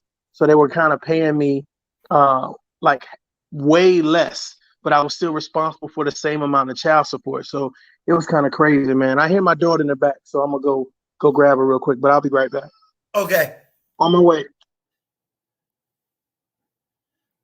But do you see now, Vaughn, why we got to set this platform up and at least get this conversation? I mean, we can say we got it started on the Genesis, but really get it out there and really destroy the narrative.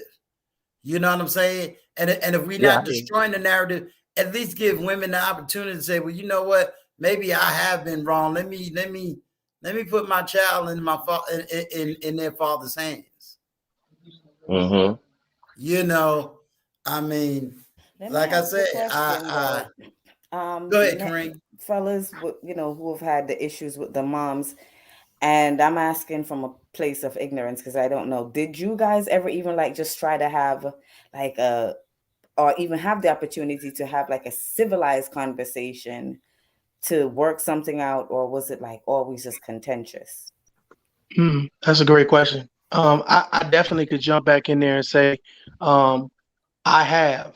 But here's the issue. The issue is that when you are in a position where if you guys don't leave on civil terms, for some reason, all of the conversation about, this is how we're going to move forward with our children or our child, all that civil conversation and planning goes out the window. Now it's, what can I do to hurt you or hinder you or to take advantage of the situation. And in the military, it is very easy for the spouse, whether male or female, to get leverage on the soldier, because the chain of command they don't want especially me being a warrant officer in the military at that time, they don't want you to be involved in anything that's going to make yourself, the company, the military as a whole, the organization look bad. So they try to make it go away. They make it go away by leaning on the soldier member, by saying, well, you have to do more. You have to give, and I think what happens is a lot of soldiers lose faith in their chain of command. They lose faith in the parents. And it's like, okay, I'm just here for monetary value. I'll just give the money. It becomes so depressing for a lot of soldiers that they stop dealing with the other parent, and they also stop dealing with the child because it's such a headache. Now, some people would say, hey, that's a cop out. But I'm telling you right now, you'd be surprised what people would do for their sanity. You know what, too, because I'm not sure if you were listening in when we were like before the billions. He's a young fella, and he's talking about, okay, how do you like vet a woman and prepare? Do you think there was any signs prior to, say, marrying your child's mother that would have given you like the red flag? Because I was thinking like you really can't be too prepared because anything can happen. So just want to see if you saw any red flags that you can like advise him. You asking some very great questions. Before I jump in there, I want somebody else to jump. I don't want to steal no thunder. I'm gonna be quiet. I'm gonna let somebody else answer it. I'll follow up. All I'm gonna say is I was stationed in Schofield Barracks as well. First in the 8th Field Artillery. Schofield. I was at Schofield, definitely. Yeah. Yep. I was a first sergeant in Schofield, and I also when I made E8, I also made the warrant officer list. So I did my little time as first sergeant, and then I went to warrant officer school. So yeah, definitely, I know about Schofield. Definitely. Yes, sir. Yeah. In the Pink Hospital. Oh yeah. Oh yeah. Oh yeah. Oh yeah. Oh yeah. Anybody want to chime in on that? I mean, what would you tell before the billions how to vet a woman so that he's ready? We talking about a Christian man. We talking about a man that has a job. We talking about his second business being YouTuber. Tough love. We looking at a young man that he easily gonna put in 8 hours of live stream while he's sitting up there building a website. Right. So this is a brother that I want in the forefront of when women say, "Oh, ain't no good man," be like, "Nah, I know a 26-year-old that's doing it." Exactly.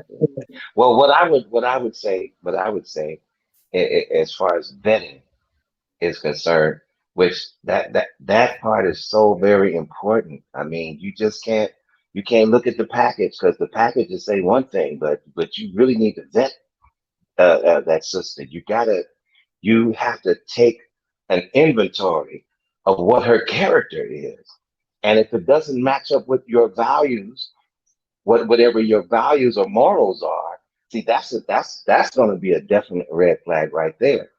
And then during the vetting process, if you determine some type of disrespect, well, respect is like number one on my list. That's like, if you can't respect me, then we can't really go any further, because I don't have time to really be going back and forth with you, But vetting, I mean, what is her characteristics?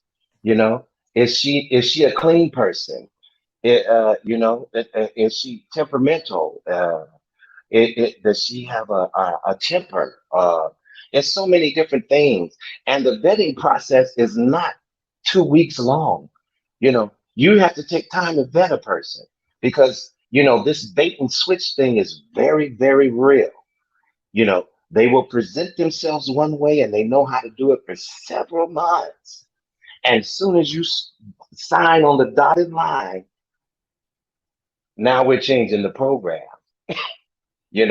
So I mean, it's just, so you really have to be in tune with the spirit, and I will say that as a person that is a Christian, you really have to be in tune and allow that spirit of discernment to operate in you, that gift that God has given us, and he's given it. I believe he's given that gift to everyone, but a lot of times we overlook a lot of things, and these red flags. I mean, a lot of us overlook so many red flags, and this is what causes us to get in these entanglements that entangle us. So, the vetting process is very serious. I would definitely say that. That was some great points. I totally agree. What about you, Destination Dad?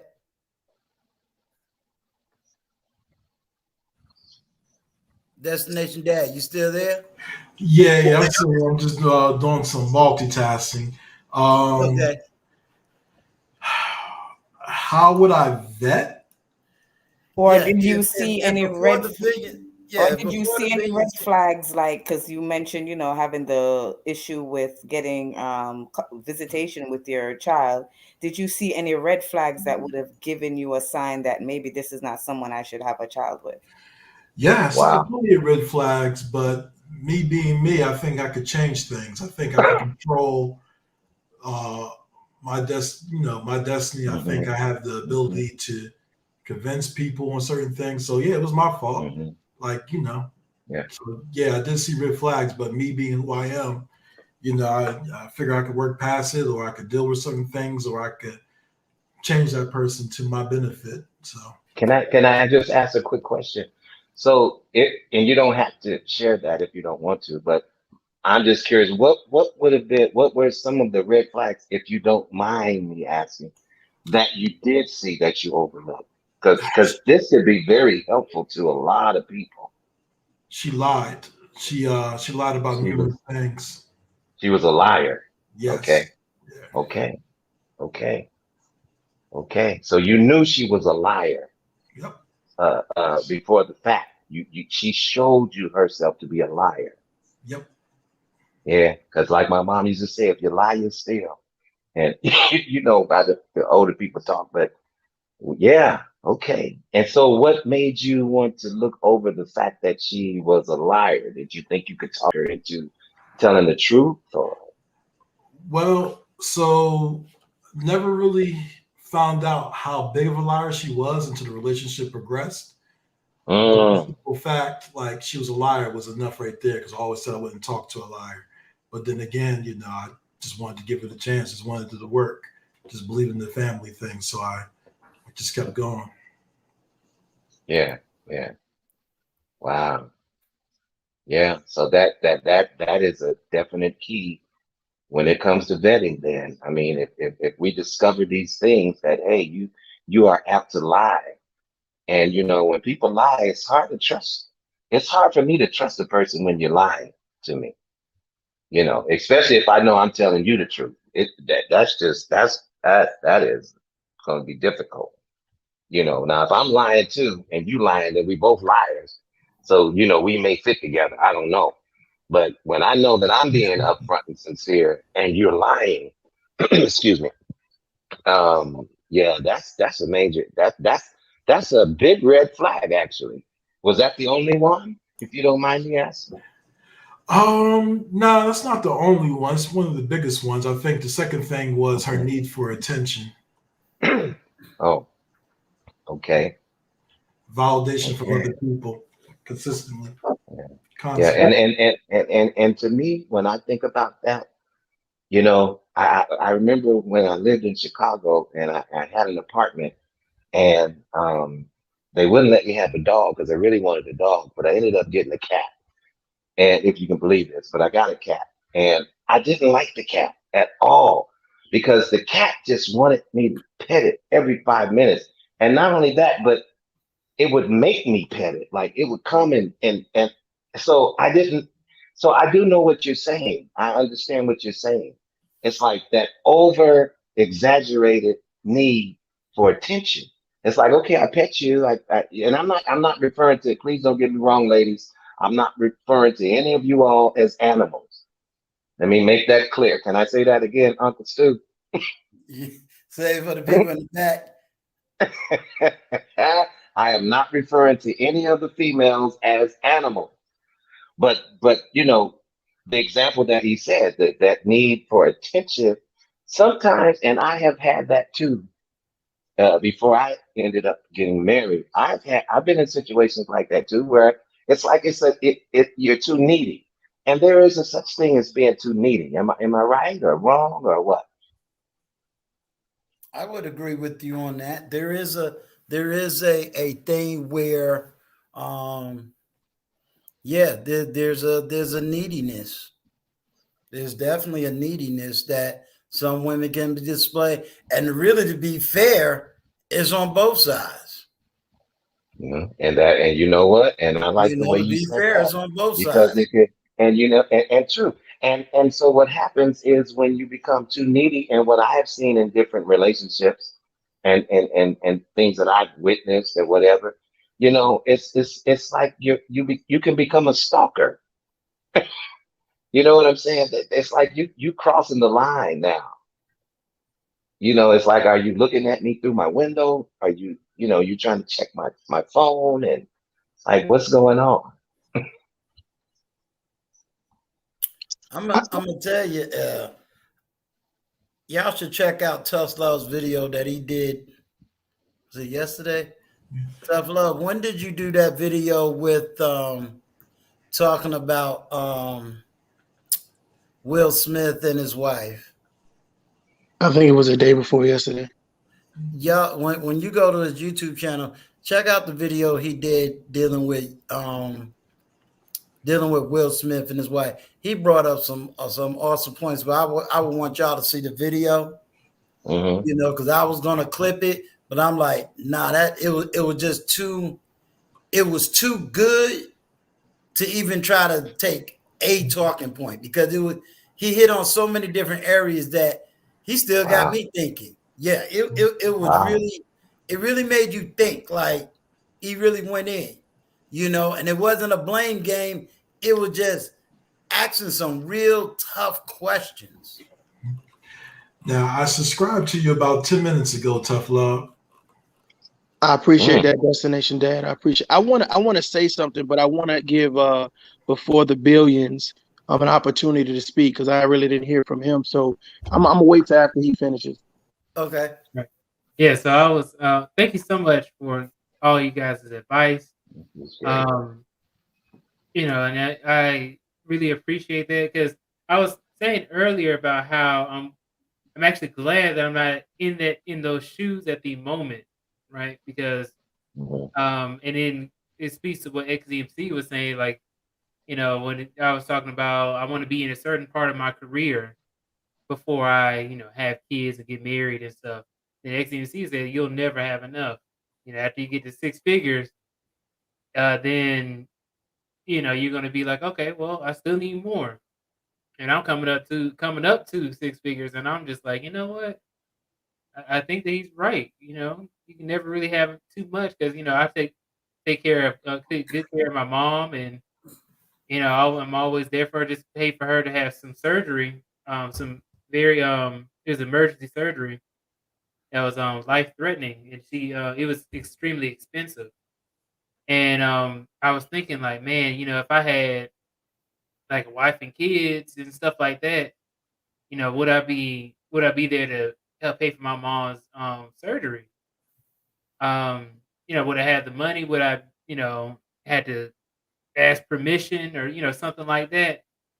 But I'm glad that right now I don't have it, but that's something I still want to do in the future.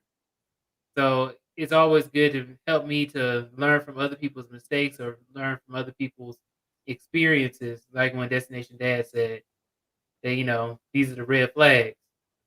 And I'm gonna take those and say, hey, if I see the same thing, I'll be like, you know what? I heard Destination Dad say that. Destination Dad planted the seed. Everybody on this panel did, Hmm. and when it That's comes up, good. even though it may not happen, right now, if it happens in the future or something like that, then I can just remember this time where I spoke to everybody, and then I was able to learn. Hmm. That's awesome, man. That you have an ear to hear. That is awesome. Yeah. Um, Yeah, tough love. I think we were asked another question is I don't because I think Uncle Steve said that tough love was a father as well, right? Yes. Yeah. Yes, I am. Right. So tough love. We were asking a question earlier, like what's the most difficult things, and then also the benefits of being a father. I don't know if he had already touched on that or not. I haven't touched on that, but this is what I'm gonna do real quick. I have to rewind just a little bit because she asked a very phenomenal question, and it seems like everybody on the panel really gave some great insight. But for those that will, that's currently viewing and that will view, I want to make sure that they understand that how balanced this collective of people on this panel are. So I want to rewind just a little bit. She said the vetting process. And I feel like we do a great job at lying to ourselves. And we lie to ourselves to the extent that we don't really understand how to vet. It's a practice. You see what I'm saying? Like if this was a championship game, we just don't get to the championship game. We have to have several games prior to. We have to work out our strategy. The issue is that we normally, let's just say we take the military training out, right? For those that are military or for those that are at collegiate level or any management or supervisory role. It takes practice, it takes training, it takes leadership. For a lot of us, we don't have that. We don't get that on a daily basis, or we don't encounter that until we go through trial and tribulations and we say, okay, well, I guess this is the right way. But the thought process behind vetting another person, the issue is we don't do a good job at well, let me say, some of us don't do a good job at vetting ourselves. We lie to ourselves. We meet someone, let's say at a club, at a church function, or whatever the case may be. Either we've been lonely for a while, we've just jumped out of a relationship recently, and either way it goes, we find someone that piques our horizons.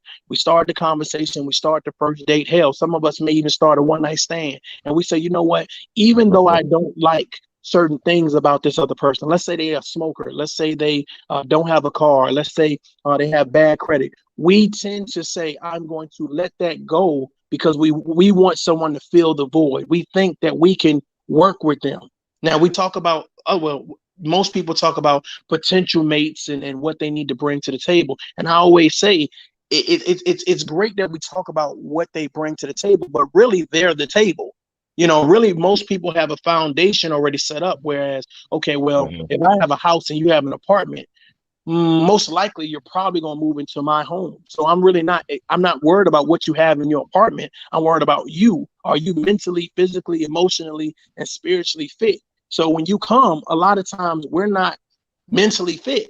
We're not over, our ex. We're not over what happened to us as a young man or woman. So we're bringing all of that to the table. And I'm gonna be honest with you, a lot of people don't do a good job at asking the tough questions right away because they want it to work so bad. She has a beautiful smile. Hey, she has a Coke bottle shape. Hey, he has a great job, or he's tall, dark, and handsome. Like we see something that we like, so we dull out all the other red flags. And it's not until we get into hot water, it's not until the honeymoon phases ends that we now say, well, you was a broke motherfucker anyway. You know what I'm saying? Well, you couldn't cook anyway. You know what I'm saying? So it's not until we get into the let me throw shots phase that we now say, okay, well, I been knew you was full of shit, but I let it go. So I think in order to vet someone else, we have to know ourselves. Are we ready for a relationship? I'm gonna be quiet. My bad, y'all. And sometimes, if I can I just piggyback off of that for 2 seconds? 2 seconds. Because the question I'm asked, Tough Love, is that my question to you, Tough Love, would be, how do we start that process of self-vetting? Uncle Stu, I'm gonna answer that simply. This is the perfect time. This right here, this form right here. Someone is going to not come on the panel. Someone is not going to hit the like button. Someone is not going to hit the share button, but they're going to hear somebody's perspective right now and say, you know what, I'm going to add that. In the military, we call it our toolbox. I'm going to add that to my life. Oh, this is what I need to be looking for. This is what I need to be worrying about. Okay, I need to take time to heal myself. I need to make sure that before I jump back into the game and offer myself up, that I am ready. And I think a lot of us are not ready. So when you have panels like this that say, make sure that you're ready, I think that's the starting process right there. Okay. I would go as far. Exactly. Uh-oh, the ambulance. No, but Go ahead, exactly, Vaughn. man, what he just said was totally awesome to me because I feel the same exact way. We need to do self-examination before we try to jump into some of these relationships. And like he said, a lot of us are carrying baggage from past experiences that we really haven't dealt with, but yet we're ready to jump into these relationships. And then when they fail, we for the life of us, we don't understand. But we need to deal with ourselves first. I think a You lot know, of that. I'm sorry. we have to. I'm sorry. Go ahead. I was about to say, I think a lot of that is our primal urge. We want to propagate our genes. So even if we know somebody's wrong for us, that Mm, innate feeling in us, that DNA, that human want to propagate your genes, at least for men, is out hmm there. So even if you know she's wrong for you, it's just something in you, a drive that you're going to do it anyway. I mean, But it's it's just hard to like fight okay, that, but then even it, when you then know it, you're then it's that, but then it's like this. It's like how many times are we going to trip over the same piece of carpet? How many times are we going to fall and bust our head before we catch on to right. there's something awry here? There's something that's not right here. You know what I'm saying? Yeah. And I do because a lot of times we are led by our flesh. Yep. We are led by our flesh. Is See what I'm is saying? is it the flesh, or are we afraid to be alone? Well, Good point. Good point. that's another good point I would say too. You know, but I believe the point I was making has a lot of relevance to it because you know, a lot of us we are led by we are allured by things are become alluring, and it's like we kind of lose our minds, and we have our nose up in the air. And some people back in the old days, the men called it the older people called it being whipped, Hmm. you know. And a lot of times, yeah, we become whipped as men. I don't know, they may call it simp now, whatever they call it now. But you're whipped, you know, and until we can get past that fleshly part of it and deal with ourselves, the spiritual aspect of ourselves as well, because that's another important part to me. And I'm just speaking from the standpoint of a Christian. I know everybody's not a Christian, and I don't try to push that on everyone, but there is a spiritual aspect, I believe, of every man, and we need to be in tune with that as well, and I believe that some of these things causes us to make mistakes, man, that we suffer for later. We just suffer for later. And fortunately, men like that are on the panel can speak about these things. And just like Brother Tough Love said, someone will hear that and take out of what each part that they need, and it can be a corrective aspect of their life, or it can help them somehow. And that's all. I'm gonna be quiet. No need. What you got to add before the billions? Yes. So, I always love when Vaughn brings his perspective into everything too. I'm glad that you started coming up on these panels as well. And what I will say is that it is pretty difficult to vet. There's a lot of things that kind of come up that when you actually really think about it, you're like, um, that wasn't what I would expect to happen. You know what I mean? Like in a healthy relationship. And in that you just kind of have to I had to listen to you guys when you actually see something wrong, you have to kind of address it, Mm. right? And now you guys got me thinking. You What you guys got me thinking? You thinking about whipped? stuff. You Are know, you but whipped? Is the question. Am I whipped? Yes, I'm just messing with you. Yeah, she just. Can I ask the panel a question? if y'all don't mind. No, you cannot. Who is Okay. this? Oh, we have You good, man? Go ahead. So, do women pick the fathers of their children? Yeah, I think so. Yes. So, when we're talking about the vetting process, which I agree, both women and men should vet. But when we look at 51% of black men that are childless and 60% of black men are single, when we're talking about vetting, especially when we're talking about, marriage and pairing up, shouldn't we make sure that the women have the tools to vet even more so than the men because she has more at stake than men? That's a good point. Should we make sure that the women have the tools to vet even more so than men? Am I hearing you correctly? Yes, because she has more stakes, right? She has to go through a 9-month pregnancy. So she Okay. has so she has more at stake with every sexual encounter than a man does, correct?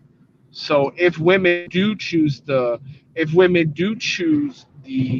fathers of their children and she has more at stake, and if 51% of men are childless, then shouldn't we kind of emphasize the women to have the right vetting process following the data? Yeah, I think that makes sense.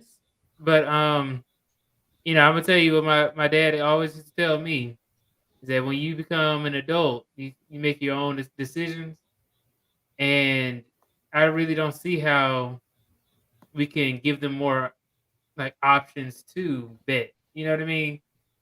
Like it's something that we're discussing now. Like I'm learning some new things on how to vet. Right? I'm learning about like the red flags and stuff like that. I guess we can give more information, but then there's plenty of information out there. But then what if people just don't want to consume that information? So it's going to be kind of difficult to actually give them more, Fair I guess, point. information. Fair point. So then how do we fix this situation then? Or can there yeah, how do we fix this, right? Because at the end of the day, right, women have more reproduction rights than men do in America, right? So then how do we fix this? I guess the solution, I get that really it's on an individual basis, right? Not every woman's out here, having children and No, stuff no, like no, that. no, no. I'm just saying we're looking at the people. I'm just pulling the numbers of people who have children, right? I mean, we know that women have more reproduction rights than men do, right? Men cannot financially abandon their children, but women can give it up for adoption, right? We know that. I don't want to get into all of that. We know that men do not have the same equal rights as women do in this situation. So the situation would be, I mean, you answered it already, but what would be the solution to this? Because I think the number one thing that damages us in the black community is the high 80% out of birth lock rate. I You, think that is you probably worse than drugs. we ain't signing ish. You made a very good point, and definitely before the billions did a great job at providing perspective. Let me throw this out there. First of all, um, love is easy. Relationships are a gamble. Someone can come with a great resume about what they did in their past relationship. They were this, that, and the third, or whatever, but that doesn't mean that they're going to be consistent and follow through in that relationship. So there's two ways to promote a solution in regards to having children. One, take the necessary steps to control the birth. And then two, be patient. That means be patient enough to learn the person that you're dealing with, because I think that's a great way to vet someone, to really kind of phase through the honeymoon phase, because I think that's where a lot of kids get born out of anyway. You know what I'm saying? You meet this guy, he's great for you, he's attentive, he's courteous, he's loyal, he's trustworthy, he seems like he has all of, the things that you check the block on. And then vice versa, you meet a woman, she's X, Y, and Z. And what happens is during the honeymoon phase is that you guys say, you know what, hey, we didn't have sex about 3 times with a condom. Now all of a sudden, we're waking up in the middle of the morning, and now we're just having, sex raw. So now a baby is born. You see, a birth. Some people get, they get unlucky and get triplets and get, what I'm saying, twins. But the fact of the matter is, during that honeymoon phase, or right there on the cuff of that, you then have a baby's born. And when the baby is born, what happens is you find out that you don't really like that person. Like there's something about that person that gets up under your skin, and that resentment then starts, and et cetera, et cetera, et cetera. So I would say, to add solution to what it is that you asked earlier, to one, make sure that if either you don't want kids or don't want any more kids, get a vasectomy, or make sure that you wear a condom. Make sure that you request that she takes birth control, and then vice versa. So that's one way. Prevent the birth. You see what I'm saying? That way there's no children. But another thing is to increase your patience. Increase your patience. A lot of us are impatient because we want it now. This microwave generation where we have to have everything now, and we don't want things to be slow and steady. So if we increase our patience and our understanding about things and the prevention of having kids, I think that would help the vetting process, because we give people enough time to be themselves without having children involved. Because once the children are born, it changes the dynamic. I agree. I agree 100%. And yeah. Well, I believe that if you're not married before you carry, I believe in that practice. But so I definitely agree with you on that point. But as a listener coming in, um, I mean this in a very good faith argument. I mean this in a good faith argument, and I'm going to preface this by saying this. In today's current dating market, I was in the dating market until probably like 2 years ago, 1 year ago, right? I would, because it feels like when we're talking, it feels like the onus, or the remedy and the problem feels like, or not feels like, it sounds like, and I could be wrong, and if I'm wrong, please correct it. But it feels like the onus, how to rectify the problem, and the genesis of the problem, it sounds like it always comes back to the men, right? It's up to the men to be the problem solvers of it, and it was the men, specifically black men, who created this issue. And it's a little bit troubling because at least the men, especially the red pill men and the men, the generation now, they don't see how this is a man's problem. They don't see how men started this problem, and they don't see how it's up to men to fix this problem. And to me, it sounds like it's up to the men to solve this problem. And I just want to know, because I also agree with that. I agree that if we want to fix the dating relationship, it is not up to the men. I feel that black men in particular have done a phenomenal job. And I think there's no more to ask of us. If things that needs to be fixed, it relies heavily, 80 to 90%, on the women to correct this, because I think black men have done a phenomenal job, and we've done all we can do, and we have done all we should have. So seeing how you guys promoting this, how are you, one, explain one, if I'm wrong. If I'm wrong, I accept it.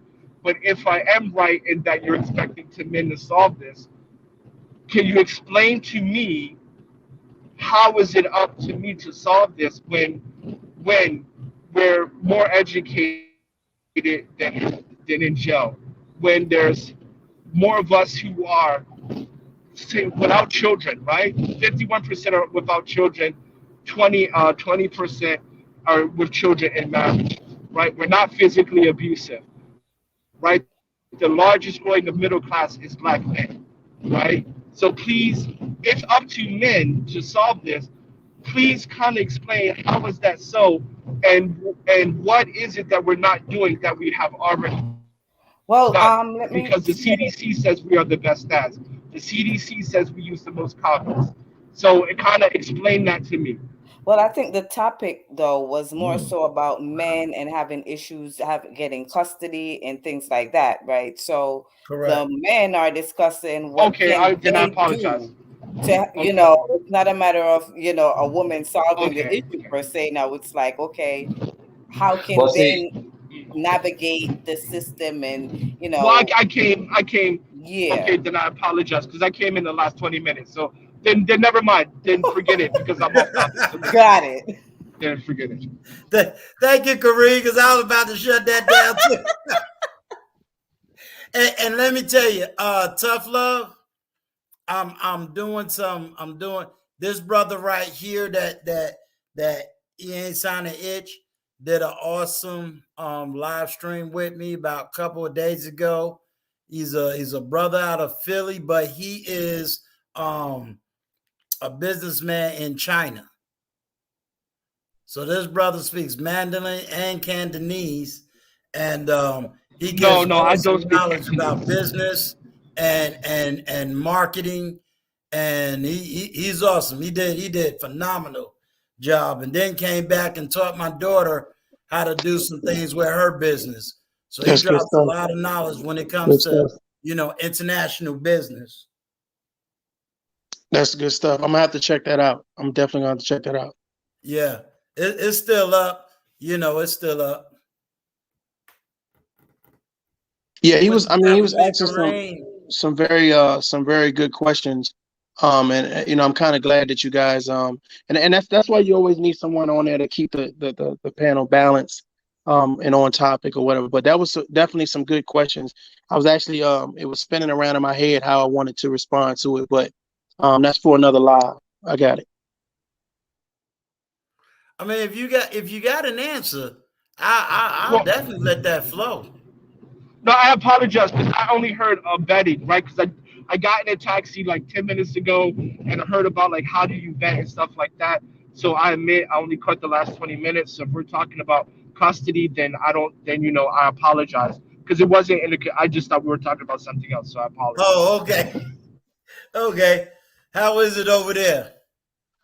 Man, it's good, man. The weather is nice. It's like 70 degrees. People are out, trying to yeah, just trying to be out before the weather change, because it gets cold and wet here, and there's no insulation. Like back home there's insulation, but here there's no insulation. Everything is concrete walls, so it'll be colder in your house than outside your house. So everybody's just Gotcha. trying to enjoy the bit of the lasted 70-degree weather. So yeah, other than that, yeah, I'm just going to another meeting now because the weekends are kind of busy for me. So I'm just catching you guys while I'm in a taxi. Okay, cool, Cool, cool, cool. You're in cool. Shanghai? Yeah, I've You're been in in Shanghai. I've been in China for 15 years, but I've been in Shanghai for 8. So, and I'm Okay. and thank you, Uncle Sue, for having these platforms because it just allows me to kind of keep in touch with the community back home because there are black people here, but there's black people from everywhere. You got black Brits, black Africans, black Middle Easterns, black Europeans, and you have Americans as well. So this is just my way of trying to keep in contact with the community because I don't come home that I come home maybe once every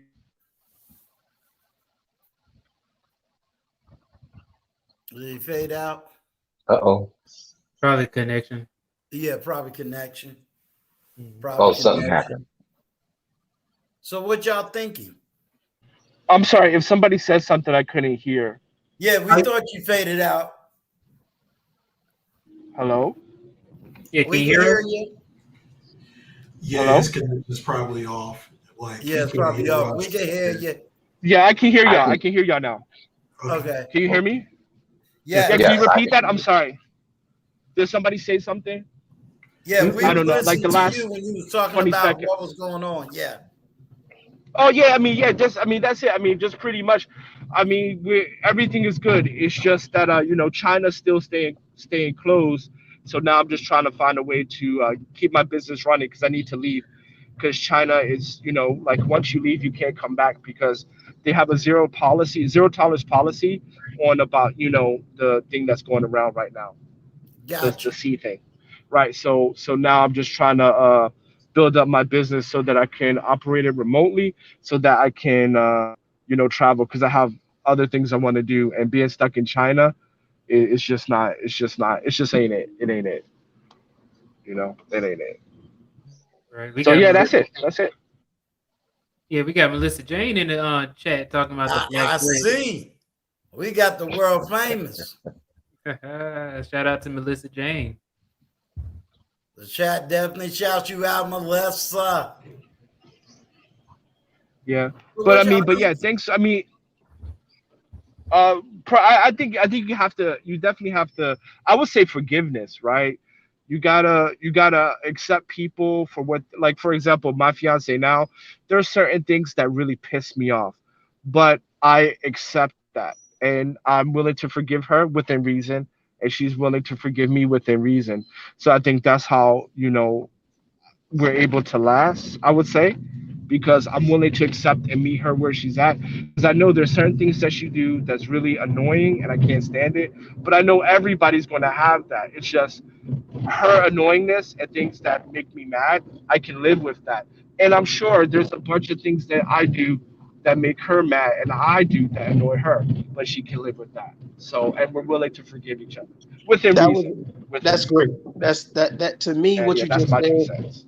is awesome, and I'm gonna tell you why I think it's awesome because this is something I used to talk to my soldiers about, both as a warrant officer and as a senior non-commissioned officer. How your relationship, let's just say it's on a foundation, and every time you get mad, you know what I'm saying, a little piece of your foundation cracks. Now you can work on fixing the crack in your foundation, or you can continue to go on and make more cracks, and I think that's what is important with a healthy foundation.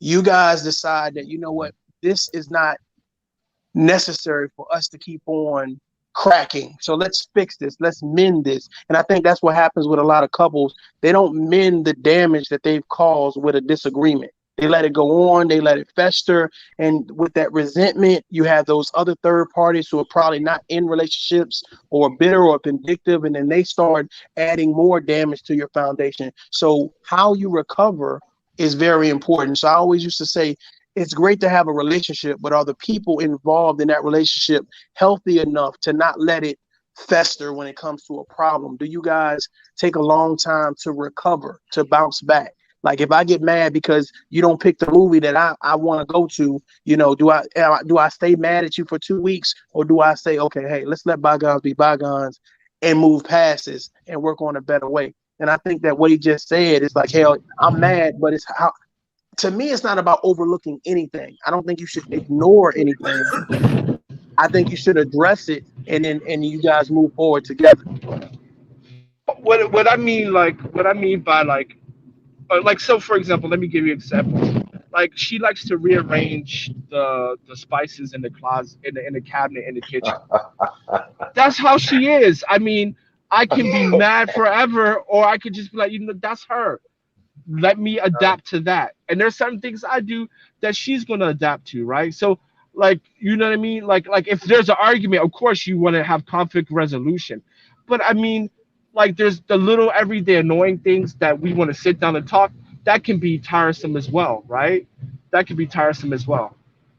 So a dollar shufu dollar. Right. That could be Well, tiresome as well. So can I address that? Because I've been married for a while, and I'm just speaking from a standpoint of somebody that's been married for a long time. You know, these little tiny things are so trivial. I need the toilet paper to come from up under instead of from on top. And you didn't put this that way, and that. It just seems like it's more serious thing, and I don't. I'm not trying to make light of the situation that frustrates you, and because I hear a lot of people say these things. You know, I've been in my relationship long enough to have been able to move past that. And in a relationship, especially a marriage, also you need to learn how to compromise with each other. You know, and I don't hear a lot of compromise in some of these spheres. You know, when the people are talking, there is no compromise. There's no such thing as compromise. It's like it's my way or the highway. Well, that's not how real, down to earth, true relationships work. You know, we have to acknowledge each other's faults, and we need to either figure out how we can do better as each individual, and how we can help each other in certain areas, you know. And yeah, we're going to get frustrated at times, but when I hear people, and you know, it's so sad that marriages are broken up behind these little trivial things. You know what I'm saying? I mean, actually getting a divorce. I don't like the way that she stacks the dishes.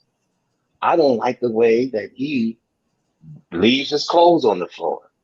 You know, I think that in a relationship, and I've learned this, I'm just speaking from experience, you know, you learn how to live with each other. And it is a process. Nobody comes into it already made and perfect. You're getting into it, making a vow that, hey, we are going to work together to accomplish whatever. Doesn't mean you don't. Vaughn, but do Yes, you yes. think the small issues are a symptom, of the bigger issue? So, for example, the stacking the dishes Mhm. and, Mhm. doing certain things, because I don't think people necessarily would get divorced because of that. It's something bigger, like And it could be a trigger. Yeah, you're it could ignoring be a trigger. me, you're not Yeah. validating my feelings. It's usually a lot deeper So than then we just. should so then we should call it that, instead of I'm arguing with you because you didn't fold the towels a certain way. If it's a bigger issue than that, well, let's meet the issue where it is.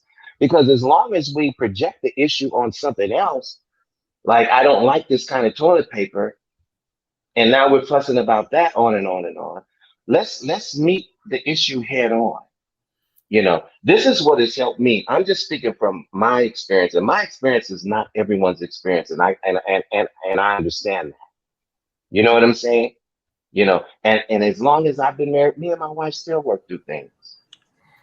Vaughn, I It, think it, I think what it is a lack of vocabulary. If it's a lack of self-reflection and lack of vocabulary, because I'm able to speak the way I'm able to speak is because I had to go through almost 3 years of mental health treatment in order to develop a vocabulary of emotions. So if I don't know how mm, to identify how I'm feeling, I don't know how mm, to express it.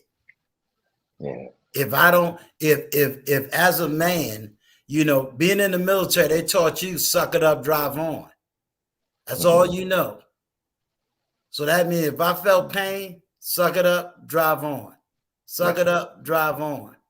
Yeah. I came out the military with that same thing. Suck it up, drive on. But guess what? Where's all those emotions going? You see Yeah. what I'm saying? Yeah. And Emotions, these, yeah, energy, and motion. It got to go somewhere. So in a I get it. marriage, I get it. if you don't really know how to express what you feel, how do you know what you're feeling? But can we agree that men and women communicate in different ways? Like a Yes, woman, I Definitely, will agree with right? that. definitely, I will So it's definitely. definitely, yes. you, I will so the definitely, I man agree with might that. say she's not expressing herself, but in our minds we are. So who's the onus on? The individual that's doing the communicating or the individual that's listening to I think understand? I think That's it's interesting. a collective of both because Yes. it's almost like if I feel like it's Yeah. important enough to communicate, then I also have to realize Mm, the type of the way I need to communicate in order for them to understand. Now, when it comes to that's the sender, when it comes to the receiver, I have to realize that okay, well, one, after I have to first of all, I have to think, well, is the person that's talking to me, do I respect them enough to hear what they got to say? Do I love them enough? Do I appreciate them enough? So there's a whole lot of factors that go in. But I think that there is a responsibility, and you guys can let me know how you feel. But I think there's a responsibility on both parties, the sender and the receiver, and to validate or to prioritize what's being said and what's being heard. Because here's the thought process: it's great if you listen, but is that going to result in a change of action? Is that going to result into real communication? Like some people, when you're talking to them, if they don't make eye contact with you, they feel like you ain't listening. If you when they start talking, you then start to say, okay, well, let me derail the conversation by saying, well, hey, what about me?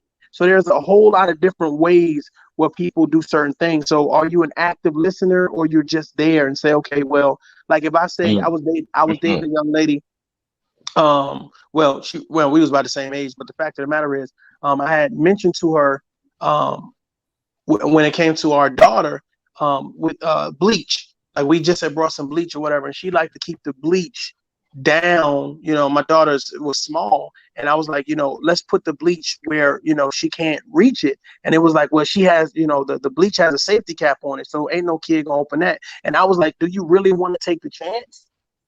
You see what I'm saying? Do you? And she was like, but when I said it, I didn't even take the time to think about how I was saying it. I was like, I did my face in a certain type of way. Like, do you really want to take that chance? You see what I'm saying? And I didn't realize my tone. So it's great that you want to communicate a positive message, or you want to communicate your concerns, but you got to take into consideration what you're saying and how you're saying it. And to be honest with, like Uncle Stu said, if you don't have any type of formalized training where people are saying the details matter, then I'm gonna be honest with you. It's kind of like you're shooting in the dark, because a lot of people don't know how to talk or articulate their feelings to in a way to make people feel comfortable with what's being said.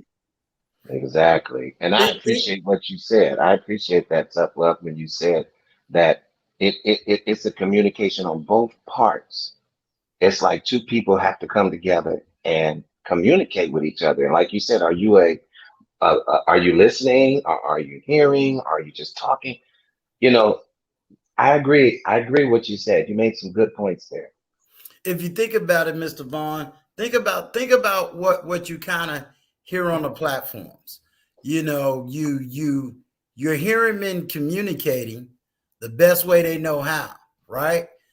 But I noticed this. Let's say a man says, hey, a woman slapped me. But a woman he talking to is always going to say, well, what about the woman? Well, what about this? It's always like they got a one up on somebody. You see what I'm saying?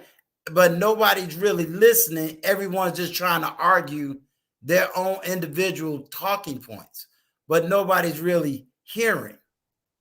Yeah, I get what you're saying. We're not listening to understand. We're listening to respond.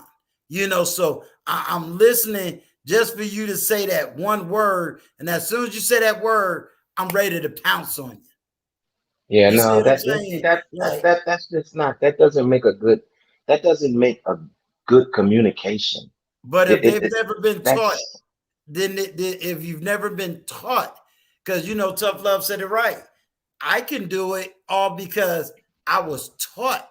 You know what I'm saying? I was taught in the military. You better learn how to listen.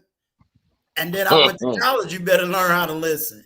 You see what I'm saying? Yeah. But all of that came from training.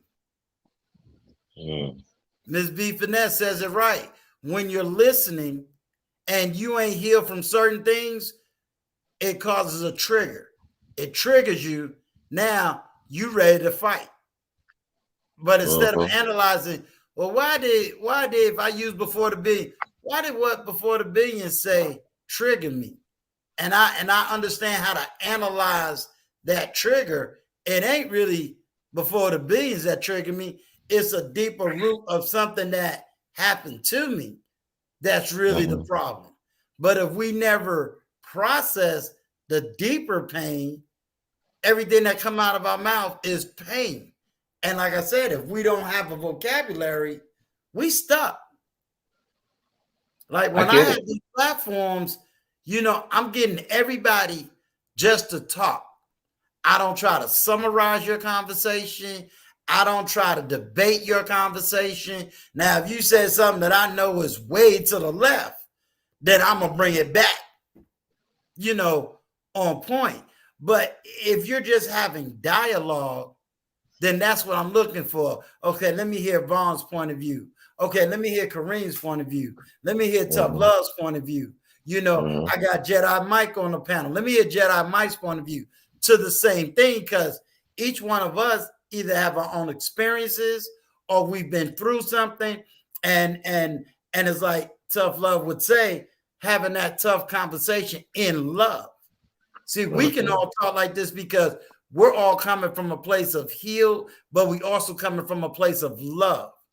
But if I start communicating and I'm communicating from a place of hate, or I'm communicating from a place of anger, you're going to get a whole different conversation, right. tone, mannerism, the whole That's 9 true. yards. So true. If you look, the blessing has been, no matter what the conversation has been thus far, you've never seen a woman come on my platform and just go off on any man, because we've created that space where she can talk without feeling like she's getting beat up. And after she finished talking, we're able to communicate with her, right? Without the appearance of us attacking, because we ain't coming from a position of talking points. Let me ask you guys, right? What do you guys think about this? A friend of mine had called me a few years ago. She was dating a guy. He picked her up. She said she was upset at him about something, right? So he picked her up. She had her mouth, pouted, and he's like, "What's wrong?" And she's like, "Nothing." And then he asks again. She's like, "Nothing." And he's like, "You know what? I'm having a good day. I'm in a good mood. You're not going to spoil my day." And he dropped her home. So she called me. She was pissed, right? So clearly there was like an issue with the communicating or whatever. How would you guys have handled that? Would you have dropped her home, or would you have pressed for more, or, what are your thoughts? Say that one more time. Wow. It sounds like they had an argument and No, she was upset at him about something, but she didn't tell him why she was upset. Well, So see, he men are not. We're not mind Mind readers. readers. You're not Professor X. We are exactly not mind readers, and I say this to my wife, and to this day, well, what's the matter, honey? Nothing. Wait a minute. Hold right, on. because then That because she was saying she wanted him to like ask a So few you more can't times, or exactly. maybe You can't guess. exactly. So you cannot fault me for not paying attention to the rest of that when I offered myself in the situation to try to figure out what the problem was, and you didn't give me any information. So now, me in my mind, I'm moving on to the next thing. Right, What am I getting ready to have for lunch, or what I'm getting ready to do? What? but you understand the man mindset of that is like that conversation. I had this, playing time with my girl too. Like I understand, like immediately she's like, "You asked what's wrong? Nothing." Like, oh, here we go. Like I see even my mother and my father. But the thing about it is that the point of it either is two things. Either the one they're upset, but they don't know why they're upset, so they don't know. And the fact that you ask them makes them even more frustrated. Or two, they know what the situation why they're the reason why they're upset, but they don't want to keep giving you the quick answer what's wrong. They expect you to know what's wrong, or they want you to get equally as frustrated or upset just as them. So wait, hey, you can know way you can feel some type of same anger or frustration as they're feeling. Sometimes, it's like, you know what, I'm not giving you an answer or anything like that. It's just like, okay, you want to toy with me, I'm going to toy with you, something like that. But it's meaningless because like it's the whole thing in scripture about don't be so quick to anger. The whole thing about patient spirit is better than a proud spirit. It's like things that being That's patient, right. understanding of listening, effective listening, and that's the thing on men too, because a lot of us get in fights and altercations with each other, on the simplest things, and knowing just like, hey, slow down, man, let's chill, let's talk. We don't do that. We like to, be eager, jump the gun, everything like that. The fight or flight response, just like that. Not knowing that's those things that have life and death consequences. Even then, what not having effective listening skills is also have lead to life and death situations.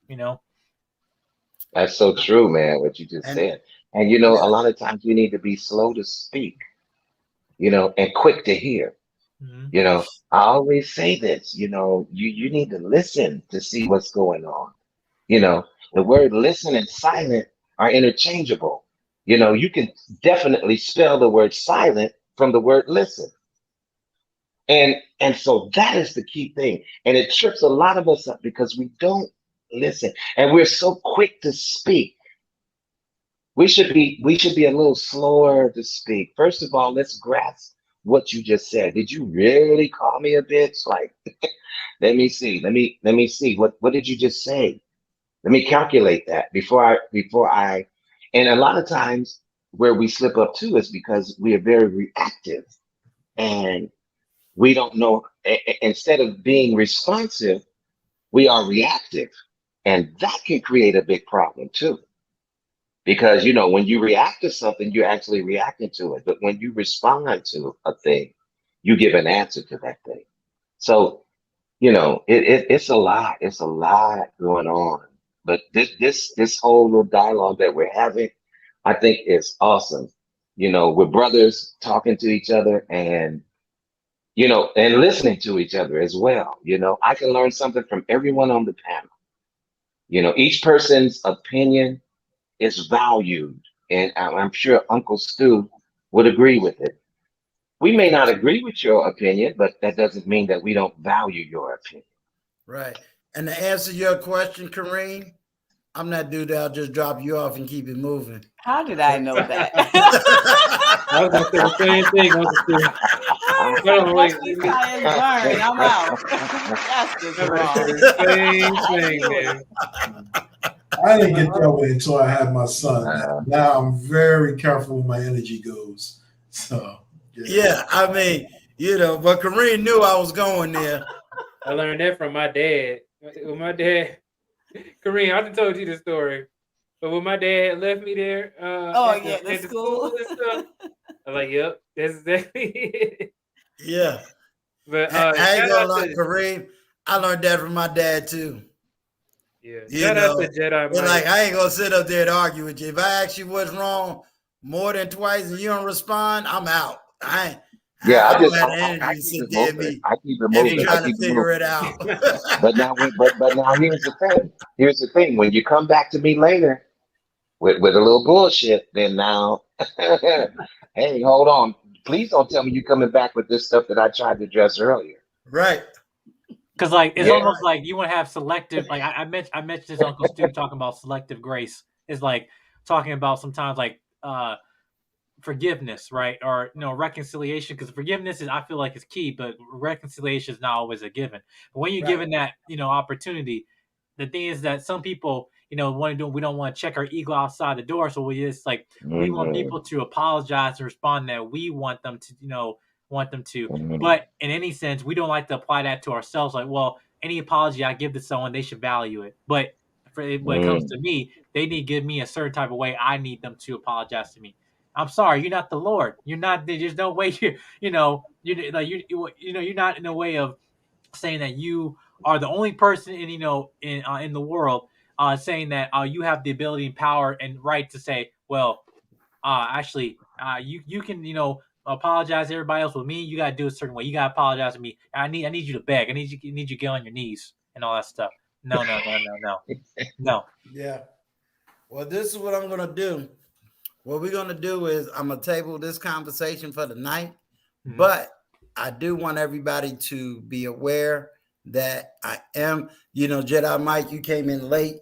Basically, the beginning of the live stream is going to be dealing with fathers, and it's going to be a cry out to fathers, but the cry out to fathers is to have that conversation, basically allowing men that space to kind of talk to women about the things they have gone through, whether it was gone through trying to get their child, see their child, or the struggle dealing with their child. That's going to be the conversation. And I'm trying to get what I call the best of the best. Early in the stream, I was honored and very humbled. I had Crimson Cure on the platform. Yeah, that's a biggie. Yeah. That trust me, yep, Miss B Finesse, I'm tired. I ain't letting you and before the billions kill me up here trying to beat your record. And I don't want to be on nobody's record tonight. Believe me. And No, I don't. Kareem, she 24 years old with a 21-year-old. I'm mad that she done punked me. Her and her partner.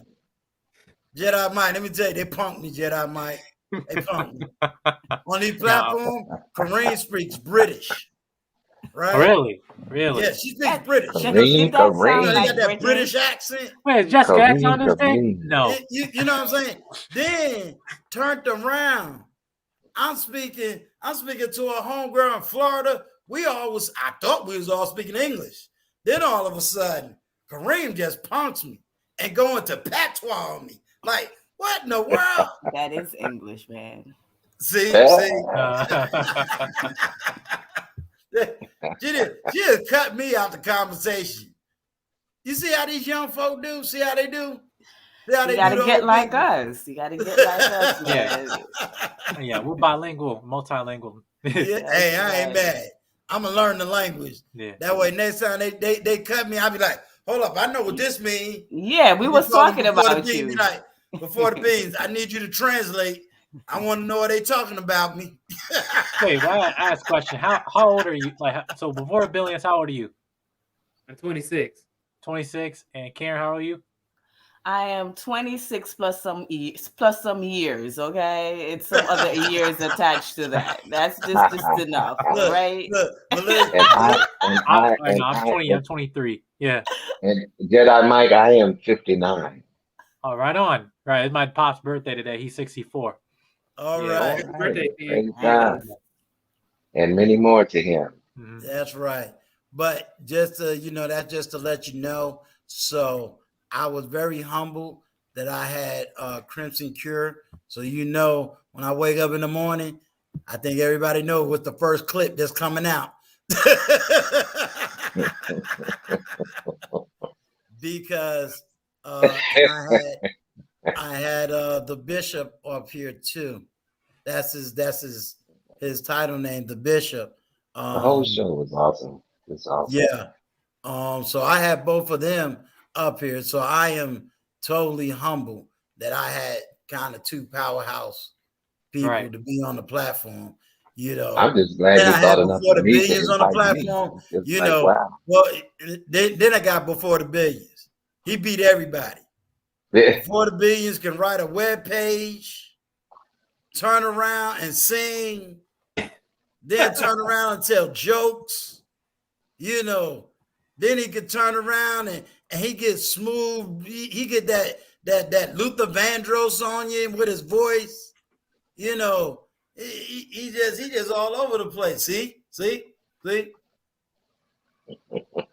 Awesome. He always want to punk me in the technology. I'm an old man.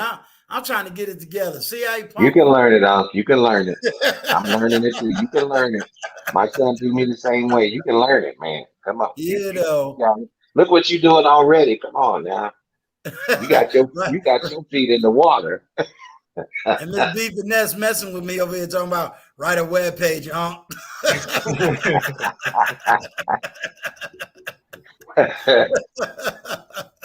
Look, hey, she know not to ask me. I asked her about 20 times on his YouTube page. But that's gonna be really the conversation. So I am really asking for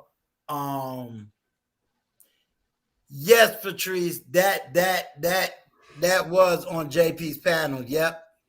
Can I ask a question too before the Billions? Yes, sir.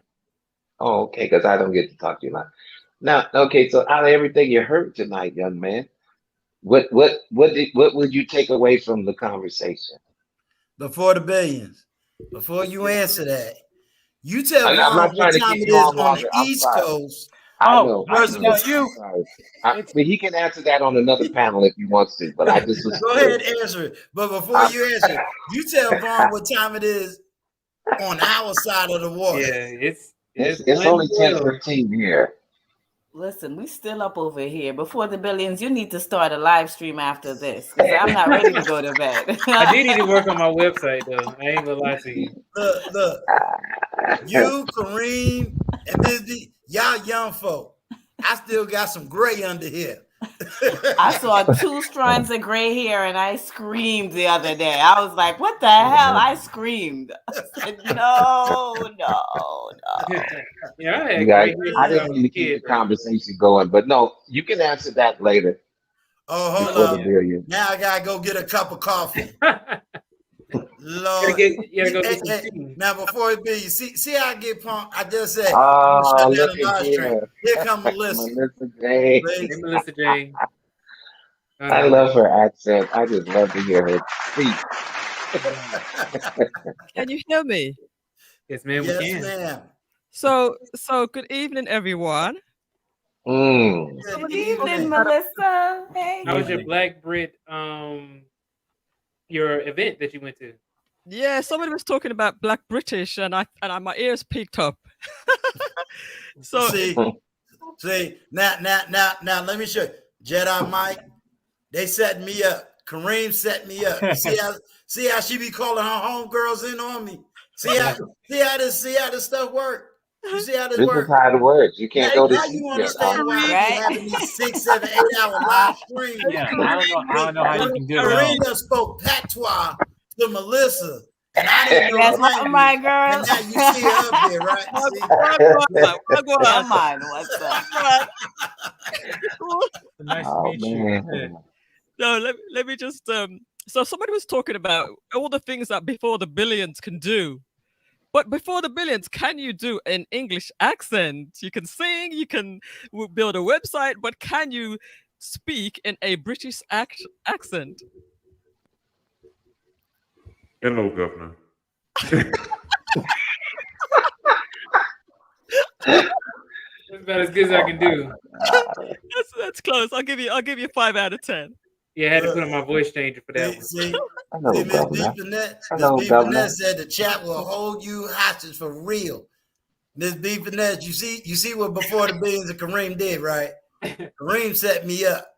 I said, I'm about to shut down the chat. And Kareem probably was in the chat texting in patois, and I couldn't read it. So yeah, actually it's October. I don't know if you know this, because I only found this out recently, that October is Black British History Month in the UK. Didn't know. Right? I know that in America it's February, right? In Britain, yes. Yeah, but see, the reason it was done in February is because the man that initiated it was really a week.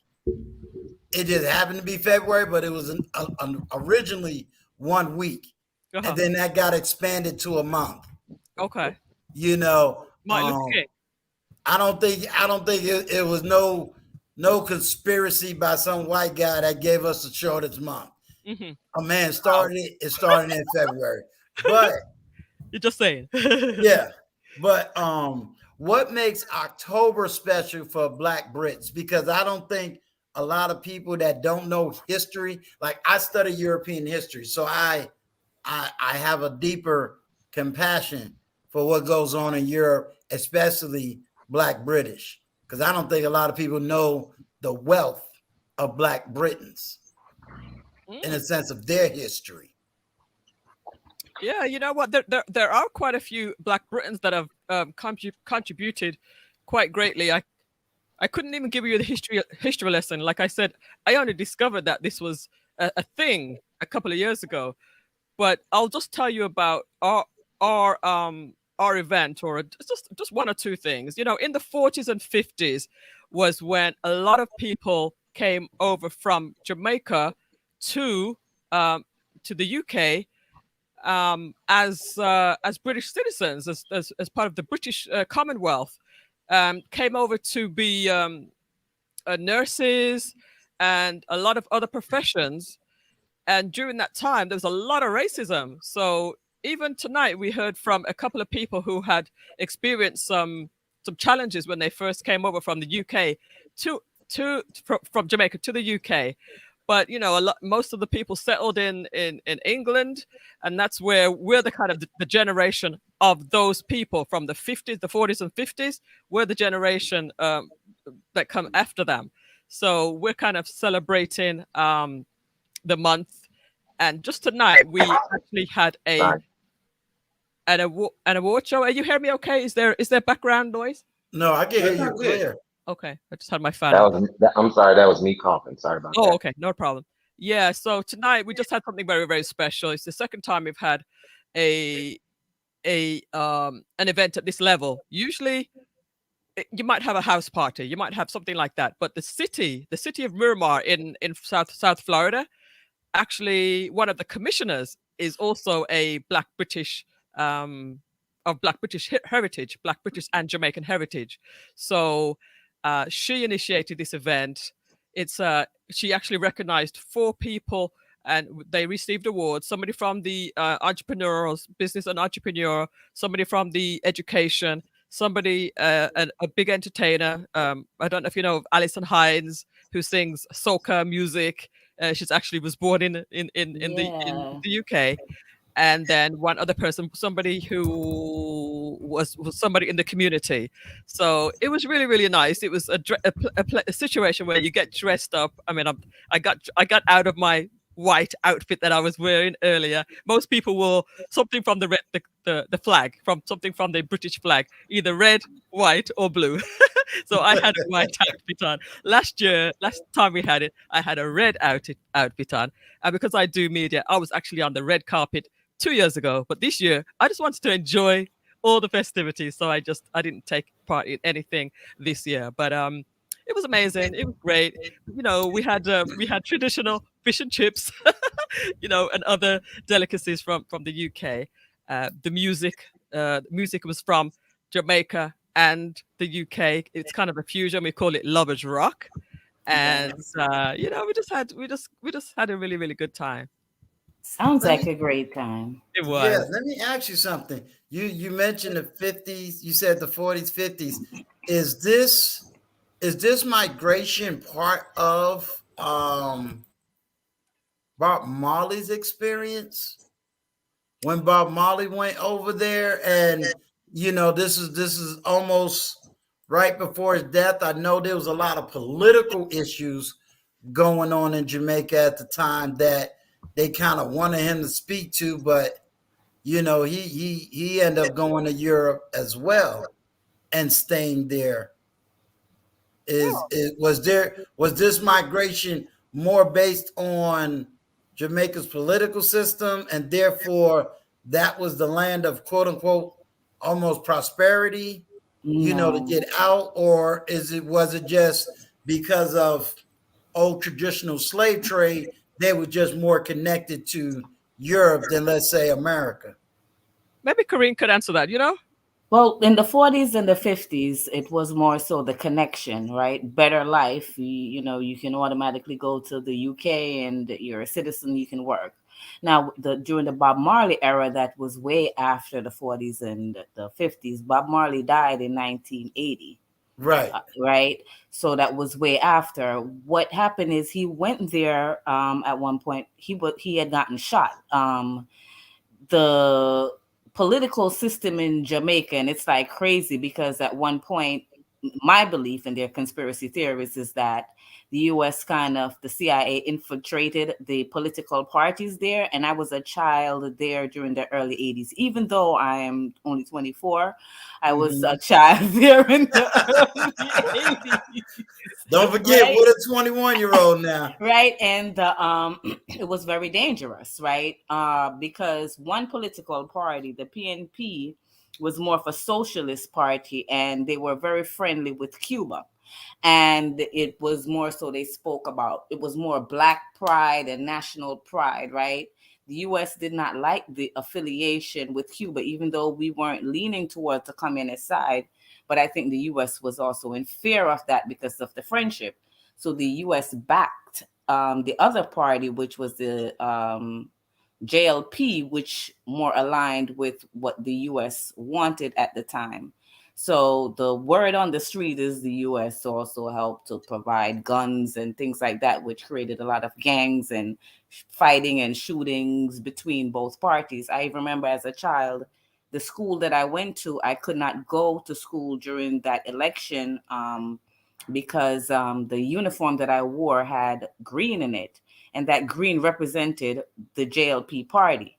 And there was so much violence. So it was around that time, Bob Marley went, to England and things like that. But he did come back to Jamaica and he tried to unite both parties. He did a big concert where both leaders stood together, and there's like this iconic picture where both leaders put their hands up as united, and Bob Marley stood in the middle, to show solidarity as Jamaicans, because then we realized that, we have an outsider trying to infiltrate our system and have us killing each other. So right, that's my take. No, that's awesome. For those of us that don't know real Jamaican history, they don't, so sometimes we get so embedded in our own little, we are the world, we are the only ones, we the only ones who did this. We don't recognize, how big the slave trade is. We don't recognize, the blacks that are down in Panama. We don't recognize the Africans that are in Mexico. We definitely, we sit there and we say, oh, Jamaican this, but, for Melissa, because I grew up in New York, then yes, I know Jamaicans, Trinidadians, the whole West Indies. But then when you get outside of that branch of the states, it becomes divided. It's just like learning British history. No one really recognized Black Britons until this actor showed up, and it was like, oh, we got two actors that's Black and British. And it's like, do you know how many Black people live in Britain? You know what I'm saying? Exactly. It's funny because some people even still say, "Oh, I didn't even know there was blacks in Britain." Even before what you're talking about with Idris Elba, a lot of the times people say, "Oh, I didn't even know there was Black British." It's like, wow, really? Okay. And it's funny because many of us haven't traveled, and so we just don't know. A lot of people just didn't know. But okay, I'm a challenge you, Vaughn. You know a Black Briton before Elvis Hughley even hit the stage. You saying I know one? Yep. Before who? Before what's his name? Idris Elba. You said Everett. Yeah, I was like, oh no. I was like, that was way before my time. I was like, I'm gonna shut up on that one. Butchering up names. But I was thinking it was like a singer or somebody. This world famous British actor that played right here. We watched him for at least 6-7 years. Let's see, who was that? But yeah, I think I know who you're talking about. I can't. Do you know the show? Let me Was think. Benson not British? No. Who? Was it Benson? Yep. It was Benson. Oh, See, yeah. now I Okay. don't listen, but y'all, Yeah. I am not the same age as Benson, Uncle that's Stu. right. This stuff I watched on Well, see, now, reruns. no, Okay, but- I'm not the but- same age What as about Uncle what Stu. about on He's the right about that, Benson. You're the Fresh right. You're Prince of right. Bel-Air, the butler? Yeah, on- that's the one. That's the one we're talking about. The one that played the butler was Yeah. really a world famous actor out of Britain. Yeah, that's the Fresh Prince of Bel-Air. I Yeah. forgot his name. Yeah. Melissa, I wanted to ask you, Toto, because I have Sure. my uncles and a part of my family live in England, right? And when I talk to him about racism, he doesn't find it like his attitude. I find it's a lot different than Americans, right? Do you see that there's a difference as far as how the British view it? Like he doesn't feel affected by it, or it's like it's nothing to him, It's like, oh, whatever. I don't feel it. I don't see it. Hold that thought real quick. Sure. Gail, I was supposed to go to bed, but Kareem started speaking patois, Yeah. and all of a Wasn't me. sudden Melissa showed up. Yes. So Gail, get on It that wasn't young me this woman time. right there If I It get on it, definitely you know, they're wasn't gonna me. say I'm beating up on women. But Oh, this old man was supposed to go to bed. You see how they do me? Oh, I'm not gonna keep you too long. But to answer your question about racism, there was a lot of racism in the when the Jamaicans came over to England. Now the English felt threatened with the jobs, because blacks were taking the jobs, and all types of jobs, whether they were nurses, whether they were bus drivers, whatever jobs they were, the whites felt threatened and felt that the blacks came over to take their jobs, and on occasions to take their women too, right? So of course, yeah, Women. there was a lot of racism. One of the women who spoke tonight, she was talking about she was a nurse, and some of the patients would literally say, "Don't touch me," call her all types of names. They would even spit on them. They would even spit on Mm. them, just like how it was in America, you know. So yeah, there was a lot of racism in the 60s, the 70s, the 50s, I would say, the 50s, 60s, 70s, primarily. It kind of died down a little bit, I would say, towards the 80s, 90s, 2000s. Now there's so much interracial marriages, and Mm. even my two of my brothers literally have white women as partners. Mm. So it's a lot more accepted now than it was back then. But yeah, racism was very, very bad in the 50s, the 60s, very, very bad. Do you know about the skinheads and the National Front movements? I They're a know little about the skinheads, but yeah, I don't know they're a about little bit the like national the front. I guess like a little bit like the KKK here, except probably not as Mm. Skinheads are over here too. Yeah, skinheads. they were in America. They were definitely in America. Yeah, they were like the racist. They were like the white okay, it's the white Hmm. supremacist type of thing. Um, yeah, they had a style. It's all coming back to me now. They had a style back in the 60s. They had a style. They used to wear Doc Martin boots.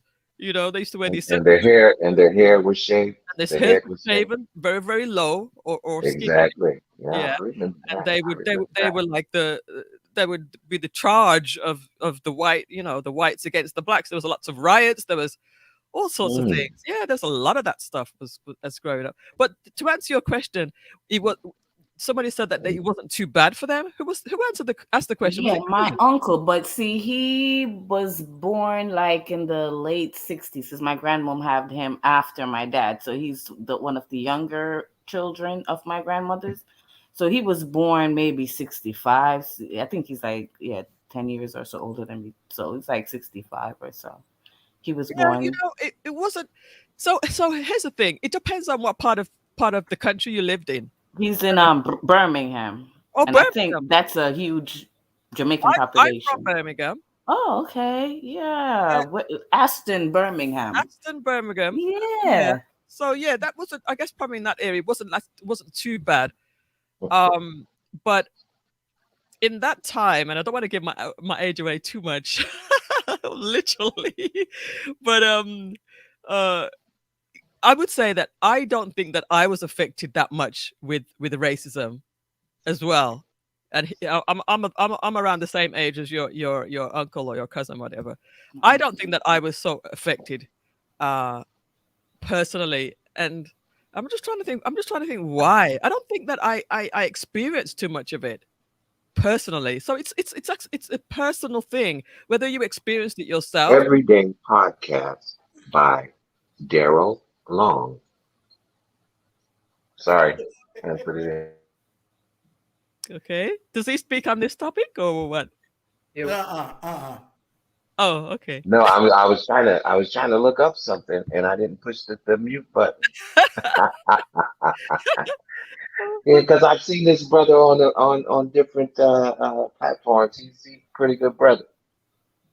Hopefully he can come up on the panel. That would be awesome, actually. Yeah, if he's gonna speak on British history. Oh well, Well, I don't listen, I know. wouldn't be surprised. I wouldn't be surprised Right if you know now. my family. Look, I right know. now, I'm studying British history. You messing up my clip, Vaughn. You messing up my clip. This clip is about British history now. Okay, just You know take what? that part out, Uncle What? Stu. Charge it to my mind, not my heart. You gonna have me doing edits. All I want to do is cut the clip and say, here you go. So you know what? We're going way off topic. I'm gonna have this on my channel. We're gonna talk about British history on my channel, and we're gonna get into it. We're gonna talk about the Windrush generation. That's when people came Yes. over on the ships, and the whole thing with that. And we're gonna get into it. We'll talk about the race system. We'll talk about the developments and some of the people who are actually effective in either changing laws or British contributors, just like we have, just like you have, I guess, in the US. People who will, whenever Black History Month comes around in February, those are the people you start talking about. Yeah, we have our set in the UK too. But I don't want to take over the show because I know you No, want to get ready to go. no. What I'm going to say, Melissa, is that we always need new knowledge, and we need to get out of the way and start looking at the world. Yes. I have traveled, and when I set up the whole, this platform and whatnot, and as this platform begins to develop, I'm no longer looking at this platform as a Black platform. This is an international platform. Yes, it started, and maybe most of my people look Black, but I'm really trying to expand the mind economically, socially, politically, to say, hello, everyone. We ain't the only ones here. And, whether it's done on your channel or you're just dropping,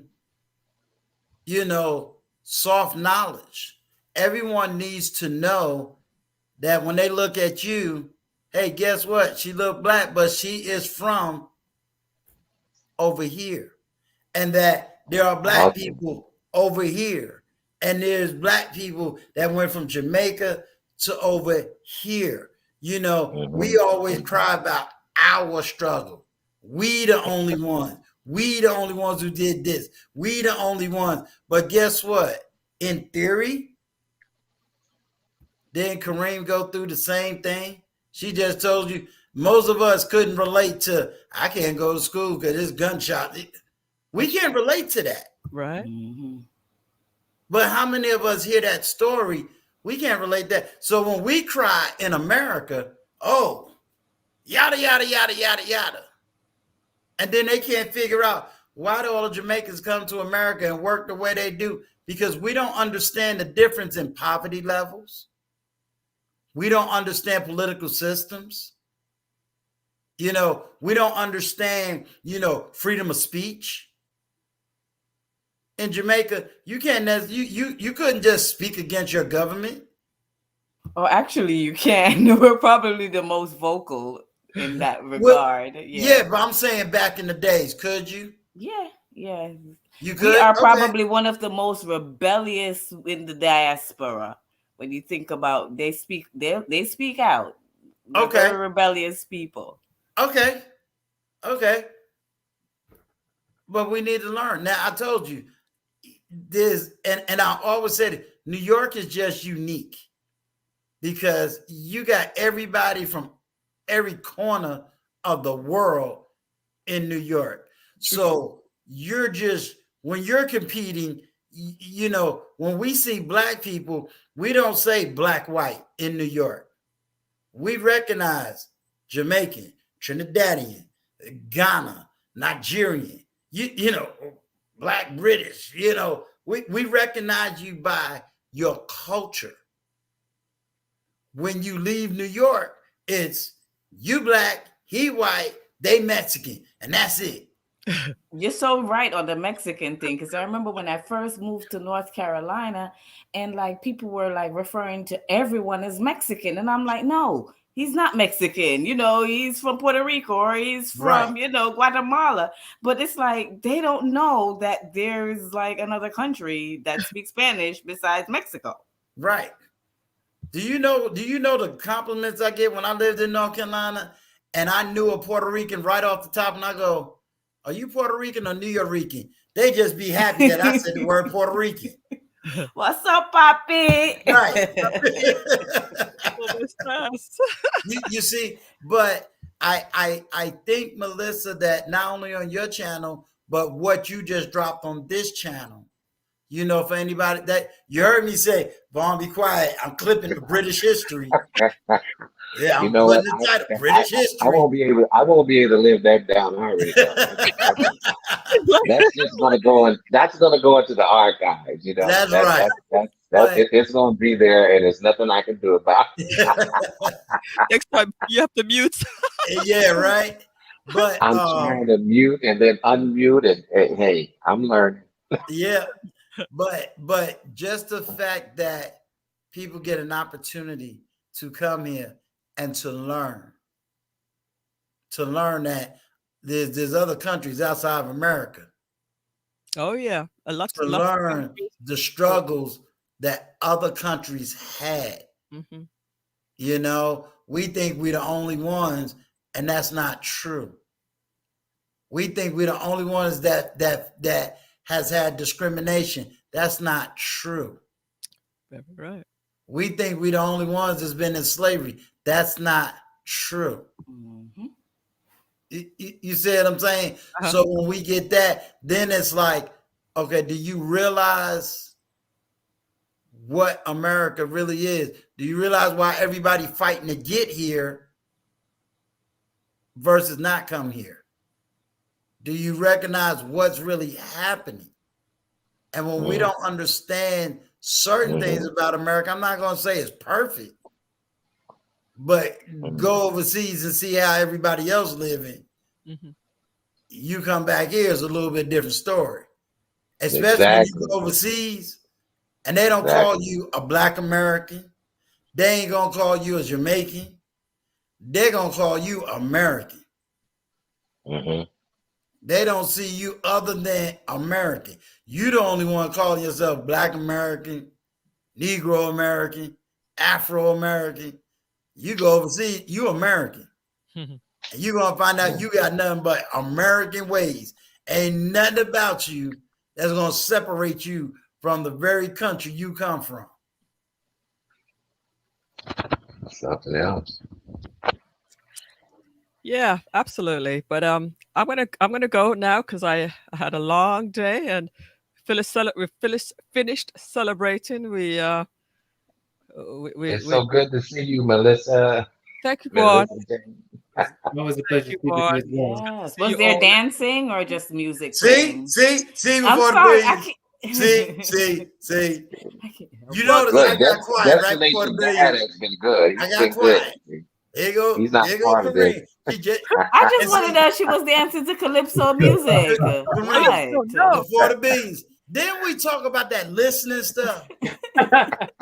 Didn't she hear Melissa say, I think it's just one no last more question. about British history. I'm going to put it on my channel. Didn't she just say that? See, you're not listening. I'm talking about calypso, Alison Hines, and music. So you know what, Karine? Alison Hines received an award for the Entertainer of the Year. Oh, okay. And she barely sang a part of a song. Okay. 2 years ago, when we had the event, we had Maxi Priest, who's also spent a lot of years in the UK. Love and he went up and he received his award, and then he gave a whole history lesson about his experience in England, and then he went on to sing several songs. Now, sometimes with entertainers, when you give them the mic, they can't help but to sing, and then other times they'll say, you know what, or they won't say it, but it's sort of unspoken. Which is, you know, if you ain't paying me, I ain't singing. Yeah. With Alison Hines, it was more of that. But with Maxi Priest, it's like if I've got a mic, I'm gonna sing. I don't care if I'm getting Nice. paid for it or not. You know what I mean? So that's the difference. But it was nice to have her there. We, like I was talking about the music of the UK. The UK people really like the lovers rock style, which is a little bit of a combination between between reggae and a more I don't know how to Like a describe Gregory Isaacs. Gregory Isaacs, and like there's a lot of there's a lot of British singers in the UK that were guess from that were around that time, Like or Sade. around the 70s and 60s, 50s, 60s, and they're the ones who made the music back then. So people like Janet Kay and um, Carol Thompson. I don't know if you know those names. Those are the artists of that day, and that's the kind of stuff that I guess our generation, who are 40s, 50s, 60s, that we love that type of music. So there was that kind of music was played tonight. A little bit of Beres Hammond and some of the popular reggae artists as well. And then there's also the soul style of music. So there's the reggae, and then there's the soul, and then it's some of the popular soul and R&B songs that have a little bit of a jazz sound to them, and then we call that rare groove. All right, so we're gonna get into all the music. We're gonna get into the food, the history, the culture of Black British. Oh, we'll do that. We'll do that on the channel. I'm looking forward to it. Yes. This will be a little bit of a. This is just a little bit of a preview of what you can expect. Because actually, I think I mentioned it to Before the Billions. I mentioned it to somebody that on Tuesday, just gone, I was actually the moderator of a discussion, and we had a football player. You might call them a soccer player. Again, some of the differences in how we speak. We had a football player, very popular football player, who's actually is an MBE. We had again, the person from the Windrush generation who talked about her journey coming over on the ship, coming over on a ship, not a slave ship, but more like a cruise ship, coming over to the UK, and what her experience was like. And then we also had a Judge Hemming, who spoke on just Black British history and Jamaican history and the whole journey, and the fact that now, let's just say in the last 20 years, maybe 20 years, the Jamaicans are now returning the British Jamaicans are now returning to Jamaica, and what it's like to return to the country after 20, 30, 40 years. So that's they call them returnees, the expats. Sounds interesting. You know, so we're gonna talk about all of that. So I moderated a discussion on Tuesday, and it was pretty exciting and reminiscent. And also something else I'll just mention quickly was there was another lady who was on the panel who she got together with, I think it's 72 other people who got their photographs, memorabilia, different pieces of memories, and made an exhibition in the UK, in Leeds. That's in the north part of the UK. And this exhibition that she put on 2 years ago received 83,000 people coming through, which was a record for that particular museum. People would come and see and just reminisce about the times coming from Jamaica to England, what it was like in the early days and all of that stuff. So it's pretty interesting once you start digging deep, once you start digging in and sort of uncovering some of the layers, So in other words, I need to make sure I got you for my interview so that you can educate my 300 subscribers. Sure. After I've done it for my channel, then I'll come and do the whole thing again. Absolutely. Don't worry, Before the Billions will be here to sing and do calypso and the whole nine. He's super entertaining. Oh. You know, yes, sir. He one of them multi-talents. I can see him right now before kids. He just gonna be the entertaining dad. That's the Bill Cosby dad. You know. So how long have you been streaming tonight? I think I saw 4 hours. Is that right? 5 hours, 47 minutes, and And 38 37, seconds. 38, 39, 40. I'm about to cut Kareem's mic off because she's gonna start speaking patois again. And there's gonna be another Jamaican gonna fly up in here. So she's gonna keep me up for another 2-3 hours. Kareem, how you gonna speak patois to these people, man? They can't come here talk about. Listen, we have to show them how to talk patois, man. It's all right. All right. See, Melissa. She got me earlier, Melissa. She got me. Me and Journey was having a nice conversation. I got to see the pool. You know, they was doing beautiful things in Florida. I was understanding everything. Everything. Kareem came in, said hi one time to me, and next thing I know, the whole conversation shifted to patois, and I didn't know what the heck anybody was talking about. Kareem, did you hear when Suzette Speaks broke out in patois a little bit? Yes, I love it. First of all, I love patois. I love it. So I heard it. I was like, yes. Is she Big up Jamaican? Suzette. Huh? Is she Jamaican? Yeah, she's Jamaican. Yeah. Oh, didn't know that. Yeah, she got tired of y'all asking her why she's single. Yeah, and that's when the patois came out. Like, listen. Did she suck her teeth too? Say, have one of those. What was that? Oh yeah. Yeah, when she kiss our teeth. Kiss her teeth, yeah. Yeah, she was definitely on the chopping block. That's for sure. Did well. To All right, tell guys. you the truth, Mr. Vaughn, Yes, sir. that was the easiest way for her to get her numbers up. It really Well, was. you know what? And I'm I being even honest. subscribed to her channel. You may it ain't small no more. I think she should have at least hit the 1,000 mark because She got like 1,300 something around right. there. So she Wow, awesome. So don't think she went on back on TLA channel just because. She knew what she was doing. Oh yeah. Like they say, there's a plot afoot. She's at 2,000 now. Yeah. 2,000. Oh, that's awesome. Good for So that means Right. she's gonna have a nice fat check. Wow. I like it. I love to see people progress and you know do good things. Right. I like to see that. But Yeah. Uncle The Stu, thing I'm gonna too tell you, is- man, I really appreciate you allowing me on your platform today. The first few hours of this stream, it has so much nuggets and good.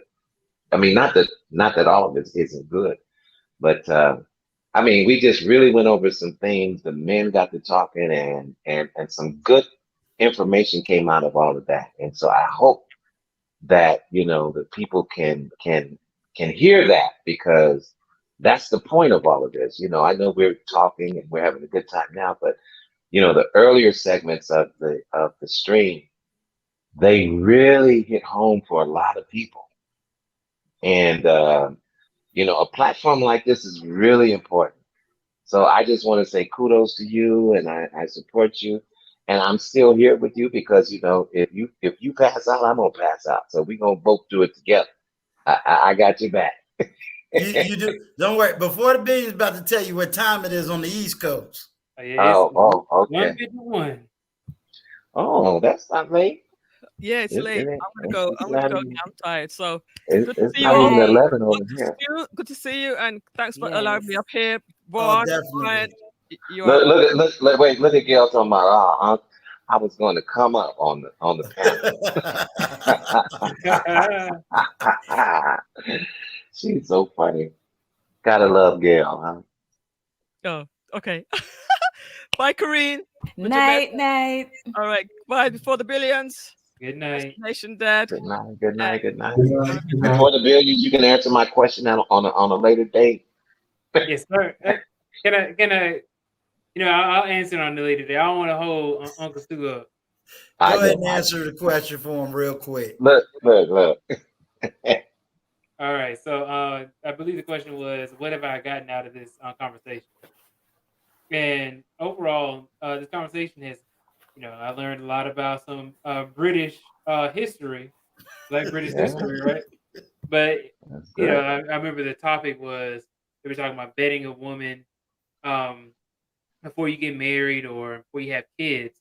And I think, yeah, I would much rather take into account like the red flags, because when I was younger, I never really thought of it like that. I listened to my dad telling me, like, every single time I used to see my dad, he used to be like, "Oh, you ain't got a girlfriend yet?"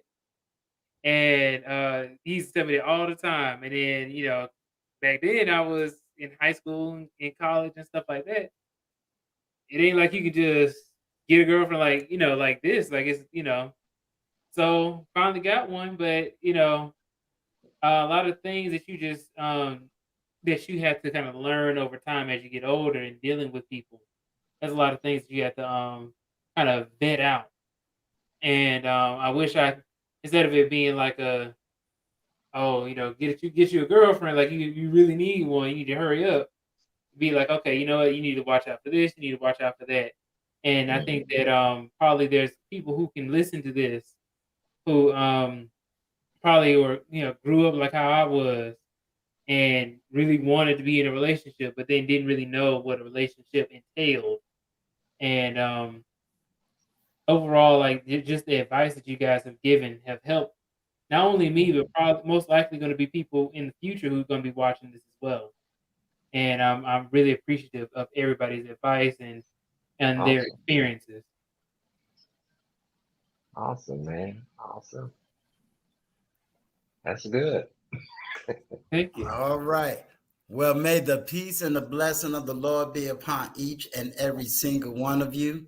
This is Uncle Stu, the old man on the block. Emancipate your mind, and the rest will follow. Peace. All right. Good night, y'all. Peace. Good night. Peace. Good night. Good one as usual. Peace.